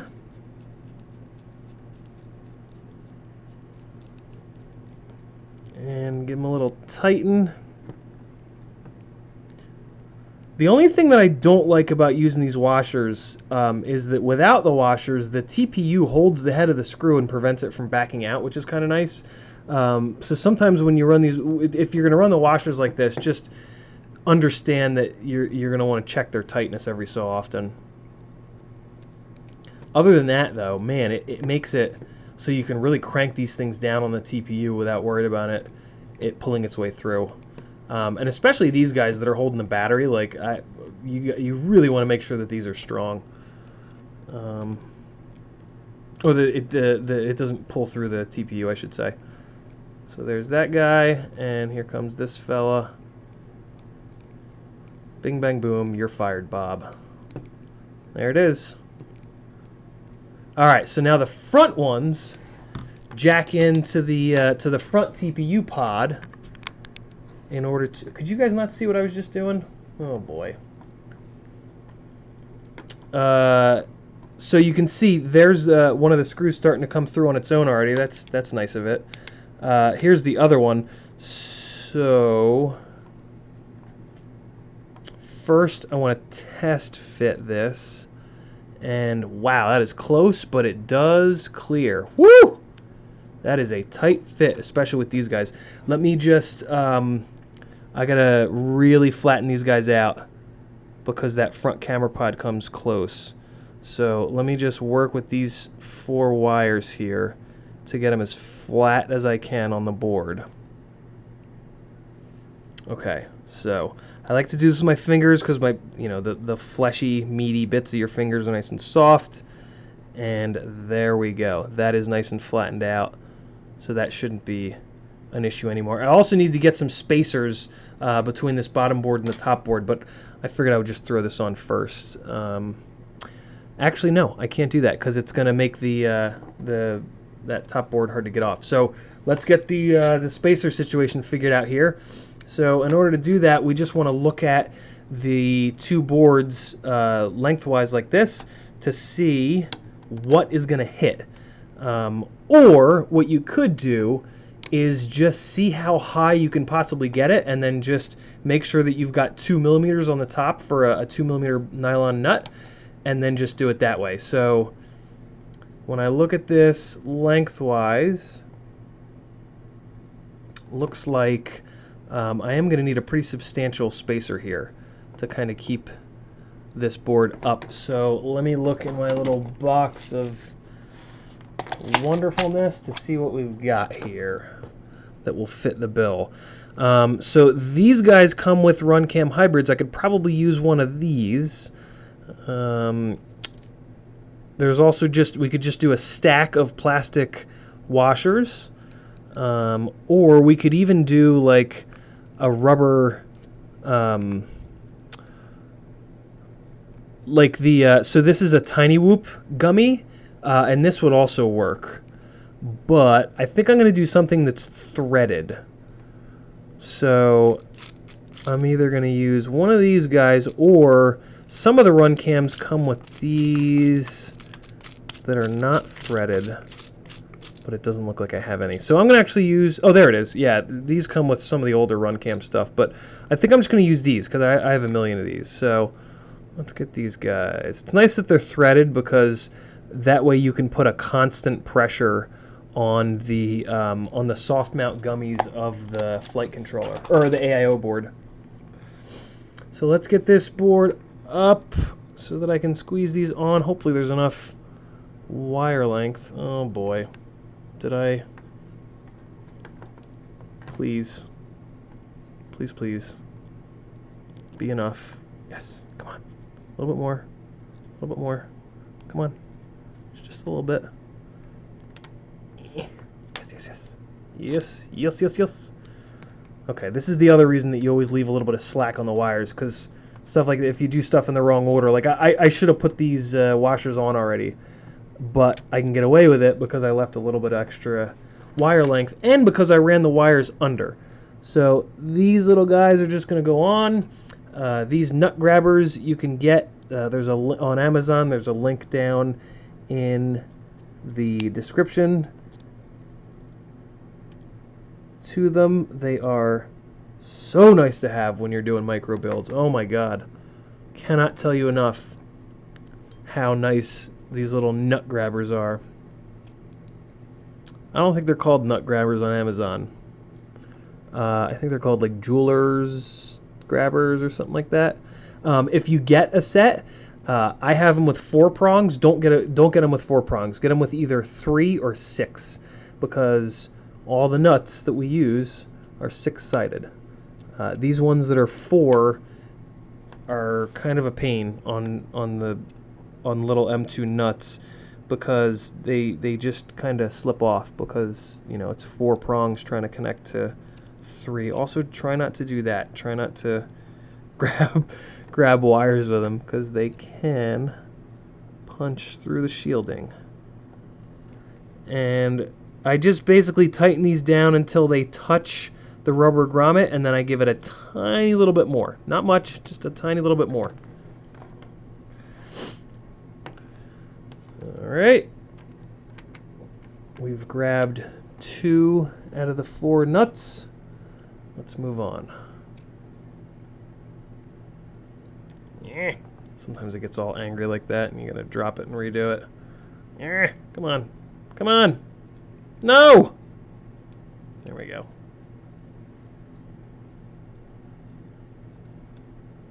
Alright. And so this one we need to go a little bit farther on, because it's not sat all the way down. And that's okay. There we go. I'm going to pull it down to there and just give it another tiny little bit. Let's see what's going on. Why is that wanting to sit up like that? What's going on back here, fellas? I just want to make sure that this rear one is down far enough. Okay, I see what's going on. It's just the battery leads wanting it to sit up a little bit. So I'll just screw this one down by hand here. I think that's about right. Yeah, that's about it. Let's just give it another little bump. You can just do these with your fingertips, just on one side, but the nut grabbers are just a little bit better. Plus, it's fun to say nut grabber over and over and over again. Oh, one more. Almost forgot.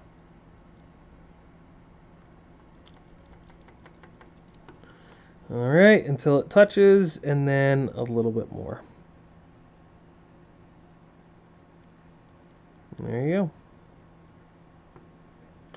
That's how you do that. I'm gonna drop this back down here. We should have plenty of room. This actually, I might need to add a little spacer to the top of these. These are not as tall as I thought they were. Let's see how this does. All right. Well, it's plenty of space. It's absolutely plenty of space. I kind of wish I'd gone with a little bit shorter hardware, but that's okay.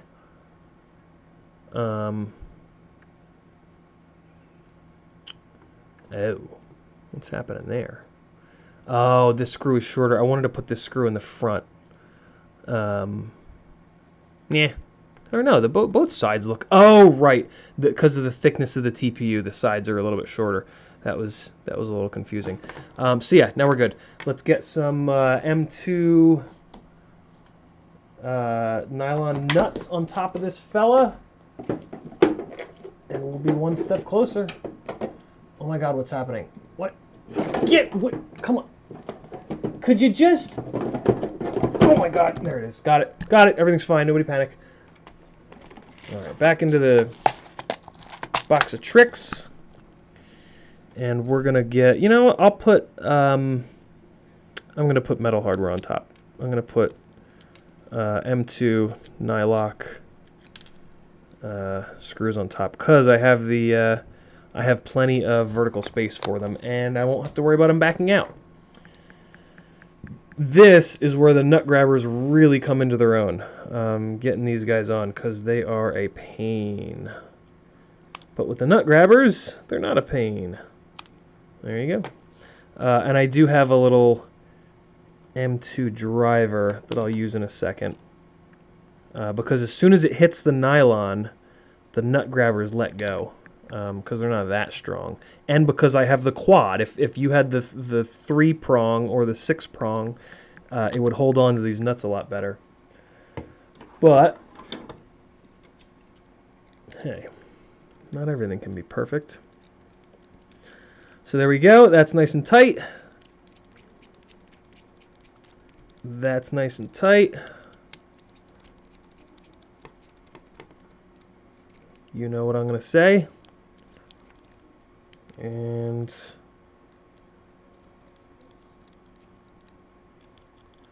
try not to, if you're going to use a driver like this, you just try not to let it drive down into the board and like rub, because it's just not great. All right, so there we go. Let me see if I can get a little bit more on this one. So that's, when I spin it, it's trying to spin this out, which I don't want. I want to make sure that this is tight in the bottom here. So I got to get onto this washer, and I want to make sure that this is good and snug. I'm actually going to do this on the other side too, just to make sure that they didn't back out. Alright.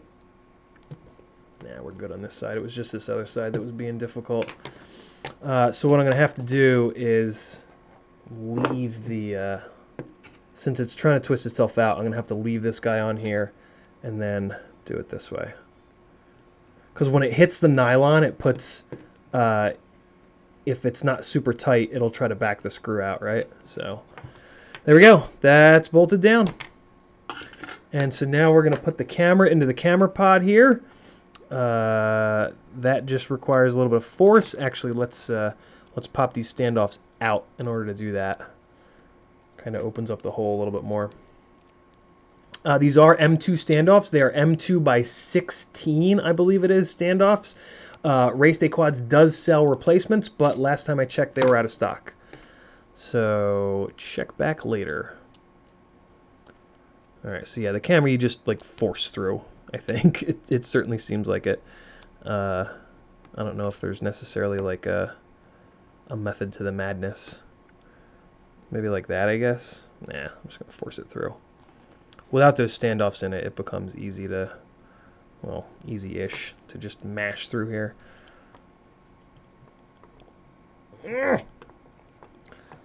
Trying to be really careful because these things are not super durable.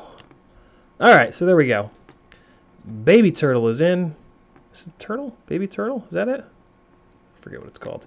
Let's screw the camera in real quick. Where did all the hardware go? Bueller? Did you pick the red TPU? Athix says no. There are no choices in TPU color. Tweet FPV printed this for me. If you go to Thingiverse and you search for Tiny Trainer with no space in between, so just TINYTRAINER, Evan put all of the TPU print files up for this little guy, so you can download them and print them in any color your heart desires. The next time I pull this thing apart, I'm going to put it back together, hopefully with purple TPU. See how that looks. Okay, so I need 2 camera screws. Really? I'm pretty sure... Whatever. Pretty sure I had them out. Oh, there they are. They ran off. There's one. Where the hell did the second one go? There it is. I think these are the camera screws. They might be a little long for that. Let's see. TPU is kind of thick here, though. Let's just get this guy lined up here. You guys are really not going to be able to see me doing this, but I'm sure that you've all dealt with the camera screw situation before, where they just fight and fight and fight and fight. So, okay, let's get this guy down and in and over. There we go. Okay, that's better. Let's see if that'll grab the threads. Come on, little buddy. Yeah, there you go. Friend. Okay, there's one. Here comes the second one, which is always much easier.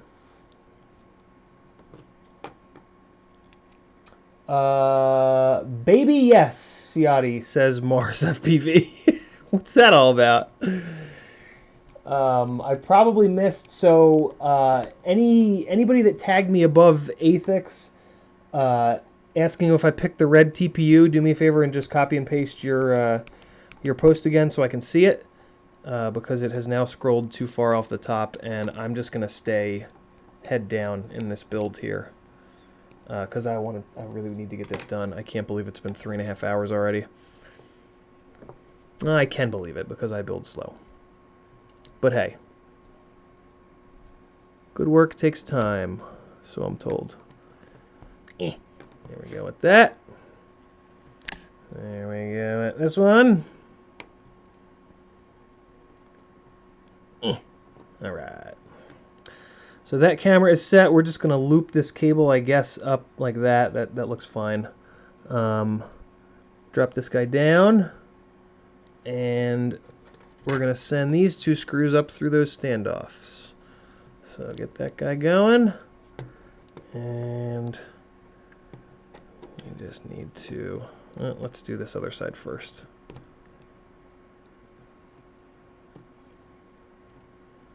What I maybe should have done is, when I do this again, if I have to pull this apart again, these 4 wires here, I will solder these in the other direction. I'll run them above the base plate, and I'll just basically 180 them to give a little bit more room up here for this camera, because this is getting kind of tight here. I think I'm going to be fine, but I'm really having to bend these guys flat to get this to clear on the standoff.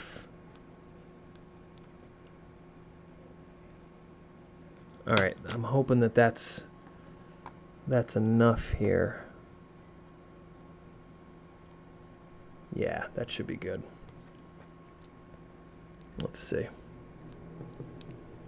See if we can get that to catch the threads. And just like that. Fantastic. Okay, so now let me come over to this one. Get this one threaded here. Oh, I had that one too far back, actually. There we go. That caught the threads on that standoff. And again, I'm going to crank these down pretty good because we're pulling through TPU. And, yeah, we just want to make sure. Oh, what the hell? Oh, it didn't grab. Oh, no, I didn't push it far enough back. Hey, look at that. There we go. I think that caught that time. That's still not getting it. All right, let me investigate here. Let me investigate here. Am I just not pushing it back far enough? Probably. Or did it catch the threads and I didn't even know it? No, it didn't catch them quite yet. Let's go through this side here. Oh, yeah, it did. There it goes. Okay, so we're good. And coming up. And now that's nice and tight. And I'm going to give it another little bit there. Okay, there's that one. And let me tighten this one over here as well.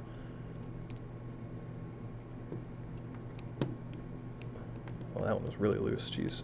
Okay, so now that one is good as well.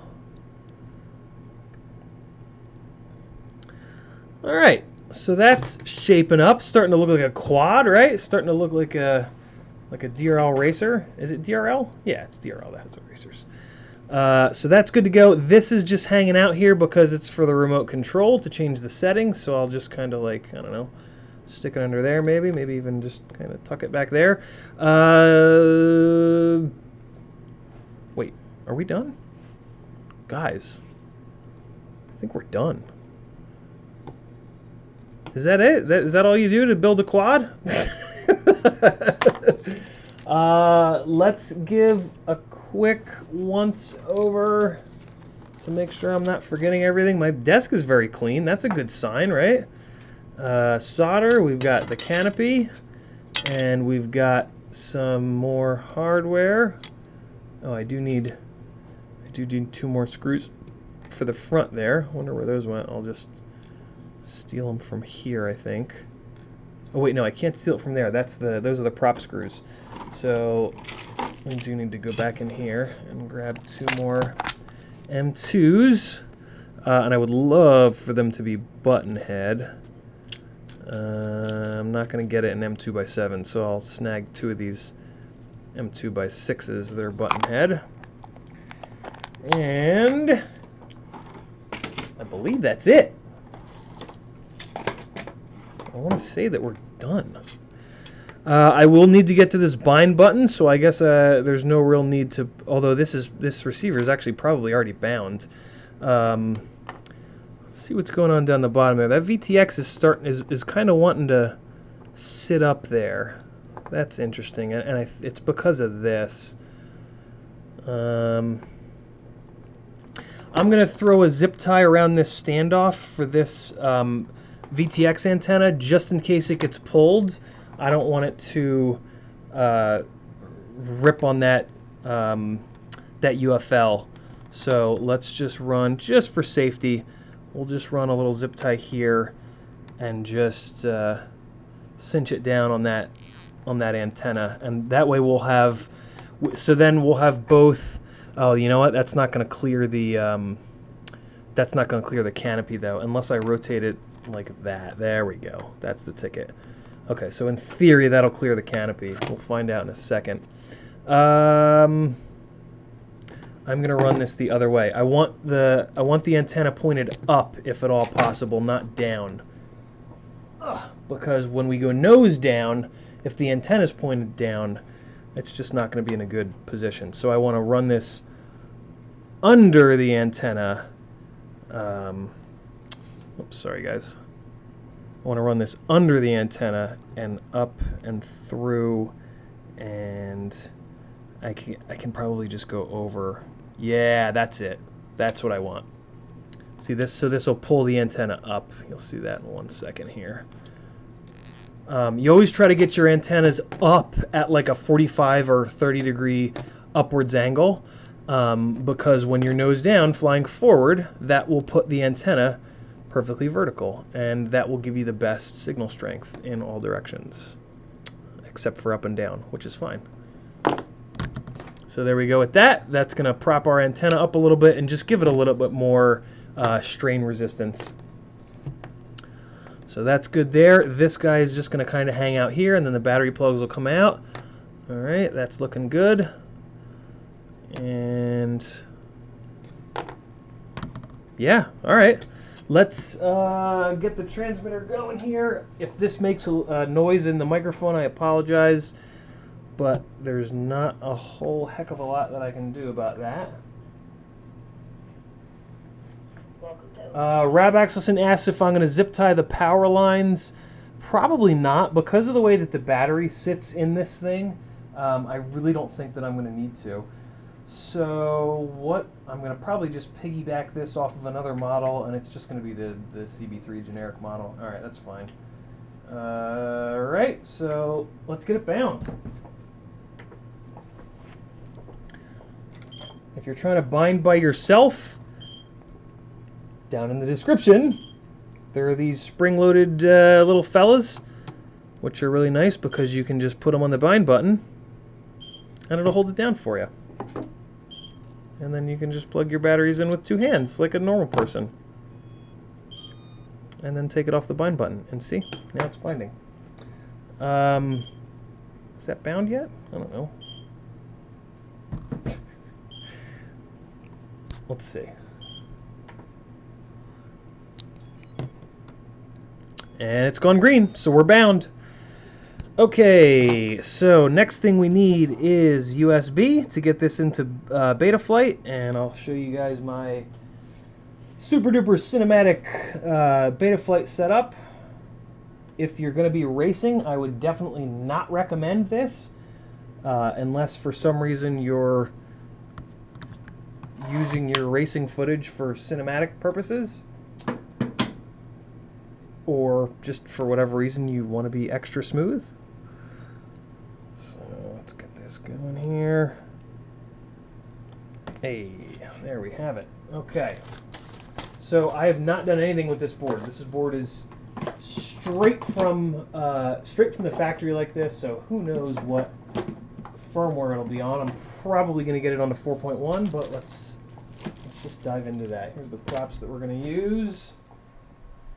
Okay, soldering iron is off. That's good. Here we go. Hi, everybody. Okay, let's get a move on. I'm not going to put 4.2 RC1 because I put that onto another micro the other day, and it is oscillating in a very strange way. It is extremely unhappy. So we're going to connect, and I'll make this full screen, I guess. Let me just shrink this guy down here. Throw it in the bottom right. All right, so first thing we want to check is the board orientation. We're going to nose down, we're going to nose up, we're going to go to the left, and we're going to go to the right, and then we're going to yaw right, and we're going to yaw left. And everything looked correct, so we're good to go. In theory, it's not going to try to chop our heads off. Next is the ports tab. I'm going to go turn on the serial RX for UART1 because that's where I put the... well, that's where what I was told the UART that the S bus is on. So hopefully that was right. And then I put UART2. I think I put on the smart audio, if I'm not mistaken. And it looks like they have soft serial set up already. That's kind of interesting. I'm going to put soft serial on smart port. I'm kind of taking a guess there, but you know, first time you plug it in with the goggles on and try to change the channel, you'll know if you got it right or not. Oh, look at that. It's on Betaflight 4.1.1. That's pretty cool.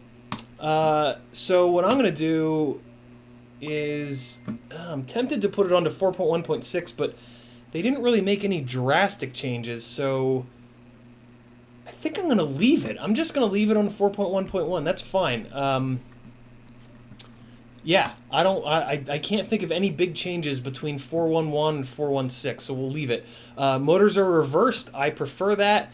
AK8K, we can't leave it there because it is a 4K processor, or F4 processor. So we need to drop it down to 4K. We need to drop D-Shot down to 300. We're going to turn on bidirectional D-Shot. We need to change the number of motor poles down to 12 from 14 because micromotors almost all have 12. Oh, I forgot that it reboots it. I just wanted to save it real quick. All right, accelerometer, I leave that on. Personalization, I just put into my name. FPV camera angle, definitely zero that out. You do not want that on. S-Bus is good to go there. Soft serial is on. Telemetry is on. LED strip is on. I don't need LED strips, so we'll turn that off. Air mode I'm going to turn off because I put air mode on a switch. OSD, anti-gravity dynamic filter on, that's what we want. And then the D-Shot beacon configuration, these are both flipped on. Usually they're off by default, so that's good that these two guys are on. Save and reboot. You guys can rewind this. I'm going to go through this fast, but you can rewind this if you want to steal all these settings. PID tuning, we are going to dump the stick response gain all the way down because that is one of the ways that I create a lot of smoothness. Feed forward transmission, I'm going to max all the way out at a 1.0 or like 1. Throttle, whoa, throttle boost is at 13? Jeez. I'm going to pull that down to 6. I've never run that so high. VBAT PID compensation, I am going to turn on. iTerm relax, I'm going to change to gyro, and I'm going to change the cutoff to 10. That's a freestyle setup. If you're going to race, leave that alone. Well, no, do change it to gyro, but leave the cutoff at 20 if you're going to race. D-min, I'm going to bump up to 50 and 50 on the gain and advance. That's another way that I create a lot of smoothness. Anti-gravity will leave at 6.5. That's totally fine. These motors are pretty smooth, so I can probably start to cheat this PID tune up a little bit.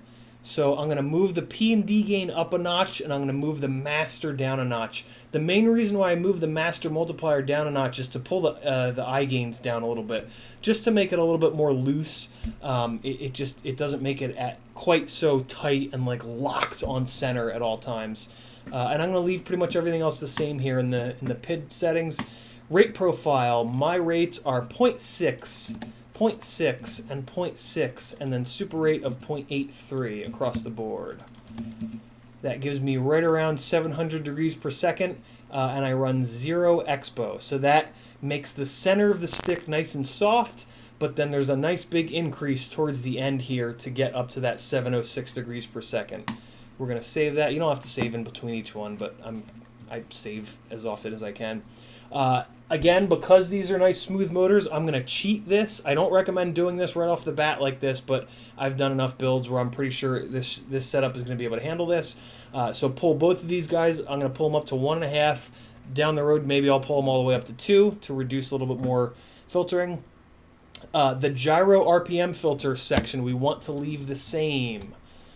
We want to leave this harmonics on 3. That's very, very important for micros. You always want to leave this harmonics on 3, even on 5-inch rigs. Leave the gyro RPM section alone here. The only thing you might eventually want to change is the minimum frequency, but just to be safe, I'm going to leave that alone. Dynamic notch filter range. This is not the RPM filter. This is the dynamic notch.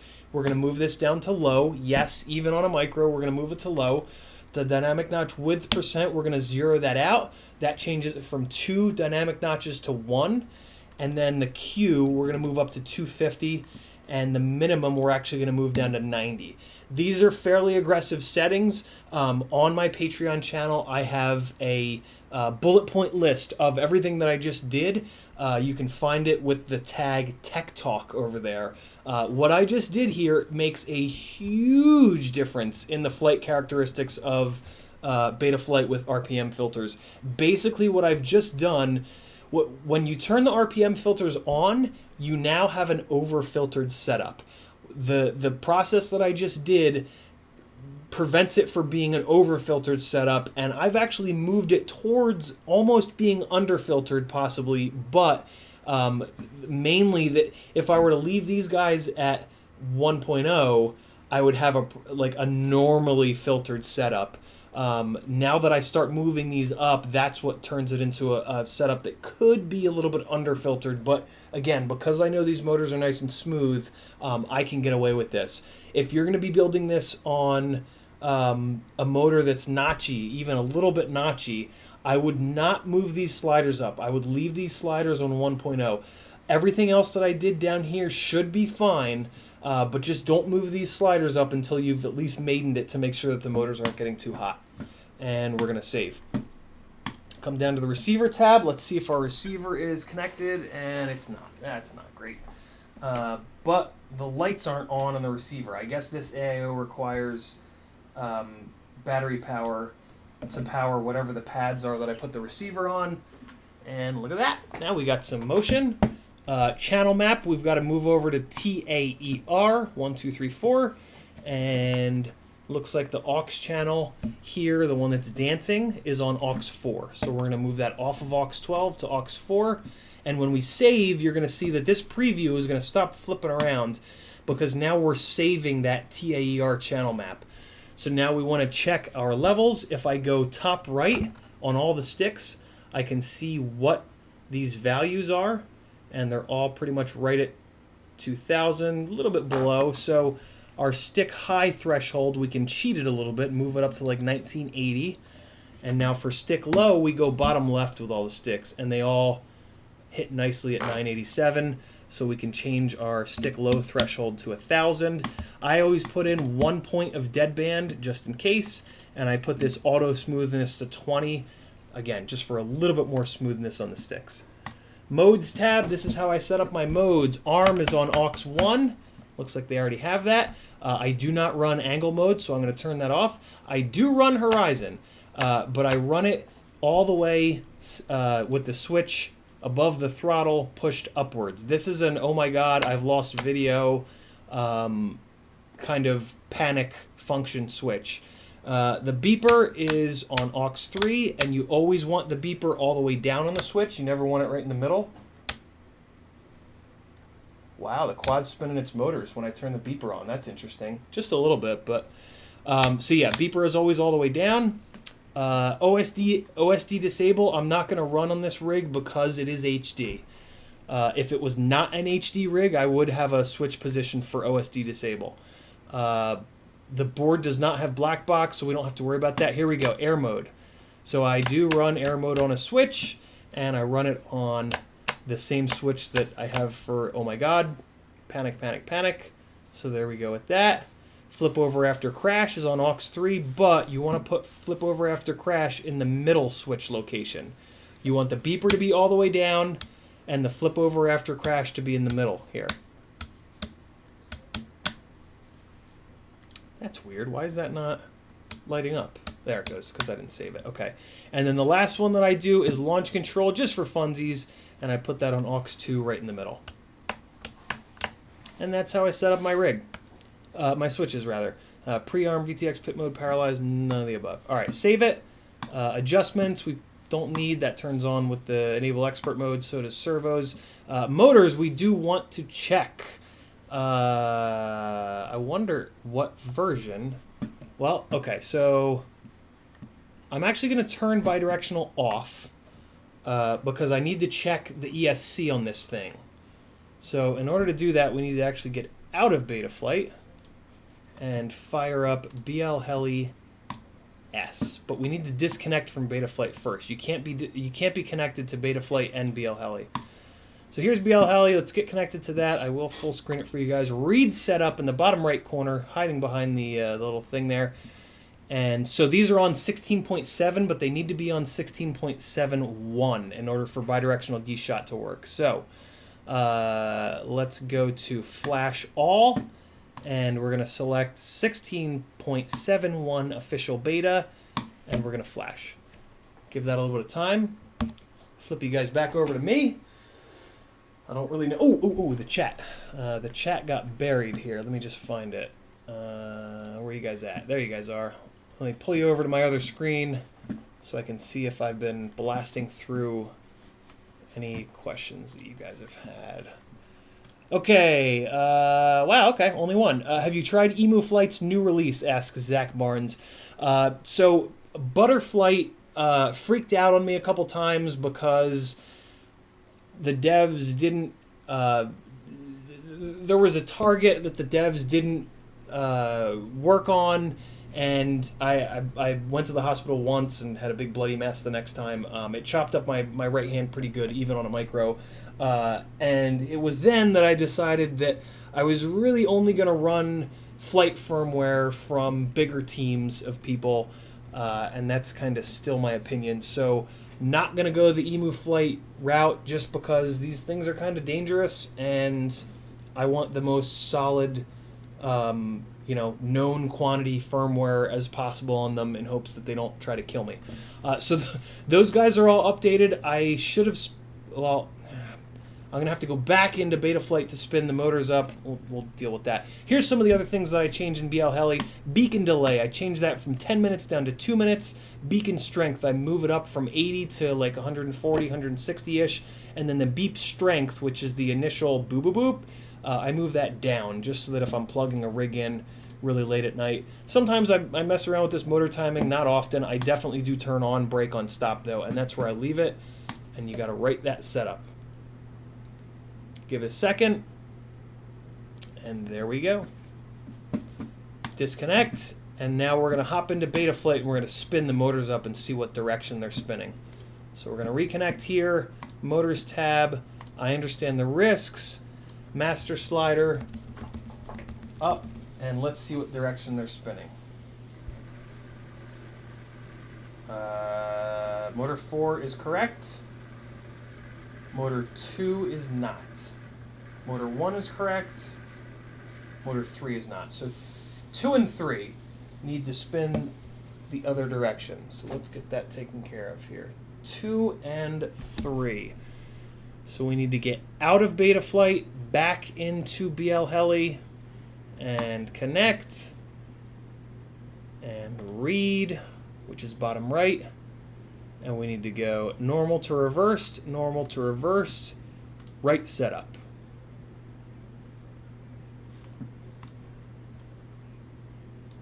Right setup is down here. And now that these have turned purple again, we're good to go. So we can disconnect, back into Betaflight, and now we're going to make sure that the motors are in the correct spots, which they should be on this AIO board, but still want to check it. So motor 1 is back right, that's good to go.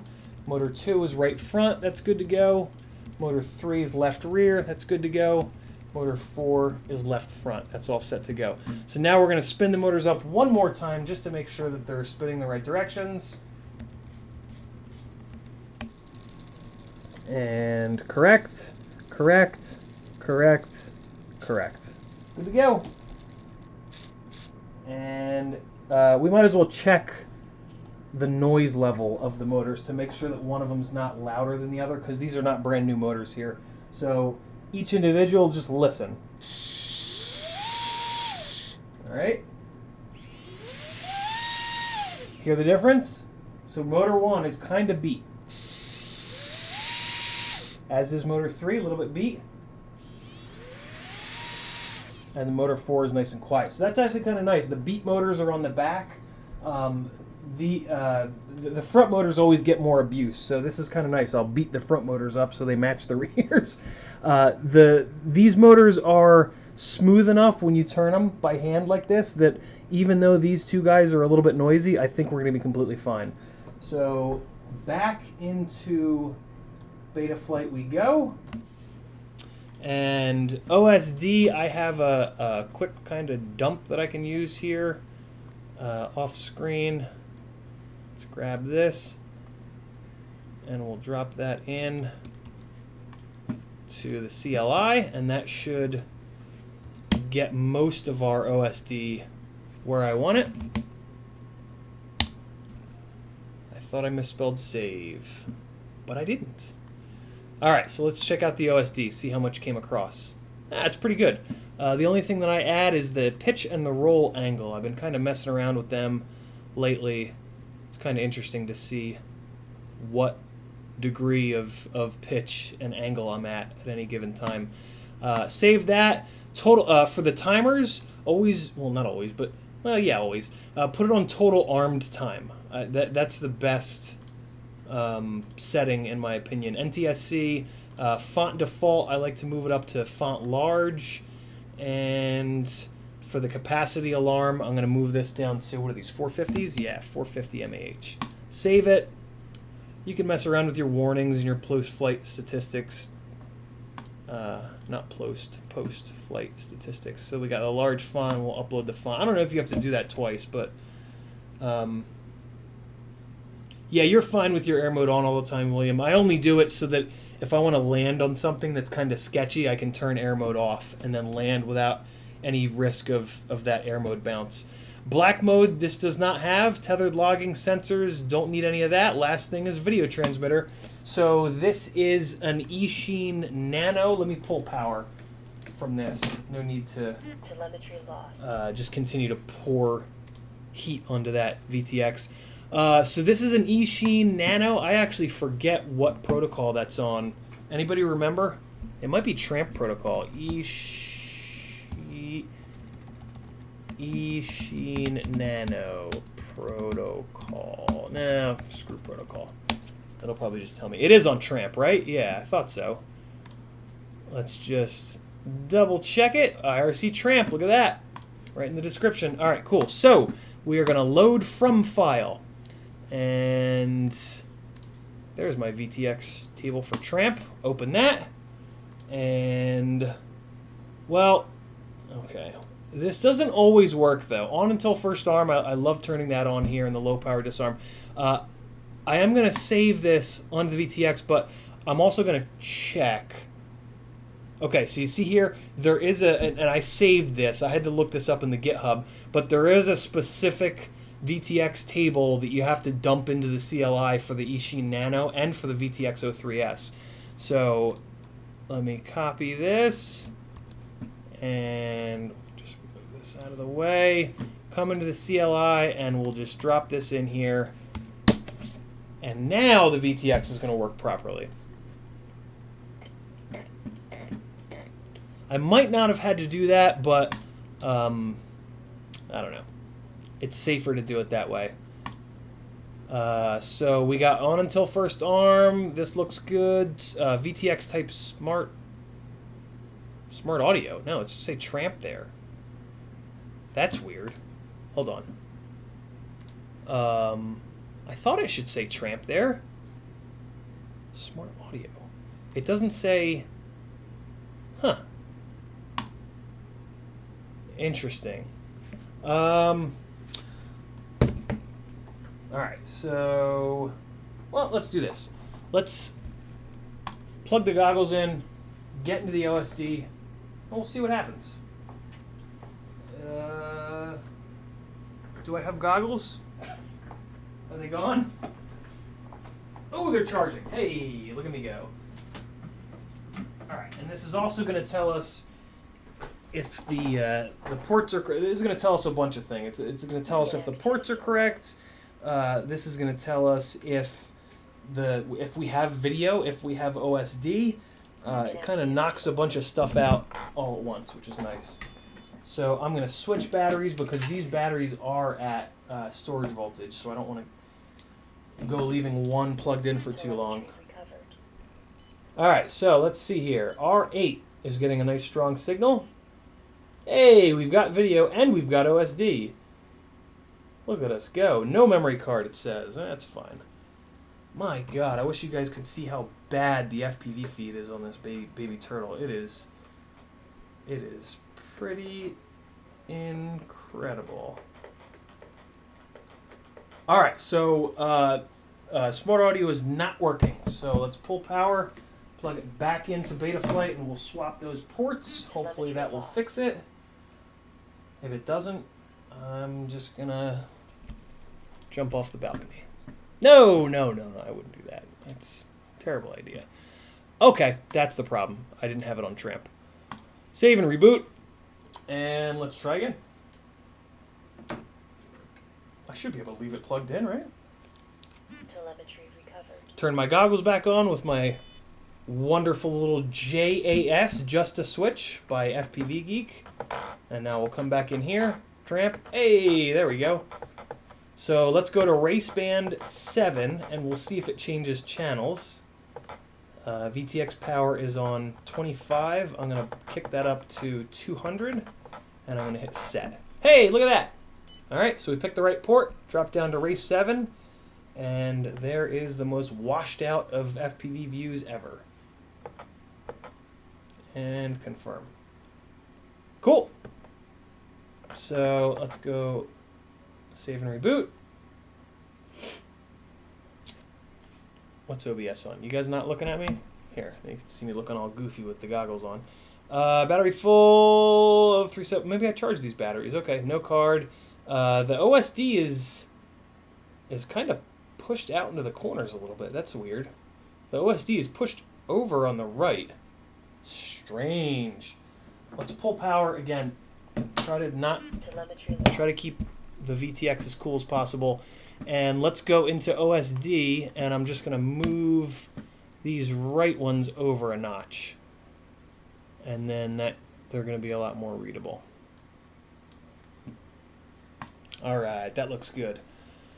Ranflin asks, will you drop all these Betaflight settings for this build? I will not, Ranflin. I do not feel comfortable sharing Betaflight settings. There are just too many different combinations of parts.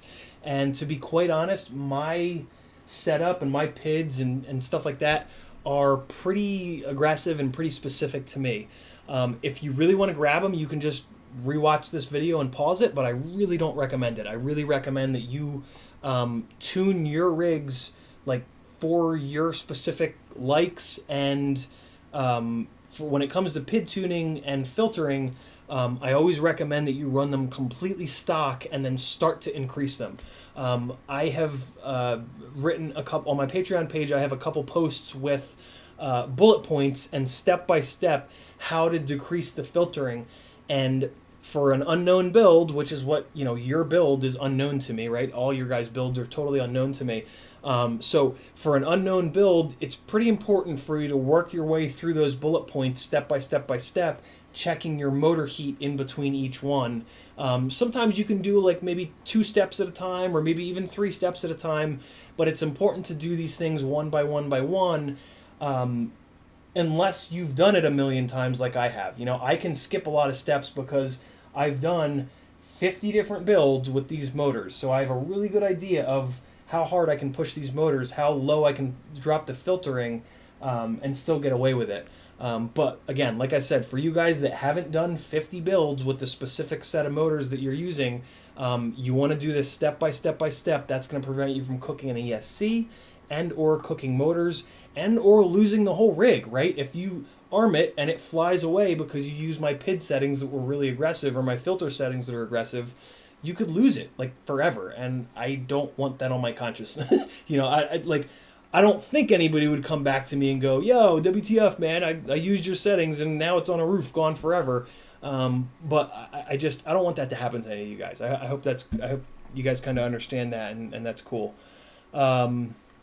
There's Tiago telling me exactly what the problem is for the last probably 10 minutes. So yeah, the only other thing is telemetry. Let's make sure telemetry is working, because it was coming through on the modes tab. So we're good. We're good in beta flight. Yeah. All right, let's put the top on and we'll test hover it inside, which is the worst idea ever. Nobody should ever do that. But I know you're all gonna, because everybody that I've ever talked to that flies FPV test hovers their stuff inside. So yeah, we're just all daredevils. Let's get a memory card in here. Let's use this little 16 gig here. Hopefully it's not... Oh, well, you know what? And we're also going to drop this canopy on, and there's a chance that the canopy's not going to fit because of this second board that I put in here. But I'm noticing that this board is not really wide, right? Like it's kind of lined up with these bolt holes, so we might be okay. Let's put a memory card in here. What do you say? Oh man, I knew it was going to be tough to get a memory card in and out of this, but that's real tough. I still don't have to worry about losing it. There we go. There's the click, and hey, look at that. So here's the moment. Let's see if the canopy is going to fit. Oh, God. And...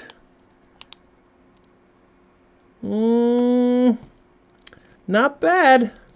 Not as bad as I thought it was going to be. It seems like it hits in the front. Wow, it's really not bad. I don't think I'm going to trim it. I think I'm just going to let it hit. Because it's not like I'm pushing down hard up in the front here, and it's not fighting me. Wow. Okay. So I got some wires kind of peeking out. I want to take care of that. Let's get these guys tucked in here a little bit better. That's an easy little fix. And oh yeah, even better, even better. And there's something else that was kind of hanging out. I think it might have been this guy here, or maybe it was this. Oh yeah, it was this. This guy was kind of hanging out. So let's get this kind of routed a little bit better. Maybe I'll go the complete other direction with it. Yeah, there we go. That'll get it in. All right, so we got that. And let's just do this. Let's just kind of feed it through a little bit. Nah, it's fine. That's going to be all right there. And this guy was kind of hanging out, but he's all right. Just pull him in like that. Okay, let's try it one more time. I always want to put the canopy on backwards too. Yeah, so see, like I'm pushing down hard on the front, like this is as low as it's going to go, and it's like just barely touching that. And I mean, you have to run little zip ties or whatever to hold these down anyway. So yeah, I mean that's fine. I'm done. I'm gonna run it like this. I am okay with that. Look at that red TPU, guys. I don't know if I love it with the red. I think I might. Maybe it'll be better with the purple. The red is just kind of bright, and it just kind of breaks it up a little bit. I don't know. When I pieced this together with the black, I was like, oh, it's so cool looking. But I can't leave things alone ever, as I'm sure many of you can sympathize. Damn, this came out nice. That board sits in there really nicely. I'm shocked. I thought I was gonna have a real hard time getting that board to clear with the canopy, but man. Yeah, it's kind of touching in the back there, but this switch is look at the switch hanging out like that. Are you kidding me? Look at that. My little single switch on there is like perfectly exposed. You guys did that on purpose, didn't you? Mongo, you still in here? All right, and let's put our rear fin on. You don't have to run the rear fin, but if you don't, then you have no style. And it also helps it turtle mode back over. There's even on Thingiverse, somebody made an extra large rear fin to help even more with turtle mode. It does so. The actual purpose of the hole in this one that it comes with is to put a little piece of clear tubing that they give you in it, and that really makes it. It's a flip stick. It's called. So it sits up that high, and it really makes it turtle mode a lot easier because you've got something like this tall off the back. But it just looks ridiculous. So you know. Function over form, very important with me. Guys, that's how you build a tiny trainer in, 4 hours? 7, 8, 9, 10, 11? Wow, 4 hours that took. My goodness. And that's an AIO build. Man, builds take some time. So this battery tray is probably going to be a little tight. In the official Fly 533 build video, they show you how to loosen this up, but it actually fits. So here's how they show you to loosen up. I don't remember if they tell you to do it with the battery in here or not, but I'm gonna do it with the battery in here. They just tell you to hit this with a lighter, and the TPU will just stretch a little bit, which now I can totally see why, because this thing is under pressure in here. So they basically say to just give this a little bit of love here, and when you heat TPU up, it's just gets a little stretchy. So let's see how this is. Just give it a little bit, kind of keeping the heat moving so it doesn't get it too hot. Maybe this will also kind of put a crease in the corners of this thing, which would be cool. And all right, let's see how that is. Still pretty tight. Still very tight. Okay, let's hit it with some more heat. Inactivity alarm. Well, then I'll wiggle the sticks. Happy now? All right, give it a little bit more heat here. This is good. Never hold lighters up to your batteries, guys. Doing something silly. Alright, let's see how that is.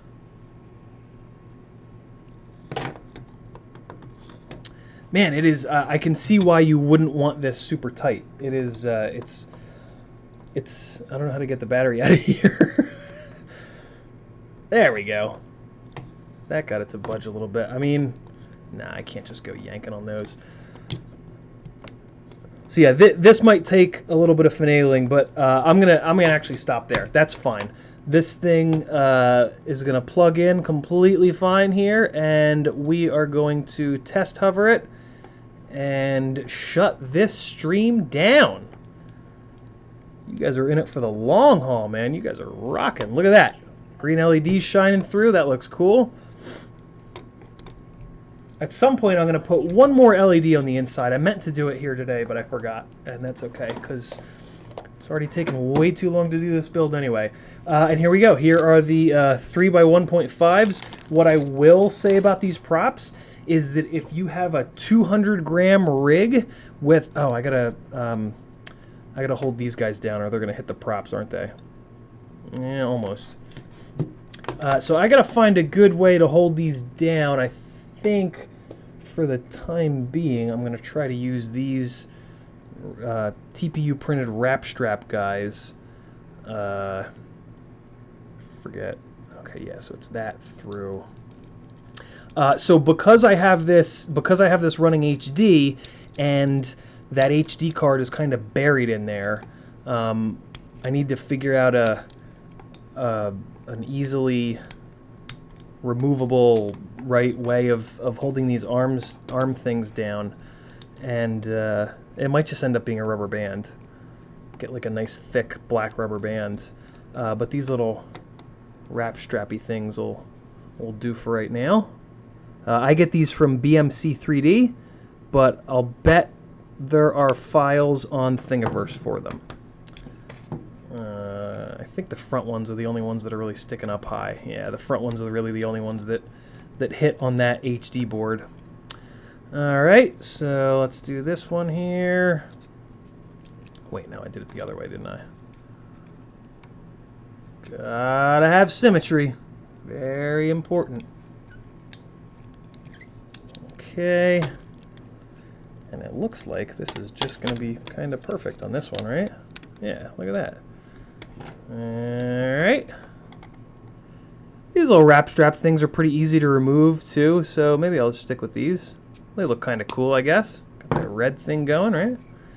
So there we go. There's the fronts. The rears aren't sticking up as high, so I'll just leave them alone for the time being. Yeah, so if you try to run these props on a 200-gram rig with a whole bunch of horsepower, like, oh, I don't know, 1306 4000s, you will flatten the blades on these props out very quickly and very easily. It was happening at like half throttle for me. So these 3x1.5x3 props are definitely for lower weight, lower power setups, which is fine. It kind of makes sense with a pitch of 1.5. That's really where you want to put them anyway. It was just a test to run them. I just wanted to see how they were in the air, but yeah, they're just not meant for a big fat, powerful freestyle rig like that, 3-inch freestyle rig like that. They should be really good on here. So these, it sounds like Evan is coming out with his own version of these props, which is going to be pretty cool. I'm assuming that they'll be in that nice blue color. So that'll be neat. That'll be cool to see. And there we go. Other than these props, if you want some other options, my two other favorite props that would be really good for this build are going to be the Emax Avan 3-inch and the Gemfan Wind Dancer 3028. Those are going to be quite a bit more pitchy than these props here, but they're very well balanced. They fly really well. They're relatively durable. I think the Wind Dancers are a little bit more durable. With HQ props, you almost always get more durability, though, so that's why these might be the choice for that. But yeah, just another couple options for you. If you're new to micros, not all of the props available for sale are well balanced. Unfortunately, there are quite a few actually micro props that are not all that well balanced. So if you get a new set of props and you put them on, for example, the Azor props have had the Azor micro props have a really hard time with balance. And yeah, so if your rig is flying fine and you get a new prop and put it on there, and all of a sudden you got jello and all kinds of nonsense, it's not you. You probably can't PID tune that out, nor would you want to, because you'd have to cripple the tune and have a rig that flies like crap just to run those props. Yeah, just something to keep in mind. There you go. Look at that little guy. That's a handsome devil right there. What do you guys think about the red? Battery all up under there, all held tight. Bro, we built a quad. A whole quad. We've never done that on a stream. We've only ever forgive the mess, guys. It's I've been shipping a lot of giveaways, so it's a huge mess. If you don't know, I do giveaways every single Monday. 4 of them, believe it or not. And if you want to get in on them, all you got to do is scroll down a little bit. In the description, there's a link to my Patreon channel. And once you get over there, there'll be a little bit more info on how you can join. Or just look up any of my Monday night streams, and you'll see exactly how to join. So, when you are about to fly a maiden, I have a process that eliminates most of the oh my god, I'm going to die moments. So, here's the process. As quick as you can, 2 fingers on either side of the arm switch. You're going to go up and down as quick as you can. Boom. Now, I already heard something hitting, so we already know there's an issue. Props are hitting on something. Let's figure out what. And it's this guy. So, I need to do a little bit more thinking about where I'm going to leave this little guy. But for now, we'll just do that, and now we should be fine. All right, so we already learned something. Now we'll do it again. All right, so no, and now we'll do it for a little bit longer, and a little bit longer, and a little bit longer, and now we're good. So it idles fine, all right? Now, don't just go out and fly it, because if the props are on wrong or if the motors are assigned to different spots, it'll idle, but then as soon as you do anything, it'll go banana pants. So now the next thing you're gonna do is arm it, and you're just gonna give it a little bit of roll, and then you're gonna immediately disarm. Roll, disarm. And it didn't freak out, so that's good. So now we know that the roll axis is okay. Now we want to do the same thing with the pitch axis. Arm it, pitch, disarm. And now we're good. It didn't go bananas. So now we're pretty sure it's not going to go crazy, but just do it again. Just move the sticks around a little bit. Just make absolutely sure. Maybe do a little yaw just to make sure. So it started to wind up because I accidentally hit the throttle. Sometimes the PID loop will wind up a little bit. That's fine. But again, we just want to make sure it doesn't Tasmanian devil and kill everyone in the house. So now we do the stupid thing and we test hover it indoors. Look at those green LEDs.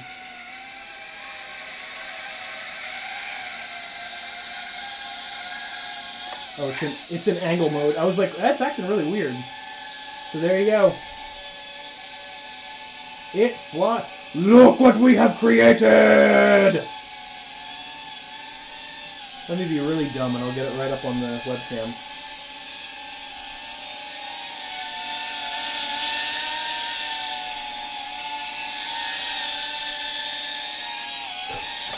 There you have it. That's how you build a tiny strainer, folks. Let me get these cameras back where they belong. All right. Guys, we did it. We did it together. Should we end the stream with it just sitting here, like, idling? Wait. No, that's too dangerous. All right, let's pull the power so the VTX doesn't explode. God knows how much voltage is in this battery, too. And yeah, I'll spend a little bit of time with this battery pouch off the stream here to get it not quite so tight. Because I'm going to rewatch their video to see. You can find the video by just going to Evan's channel. All right, back to this camera here. I don't know what to say. We've never done a whole build on the stream. Usually I just finish up a build and then we... what am I doing? Usually I just finish up a build and then we have 18 more things to do. Thanks for hanging, everybody. If you're still watching, you're an animal. And that's awesome because you stayed till the end. So yeah, just to reiterate... Are you going to flash? No. Just to reiterate, if you like this video and share this video on Facebook, you'll be entered... FPVCrate will enter you in a giveaway thing to win a $50 gift certificate for the Tiny Trainer to drop the cost down by $50. So why wouldn't you? We got a good thumbnail, and we got... I don't know what I'm saying. It's been long. It's been a long time. It's late. It's 11 o'clock here. I'm hungry again. You guys are awesome, though. Again, thanks for hanging. Any last second words of wisdom or obscenities that you want to throw my way, or I don't know, whatever? Let's get some music going. Let's end this stream in style. We'll throw some music on. Maybe I'll put a little super secret edit for you for sticking into the very end. Let's take a second here. Let's just drink it in. Let's just take a second to... We'll sit back in our chairs. Everybody now. Everybody sit back in your chair and just... Oh, God. A job well done, man. You guys gave me the moral support that I needed. Told you, you've never seen anybody as skinny as me. Dude! No, William Barlow, I will never get a heat gun. Because a heat gun only has one job. Oh, what's she weigh? Il Mill. Oh, yes, Il Mill. Thank you. I can't believe I forgot that. Good call, bro. Il Mill gets the unofficial award for the night of the best reminder of the night. Ooh, that's on ounces.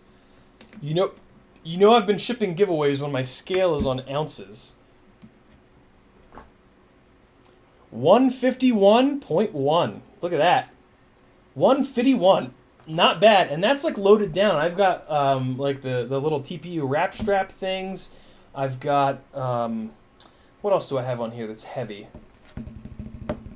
I guess nothing. These in theory these motors are 1304s, so in theory they're a little bit lighter than the 1404s, but in reality they might actually not be. These are old 1304s. The motor manufacturers have found a lot of ways to lighten up motors in the last like year or two. So the 1404s might not be any heavy. Oh, I've got the HD in there. That's why it's so fat. Okay. I'm sitting here like I thought they were supposed to be 130 to 140 grams.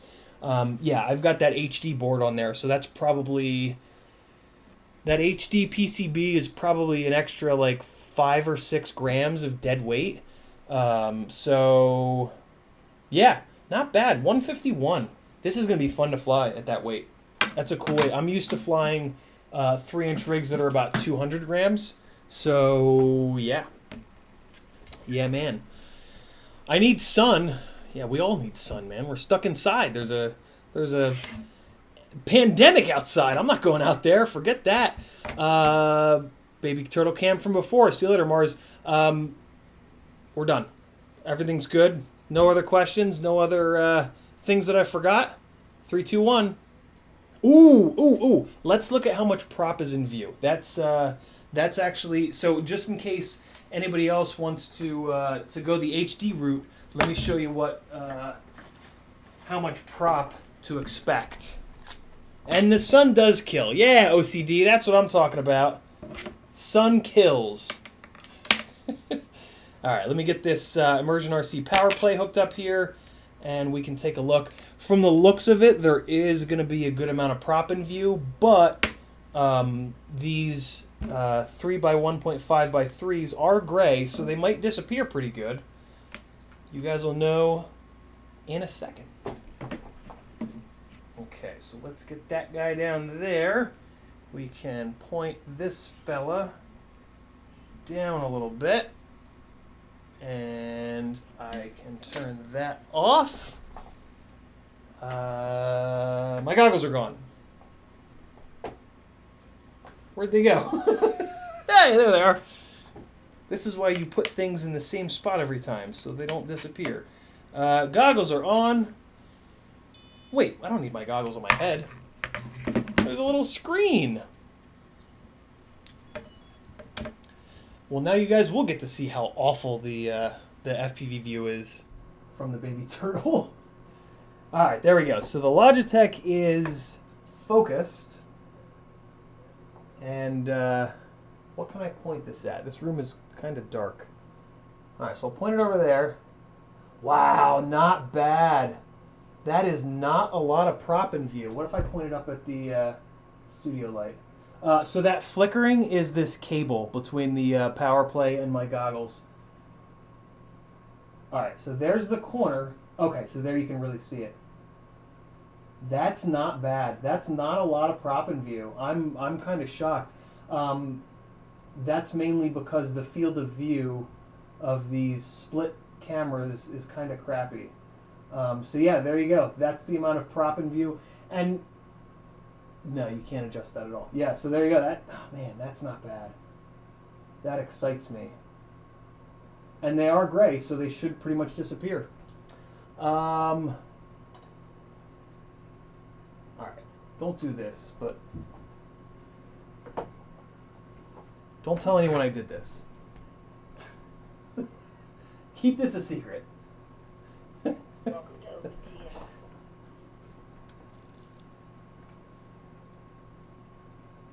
Hey, Kristen, where's the cat?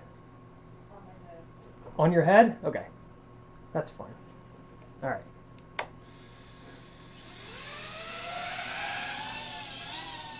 Oh my god, there's a lot of up tilt. Oh wow, there's a bunch of up tilt. I can't fly this inside. It's too heavy. Okay. We'll end the stream there.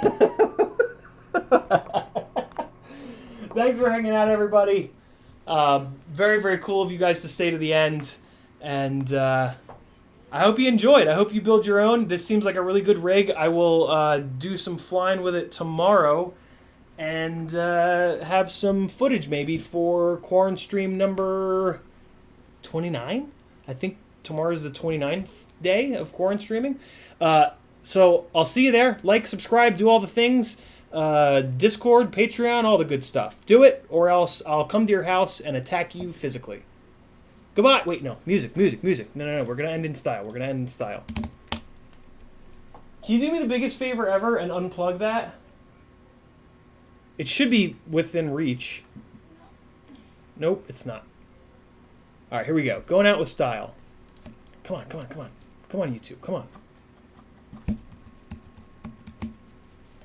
And here we go. Here's some music. Oh no, no commercials, not allowed. Music, and then I'm also going to give you a little bit of 5-inch flight footage. Because who doesn't like that?